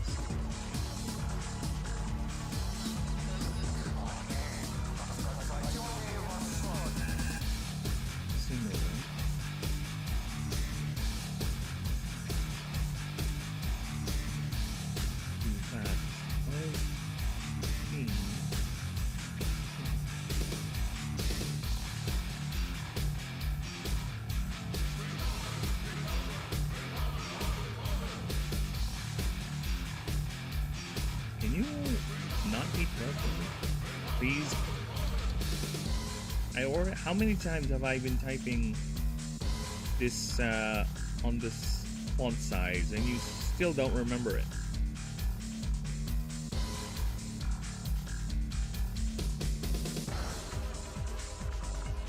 This state.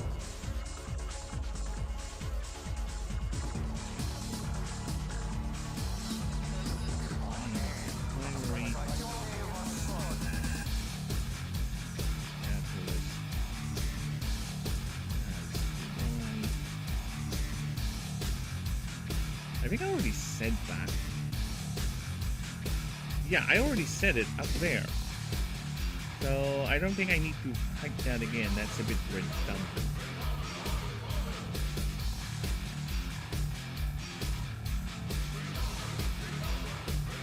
So I think I just need to move that.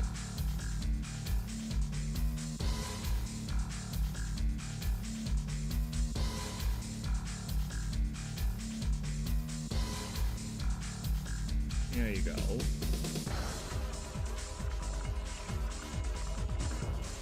Yeah, this is going to be a new paragraph now.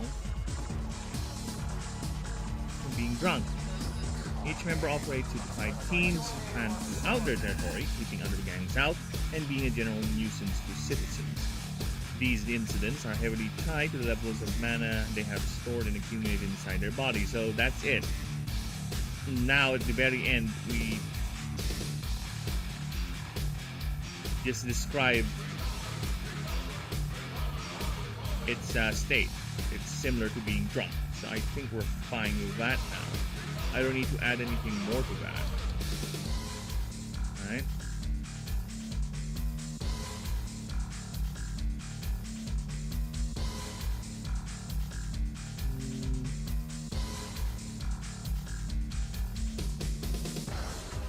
having abandoned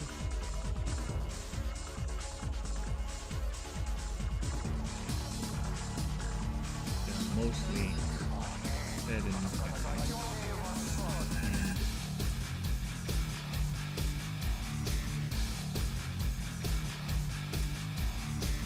reactionary lifestyle.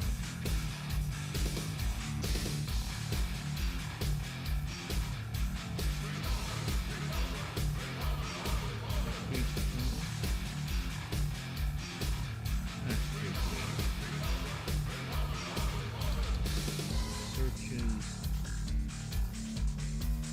for opportunities.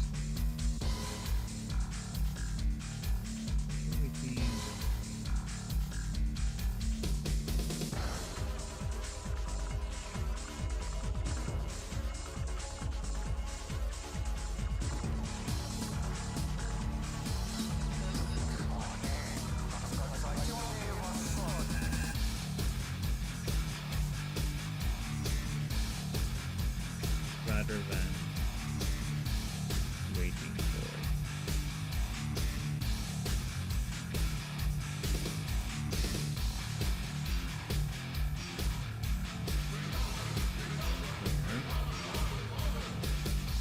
More mana deprived.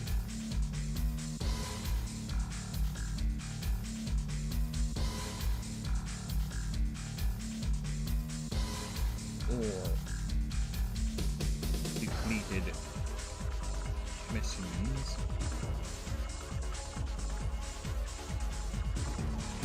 Depleted, not deleted. Depleted.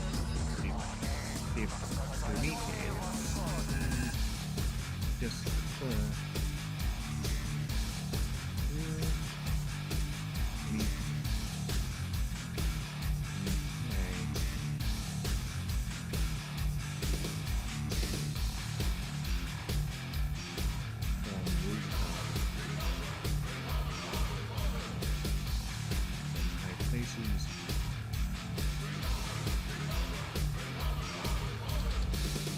rooftops and high places with the oh shit, what was that? Snakes, you bastard! What are you doing? Thank you! Thank you for the tenner again, man.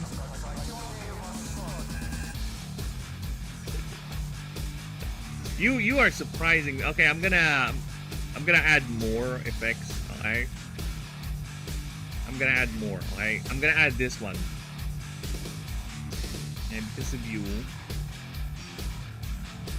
I'm gonna add this one.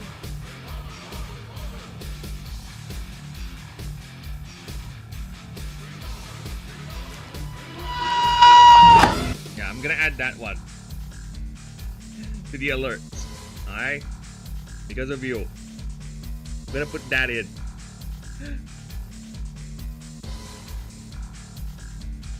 Now, you have derailed my train of thought. I need to refocus. Thanks, thank you, man. I don't know what to say. Just thank you. I will make it up to you, I swear. I will... Well, there's already a snake demigod.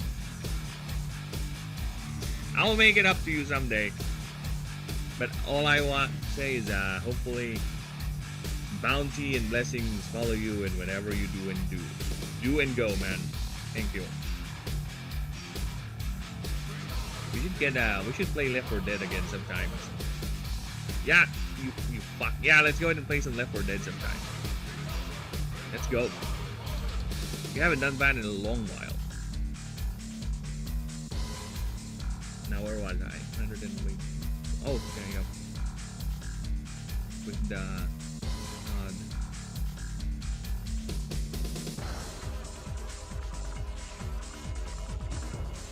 destruction here and there. Destruction here.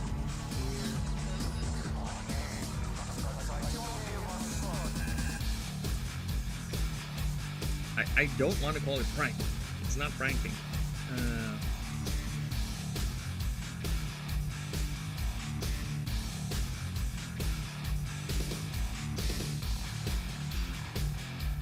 Let's see.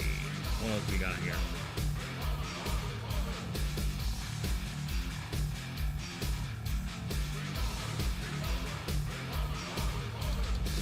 Because of this. Why? I don't know. I don't really get it. Why?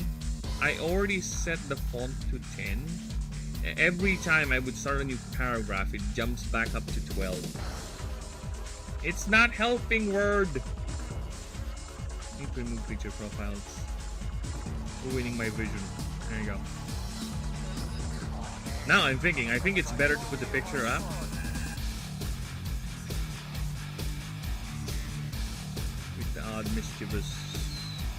Mischievous is, that's the thing. We gotta differentiate the terms here because Fae, the Fae types is what I would associate with playful, mischievous, right, and prank. Nyx types are more destructive, more disruptive. They would actively either hurt people or just, in the case of the Billy Jack, just steal stuff and destroy property. Again, one of the drawings here is them actively raiding a cargo truck. They're literally attacking a cargo truck because they're so much drunk with mana. They're like, fuck it, let's have fun. Hey, look, a truck, let's attack it. So yeah, that's the thing. They get drunk with mana so much, it fuels their more destructive tendencies.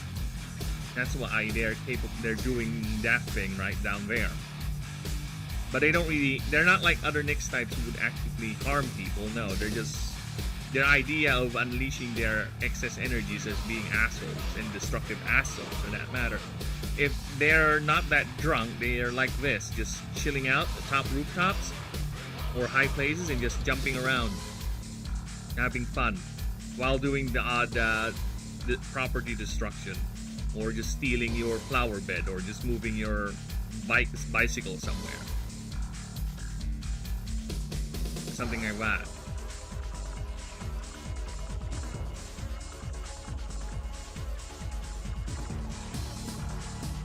Because of this,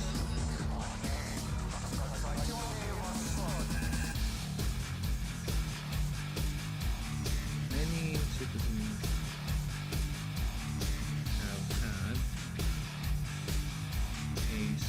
sort of spontaneous spiteness. Wow! You know what? I'll take that. I'll take that.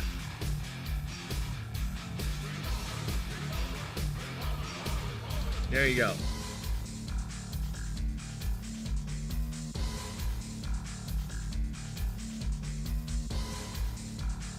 Oh, Word is saying it's not a real world, Snakes. You misspelled spiritness. It should be spiritedness. There should be a Ted. Word says you're spelled wrong. Word said you did bad, Snakes.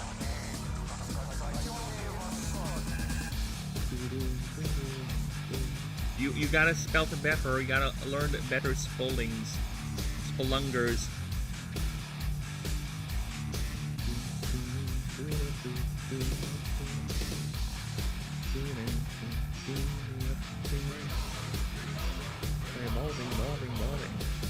Let me just check the streams real quick. Just bear with me a few moments. See if we're still alive.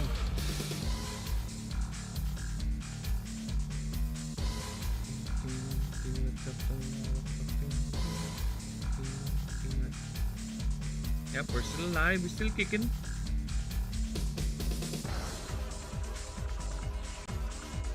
And Frank is still rocking it out. That guy is teleporting. I don't know how he's able to do that. But yeah, he's teleporting, see?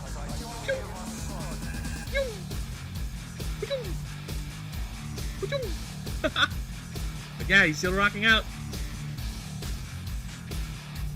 That's a 10-hour loop of Grinder. So yeah.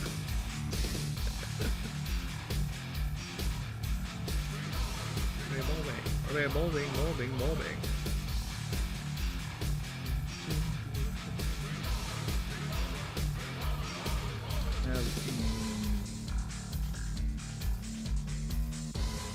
Sort of. I need a more formal way of saying love-hate. I kind of want to change this to inebriated to inebriated. There you go. Okay, a more formal way of saying love-hate relationship. There you go. Revolving. Yeah, that's not a real world. I was going for spriteness. You could go for something as spritefulness as a play on spritefulness. And also, fuck you. Hey, I'm okay. I think spiritedness is also a good word. Alright? We got it. Okay, we have the compromise. You want to use spontaneous? I said yes, let's do it. It's just that spritefulness is not a real word.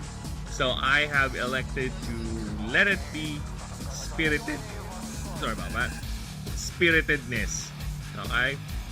So I think that's a healthy compromise and a professional way or a more formal way of saying they're mischievous or destructive little bastards. They're like ADHD creatures. They have so much energy, they just need to let it out, and their way of letting it out is through destruction and being general destructive assholes. But they have glowing white teeth.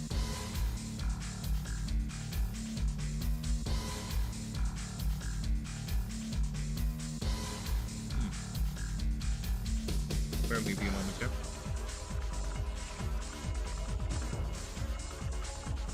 Alright. Now where was I? Alright, because many citizens have heard... Oh yeah, thank you. Ambivalent, yes. Yes, ambivalent. So... have an ambivalent relationship.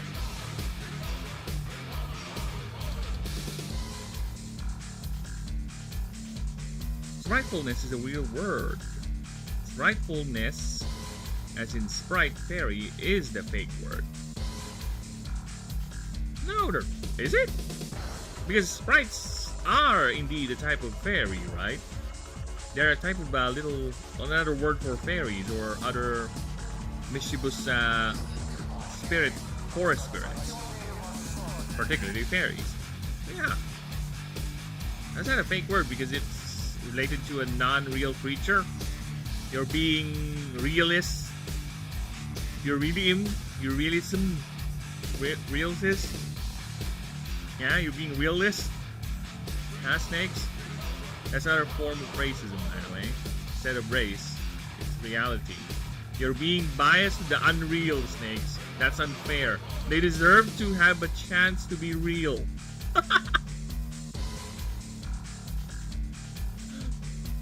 Naughty fairies are pixies.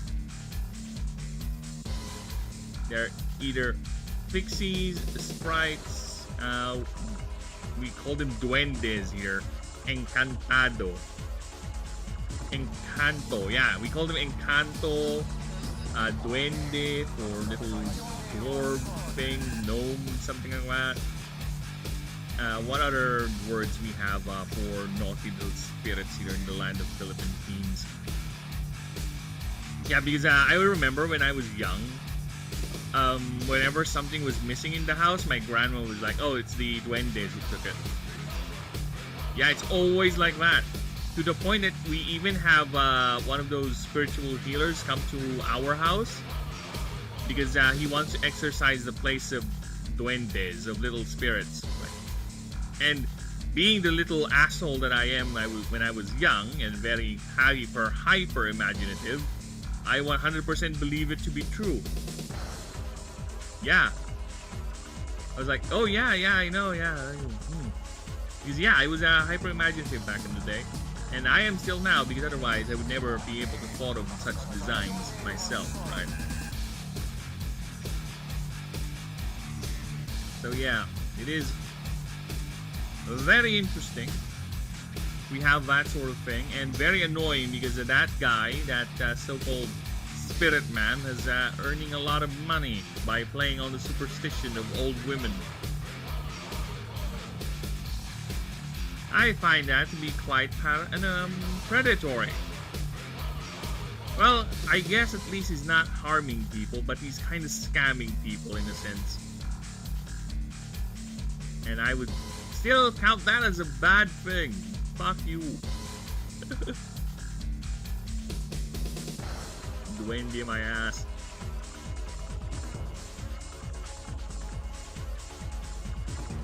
Oh, Nuno is another one. Nuno Supunso. We have actually one of those mounds out here, those old termite mounds where it's a big mound of earth. There's a superstition that actually little spirits live there, little gnomes or dwarves, little things. We call them Nuno. So some more superstitious people back in the day, whenever they passed those things, they would say like tabi tabi po, which roughly translates to excuse me, excuse me, or let us pass, something like that. Because you don't really see them, that's the thing. They're like little invisible small spirits, so you might step on them while you pass through the mound, so who knows. So we have that saying, we have that practice here back in the day. But I think those things are dying out. I don't really hear any of the children say those things anymore. They don't really care. Yeah, it's a little piece of culture that's slowly dying out, which is a bit sad. It reminds me how fucking old I am, but such is the thing. How many other cultures and practices have already disappeared that I am not even aware of, right? It's a part of society's evolution, if you will.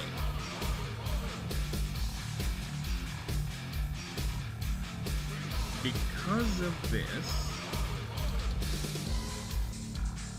many citizens have an ambivalent relationship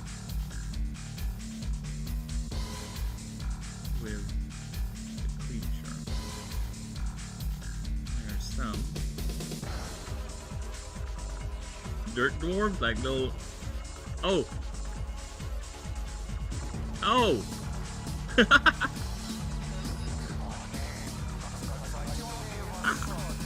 I'll laugh at it, but I won't read it fully.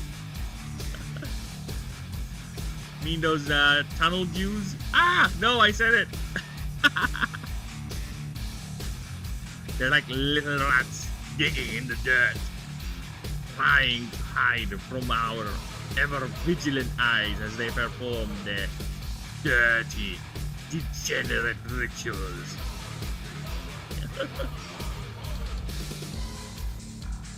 Dude, that would be cool.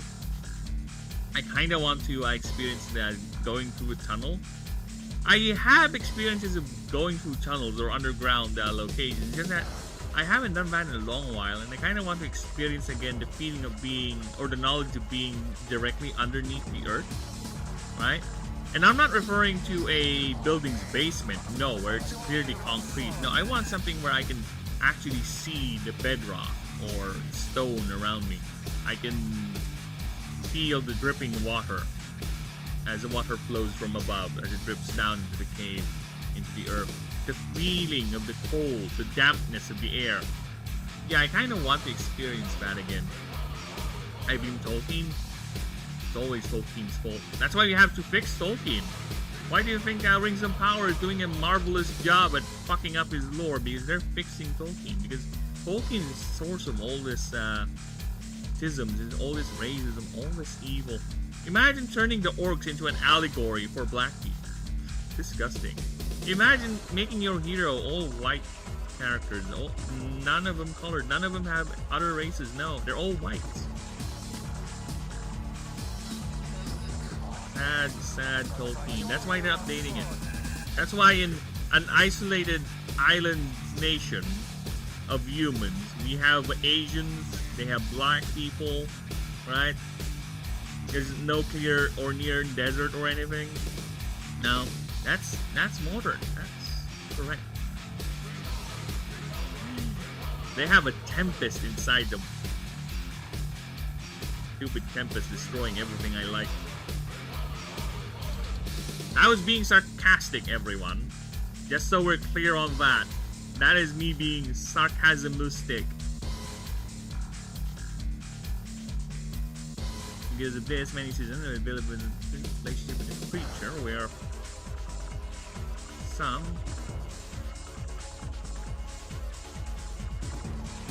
insist on eradicating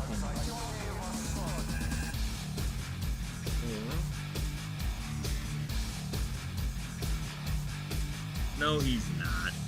No, yes I am. How dare you imply such things? Hey, Snakes. Have you seen the Nick's Diorio video? I think I posted that on Discord on the Gooners chat. You want some? You want to get a blast from the past? Check that video, man. This one. Check this one. Not fucking hell! Get away from me. That's not a Yeah, this one. Here's a blast from the past. Anyone who knows EFAP, check this video out. I don't need to say anything else, but just seeing that profile there and the title, any EFAP watcher or any EFAP person would know what that means, and it's gonna be very, very nostalgic. So yeah, if you want to watch something that's quite funny and also relive some good old glory days where EFAP is still allowing or accepting random chatters to be a part of the podcast or to get into an episode, yeah, that's the guy for you. Apparently he's still kind of active in his little circles and he's doing a lot. He's done some weird shit. I won't spoil the video much, but he has done some weird shit, Snakes. He has done some weird shit. And another thing I keep on saying every time the topic of that guy is coming in, right, or comes up, he has wasted one of the best opportunities you can have in this content creation space. You were friends with fucking Mauler. At least you are in a talking basis with Mauler. One of the kindest, one of the most friendliest, helpful YouTubers out there, and you fumbled it because you cannot take the fact that he doesn't like your show. Yeah, what a waste. And now, enjoy infamy in your little corner of the internet. I guess. It's really a shame. It's a shame. Again, the fact that you were friends with that guy. You could have a very stable internet career just by being friends with Mauler. Just by being on his good side, okay?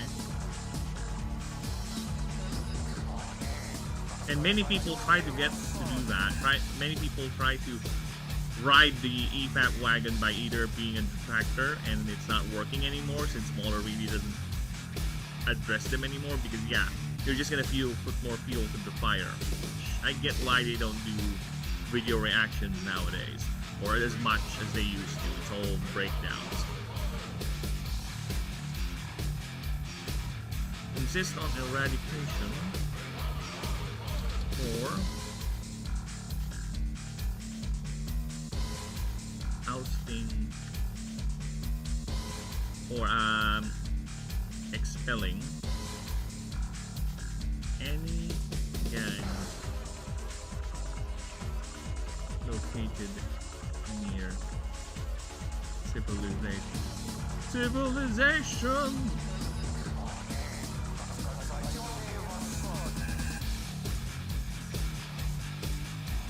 others.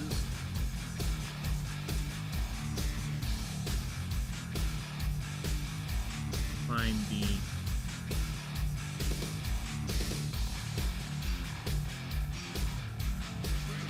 believe the creature is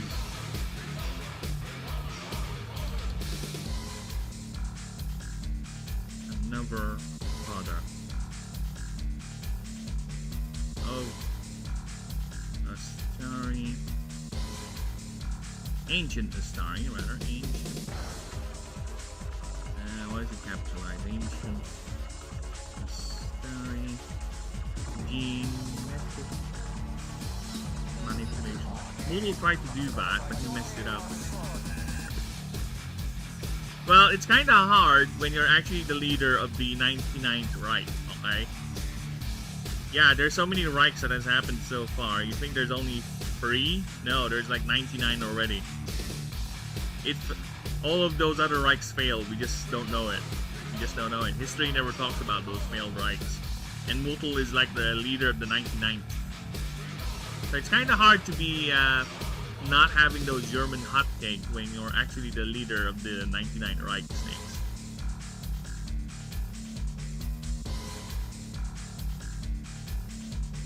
Yeah, I haven't watched Moodle in a long while because every time he would do a stream, I'm either doing something or I'm actually streaming, which I find very sus and very racist of him. Genetic tampering. And the fact the creature, the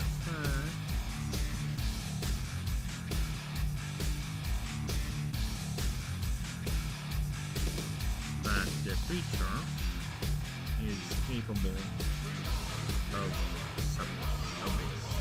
subsisting in no manner urges the use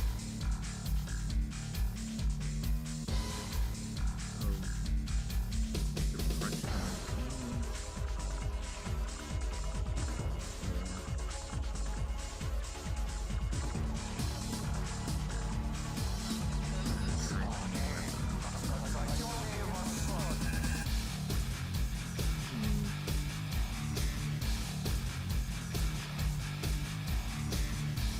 Bakit we rush?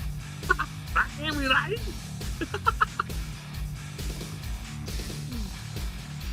Bakit we rush? 999! Jawohl, jawohl! Jawohl, mein Kommandant!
Merkid bonded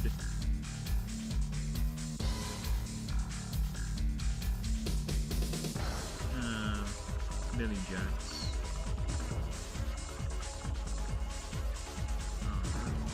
noticeably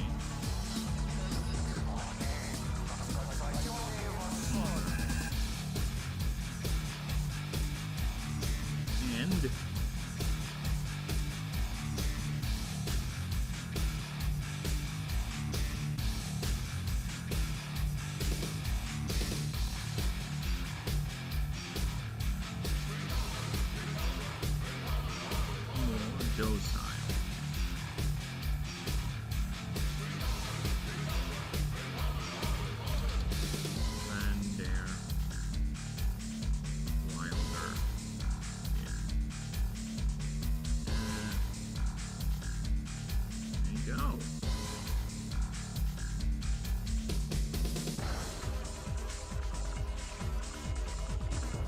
god, yes. Ah!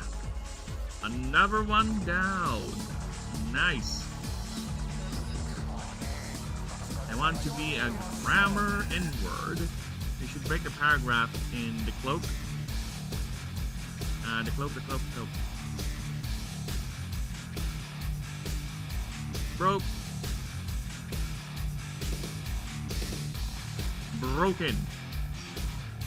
Yeah, don't worry, we'll get to proofreading these eventually. Like I said, I am just doing all of them first, then I'll do the proofreading, just like what I did with the Pantheon talk.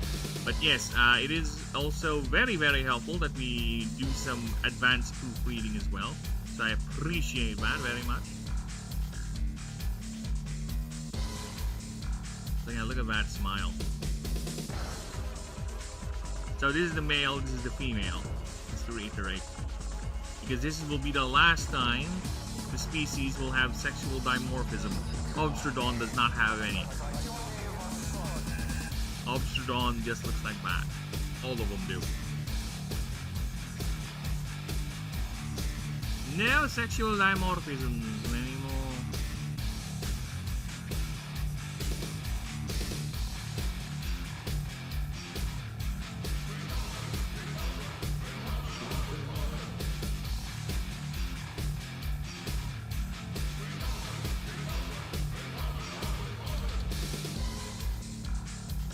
No shit. Oh yeah, it is not flat.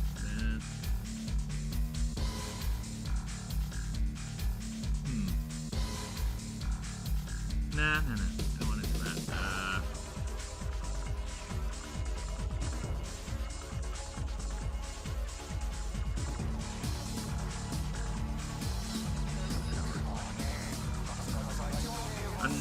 Oh, yeah.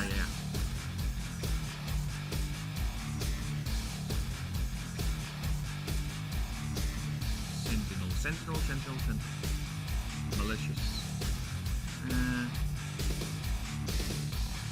Other words for malicious. Maliciously delicious.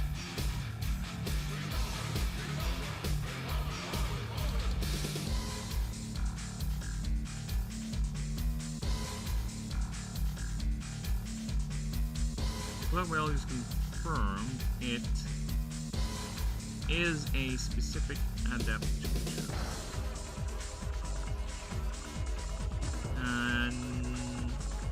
Adaptation, yeah, you're right. It should be adaptation. Thank you. Okay.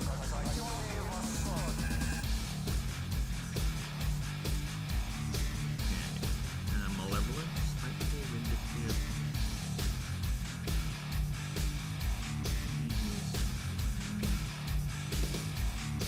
The malevolent sentinel, yeah.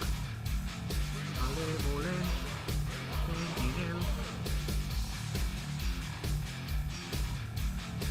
Gotta go. Loves you, Burb. Give Ladies Hand a smooch for me. No problem. Once I'm done with this, I'll do more than smooch. I'll say nothing anymore. Thanks, Snakes. Thanks for stopping by, brother. You have funsies.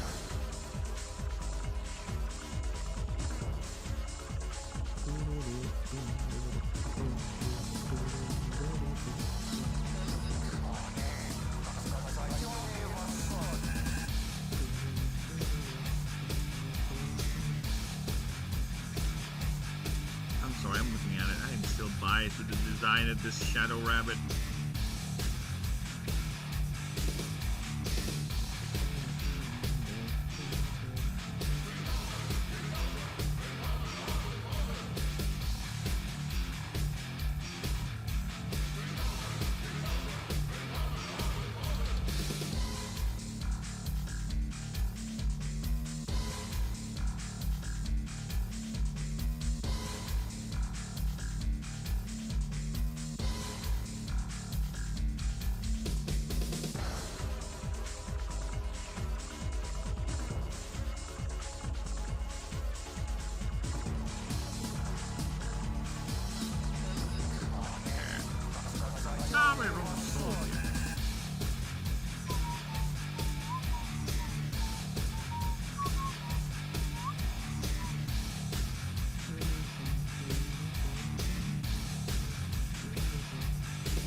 how do we gonna work this?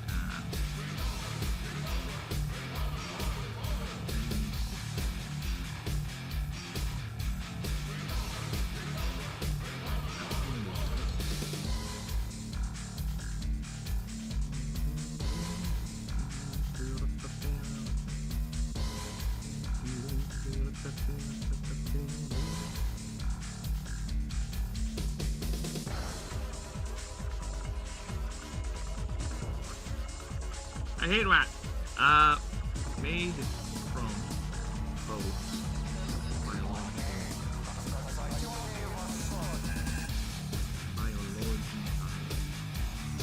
matter and pure mixing.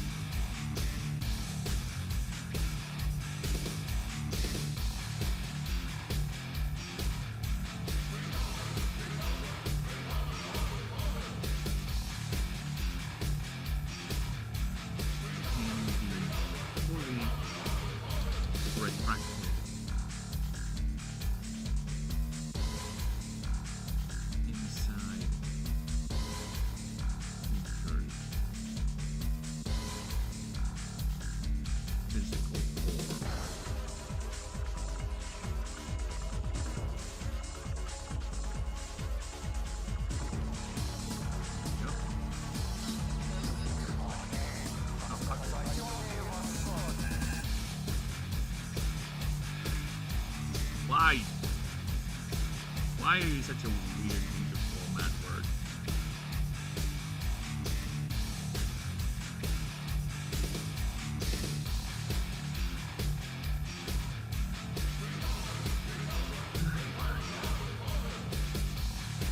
There's no tact, no finesse with you. It's either I get annoyed and you do weird things. That's how Word works. See, if I copy that, it's gonna put that there. If I do this, I swear to God, it's gonna do something weird. See?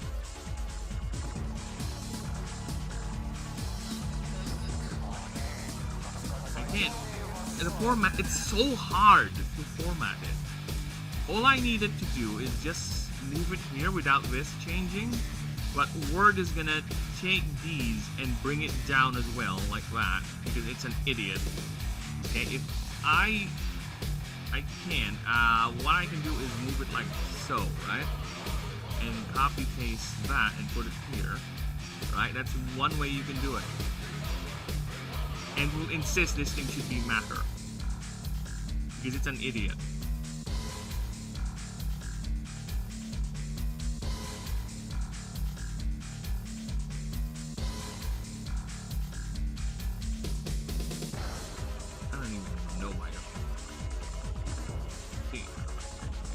Word! Stop. Just stop.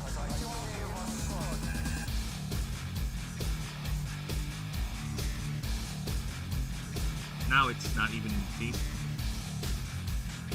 Oh my God, Word, why are you such a pain to deal with? This thing exists to be torture. I swear to God. Having it follow just simple commands, it just refuses to do so. Like, I hate programs where it insists it knows better than you without... If I want you to do this specific thing, I will tell you to do this specific thing. Stop, for the love of Christ. Stop trying to help me by being disruptive. Right? I mean, please stop it. It's not helpful. It's just annoying.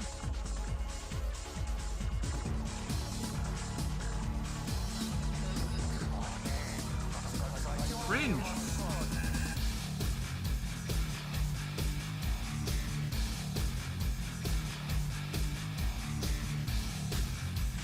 There you go.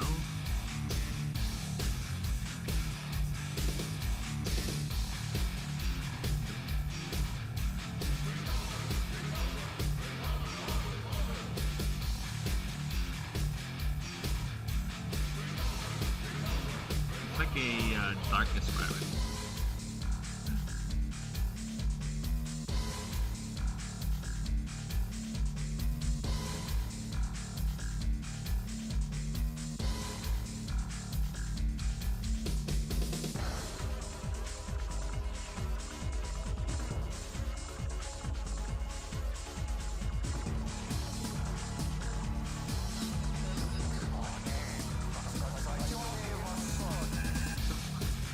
again, it has really, really weird things. I don't know why it insists on doing these weird.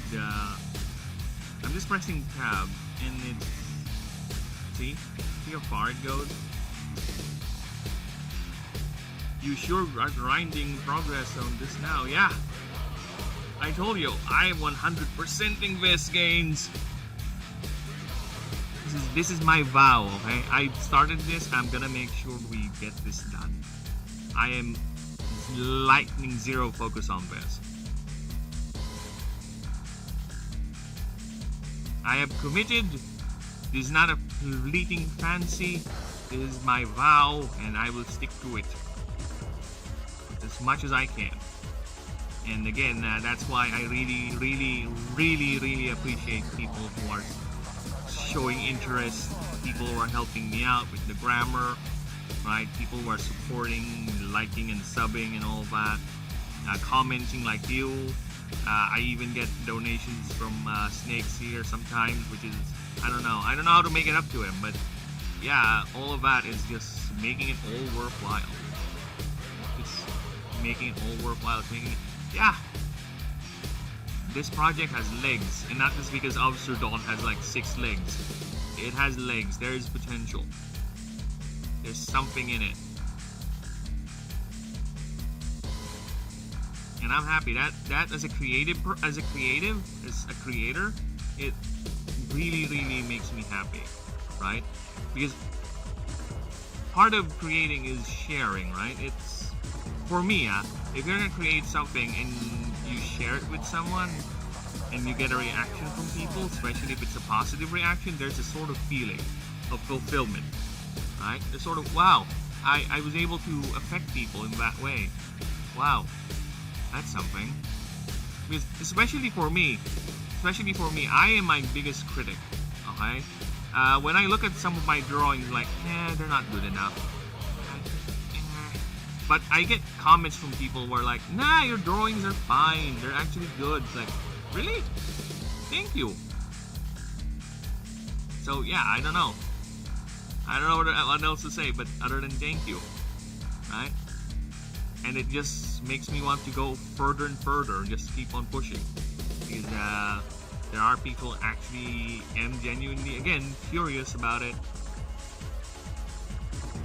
And appreciate the idea.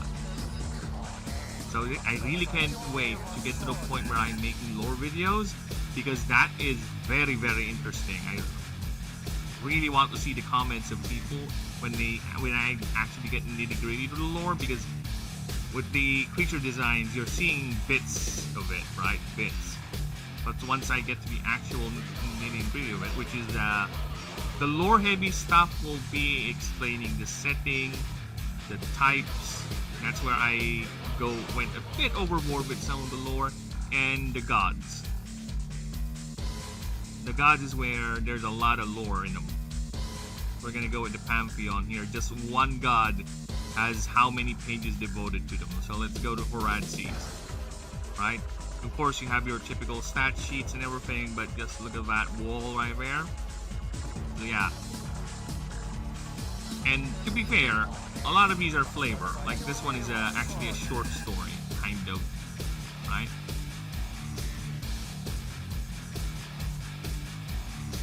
And yeah, look at, oh, by the way, speaking of Horadses, he is the god of matter, industry, and the tangible. He is the master artificer, the golden prodigy, the patron dwarven kind. Do you guys, any in chat, anyone who lurking out there, do you see some sort of design print that he looks somewhat familiar? Yeah, I know, right? If you know, you know. If you don't, I'll tell you, because I already told people about my main inspiration for Horadses. But if you're into the Cthulhu mythos, you would see the profile already. You would see it already. But either way, I'll leave it there. And I'll continue with Obsterdon. I really need to get used to saying their names out loud, like Cat Slice, Erytalix, Lilith Felix. See, They all sound good in my head, but once I actually say them out loud, my mouth muscles are having trouble saying them out loud. Felix. Yeah, there you go.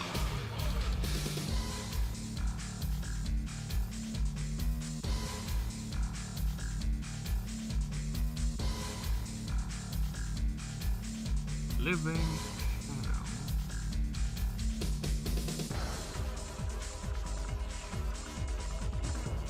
Boost.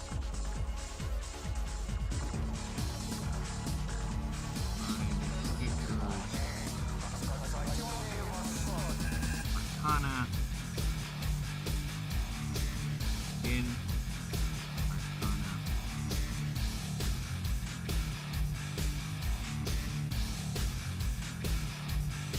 Yeah, I have to do this, otherwise I'm just gonna get angry with that word. Serves.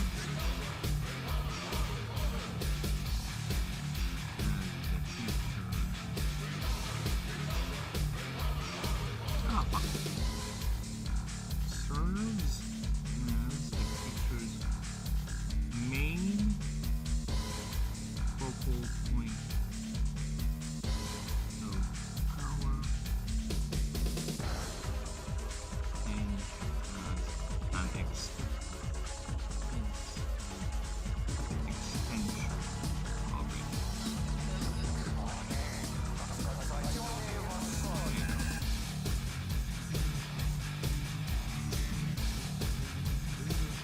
Okay, where is Mr. Reflection? Mr. Reflection myself. I need you. No, we don't. So a Billy Jack is that big, and guess how big an Ostrodon is? It's really not that big. Yeah, for being a living shadow, it's more like a little puppy dog. Or, yeah, it's a medium-sized... Get over here. Size of a medium-sized dog. It's actually one of the smaller starters, too.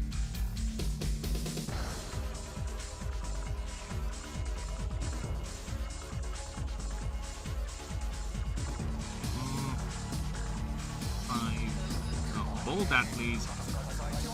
Stop pressing shift, you massive. Nice. So next is the typing. There we go. Let's grab that.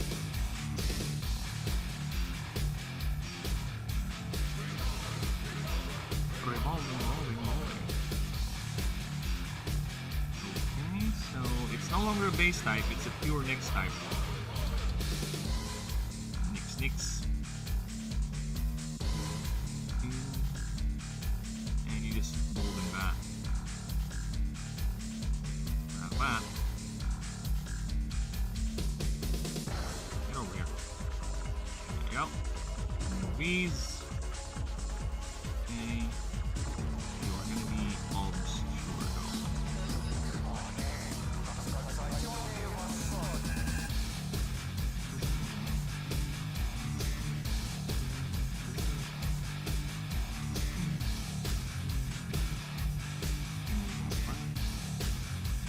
Its primary scaling is its power, but it has very high speed at the beginning. But its primary scaling is power to the people. The wall. The machine.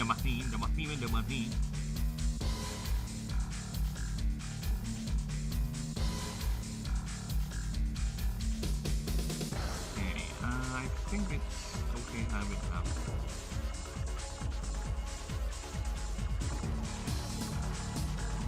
Okay, now, how do we make passives? What are the passives of a creature that's basically...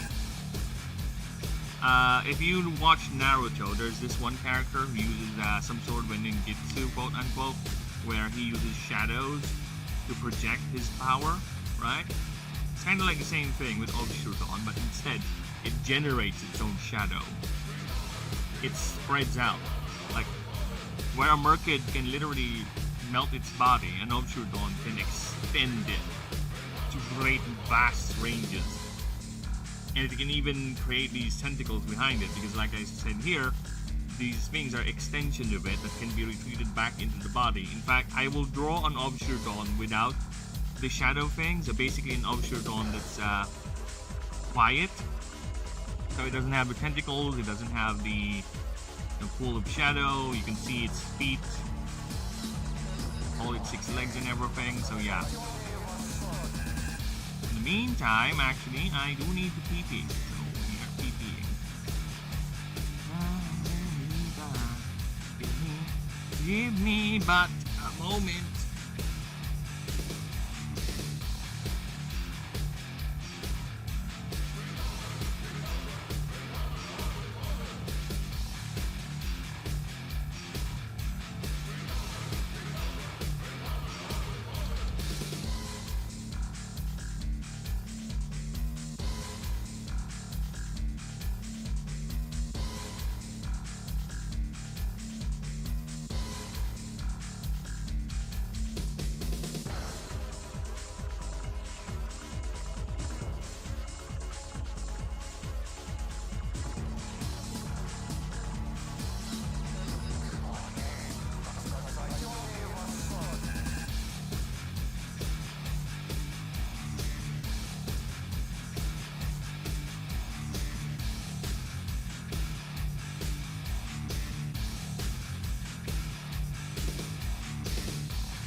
Back. Yeah, we're thinking about a passive here. What do I do again? Ah, yeah. There you go. Okay.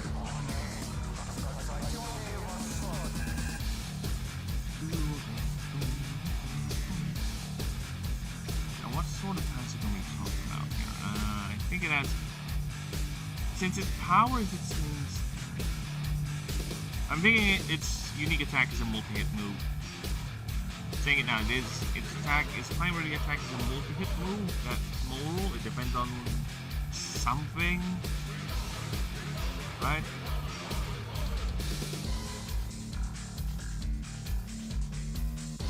Okay, I'm thinking about the passive. Oh, a bit tired now. You know what happens when you spend your time thinking for, fuck, close to my cap. 10 more minutes for 5 hours.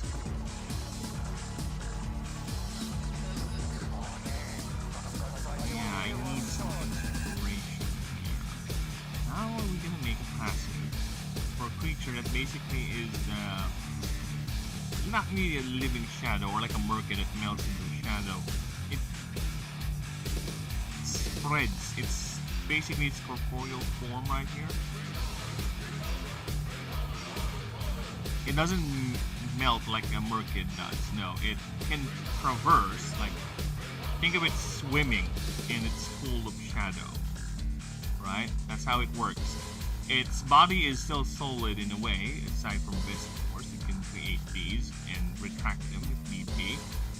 But the idea is it can swim in the pool of its shadows.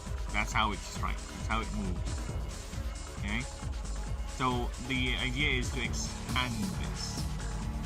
So I'm thinking he could have passages where the idea is the building of the spreading of the shadow pool. So if that's the case, I have to design two distinct passives that will revolve around that idea. Because otherwise, what I could do is have that idea, instead of it being the passive, it will be its unique move. It actually has a domain effect. Right?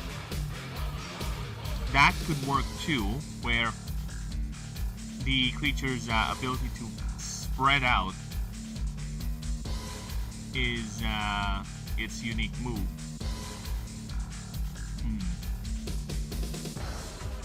Yeah, that is something. And yeah, I think that is a better idea. I think it is best that its unique move is actually the idea of it spreading out its shadow, where the more you use that move, the more powerful the effect it will be, and it's a domain effect. So it's very vulnerable to moves that remove domain effects. What I will do is, instead of the domain effect getting removed, it actually gets damage. Alright, it takes HP away from the creature. So yeah, I'll do that. Or it reduces the level. It reduces the level and have the creature take damage. Because the idea is, it's quite an offensive, it's quite an offensive domain effect, where the more times you use that effect, that move, the more dice rolls will be per turn of that target, of the enemy creatures in the field, since the creature will strike it even more. Right? It's a free attack domain move. Yeah, I think that's what I'm going to do. The passes will revolve around one is just gonna go ahead and do a Shikamaru where it paralyzes the target with shadows. Right? The other one, oh yeah, shit, before I do that, I need to do something with Billy Jack.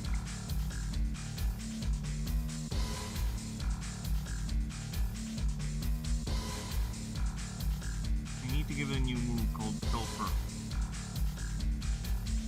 Where is the move list?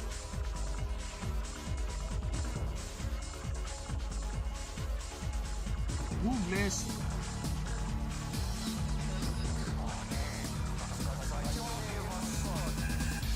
Yeah, I just remembered. Shit, this is a move I thought of. I was doing my things IRL yesterday. Pilfer. Okay, this is a new darkness. This is a new next type move. Deal no damage, but it is an attack type. It's not a defense. Because Nixes are really that type of creature. They're quite offensive oriented. Okay, so choose. No, you roll for this one. Roll a 1d20 on a 12, 11 up. Choose a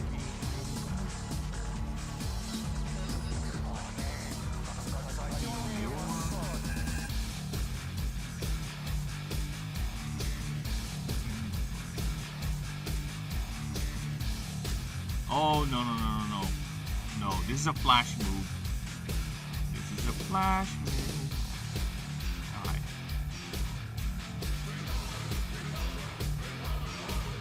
Weapon up. Choose item. You. Okay, choose an item. That was already used.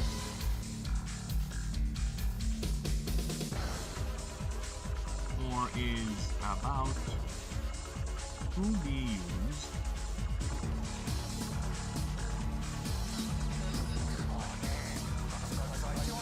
Copy its effects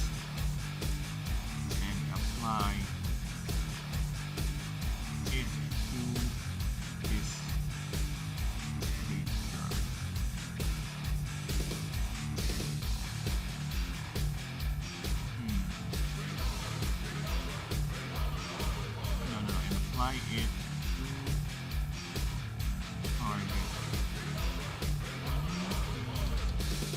Target feature. There we go.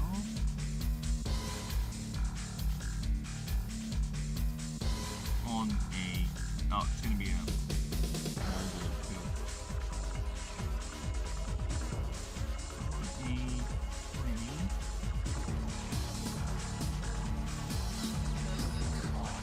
Should I do it? Should I do it? Should I put in a deny? You know what? Since it's a 20, it's like 1 in 20 chance it will happen. It's very low. I'll do it. On the 20 back.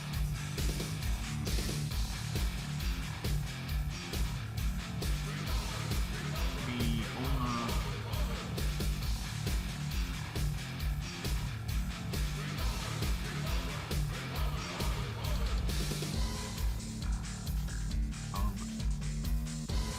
target item.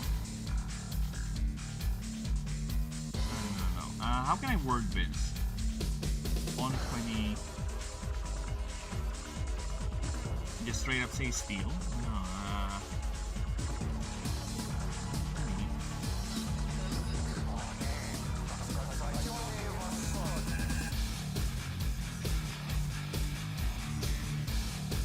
This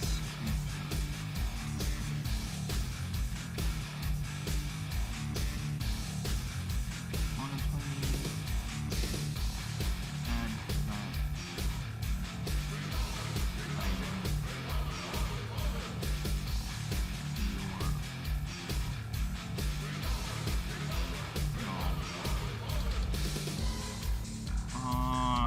on 20.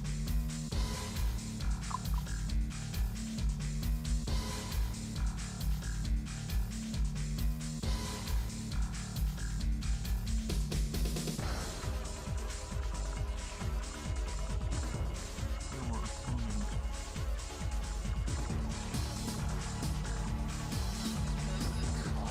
that item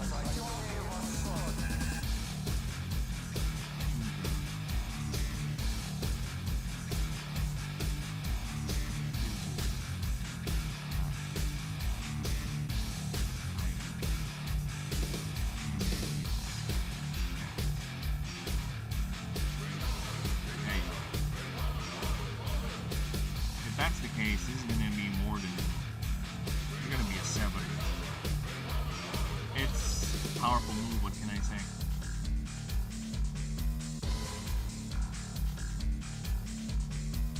There will be an equivalent of it with the Fae, but I don't see a creature that I can that can use a Fae move that can benefit from it. Maybe Whisper, but not really. Whisper is not. That's not Whisper's thing.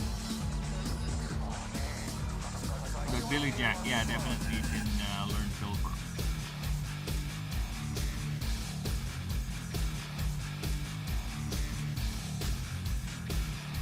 Actually, with that in mind, I think I'll add Pilfer instead of Umbral form being here. I'll do that, and I'll move the Whistle Shield over here, and then I'll put Umbral form here.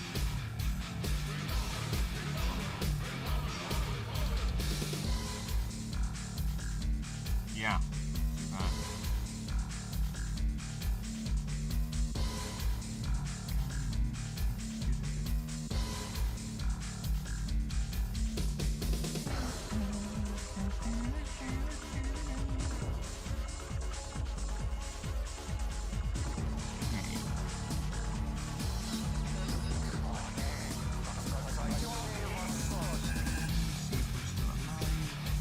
How are we doing, streams? We good?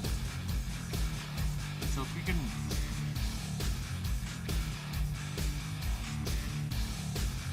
Stream is still up and running.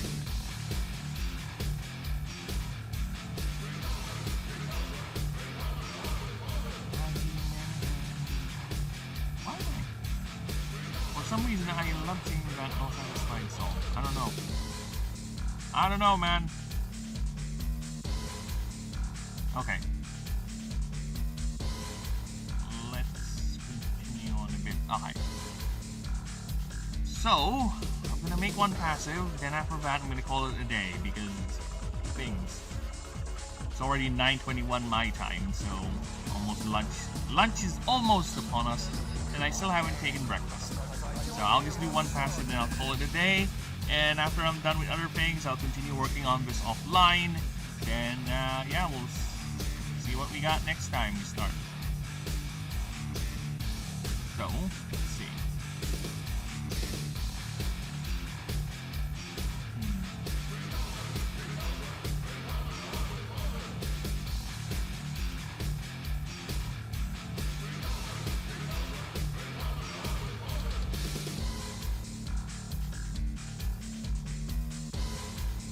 Once. Oh. At the beginning of the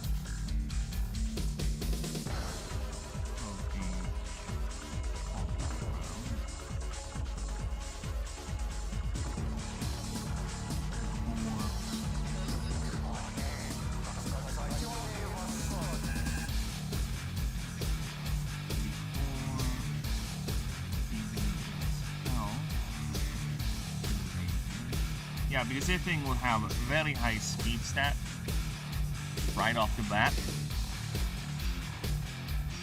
But I think power would be its main stat. That's what I'm thinking currently, but I might change that. So for now, like I said, focus on this. You may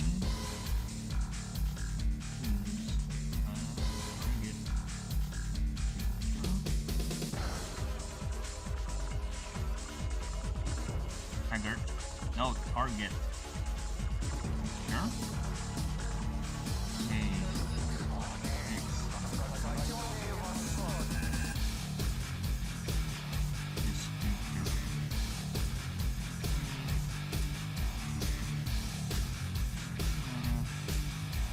For each target.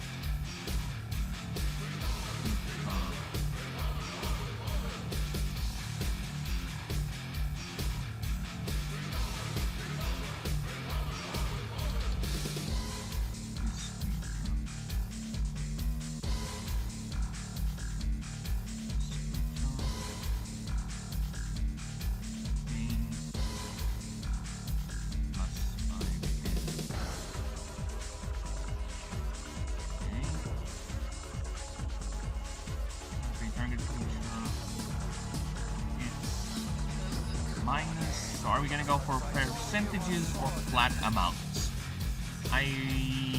If we're gonna go percentages, so for you to get a minus 50% speed reduction on your target, you need to dump 10 mana. If we're gonna go for 5%.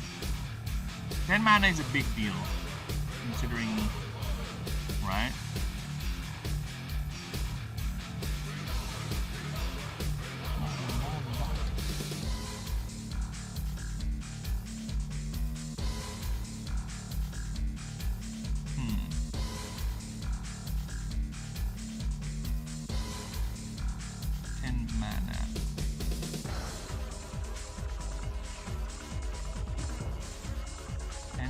For a 50% debuff, or if I go with flat amounts like 5, so minus 25 for 10 mana, or minus 25 for 5 mana, minus 15.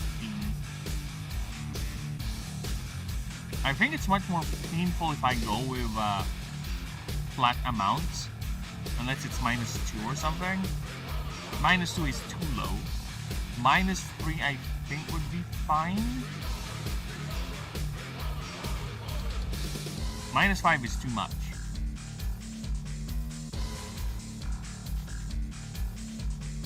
Minus 5 is too much. I think minus 3 would be fine. Yeah, because if you're gonna go for a shadow paralysis Obserdon, you just build up its energy or something, right? Then you can literally lock down an enemy for a round.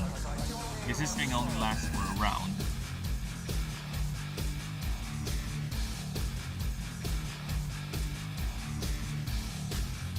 Unless...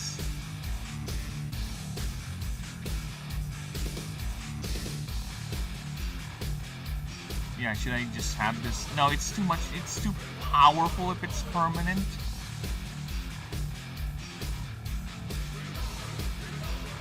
I kind of wanted to make it per round. That's why I gave it plus energy at the beginning, so at least it will regenerate energy faster. So if that's the case, I think I'll go with flat amount rather than percentage. Yeah, because it's going to be quite a commitment. So I'm going to go for -4 speed per 1 mana paid. And it stays like that per round, for the entire round. Next round, you have to redo it again. Right, basically. That's why its unique move is a domain move. Because that way you can preserve mana too, I guess. And percentage, I think, hurts more in the long game. Because if we're gonna go for percentage-wise, imagine a percentage of a 150 creature speed, right? If you're gonna go, let's say, pay 5 mana, so that's gonna be -25%. That's already a big number. Minus if my plan for... Like, if my plan is gonna be flat amount, it's gonna be just like 20 minus speed. It's not that big. So, in early game, flat amounts would be very, very powerful, right? In the long game, where numbers get a bit too bloated, percentage-wise is going to be the more effective. So that's why we're going to go percentage. So it may not be as effective in the lower numbers, but then again, the fact that Obserdon has very high speed at the beginning, it plateaus in terms of its speed. I think it's enough to offset that. So I think we're fine. So we're gonna go percentage-wise, -5% speed. This effect lasts for this entire round.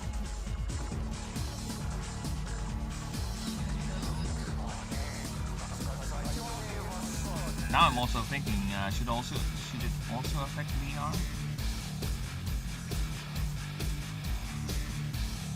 I don't think so. That's already too much. Yeah, the fact that you're denying enemy action economy, that's already too much. It's just gonna line up Obserdon or your team to do more attack moves to it. So yeah, I think that's fine. Okay, I think that's good enough, so to speak.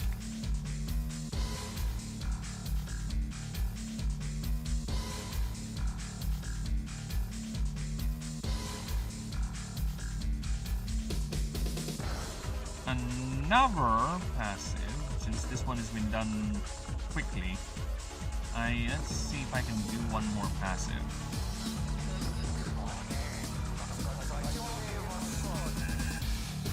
What other passive we can come up here? So one is a Shadow Paralysis, the Shadow Jutsu.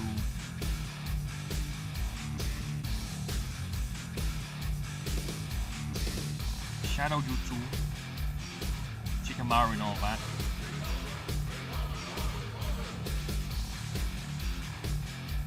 The other one I think would be a alpha striking sort of thing, right? Where it uses its shadow pool to project itself forward, like a speed boost. Right? Something like that effect.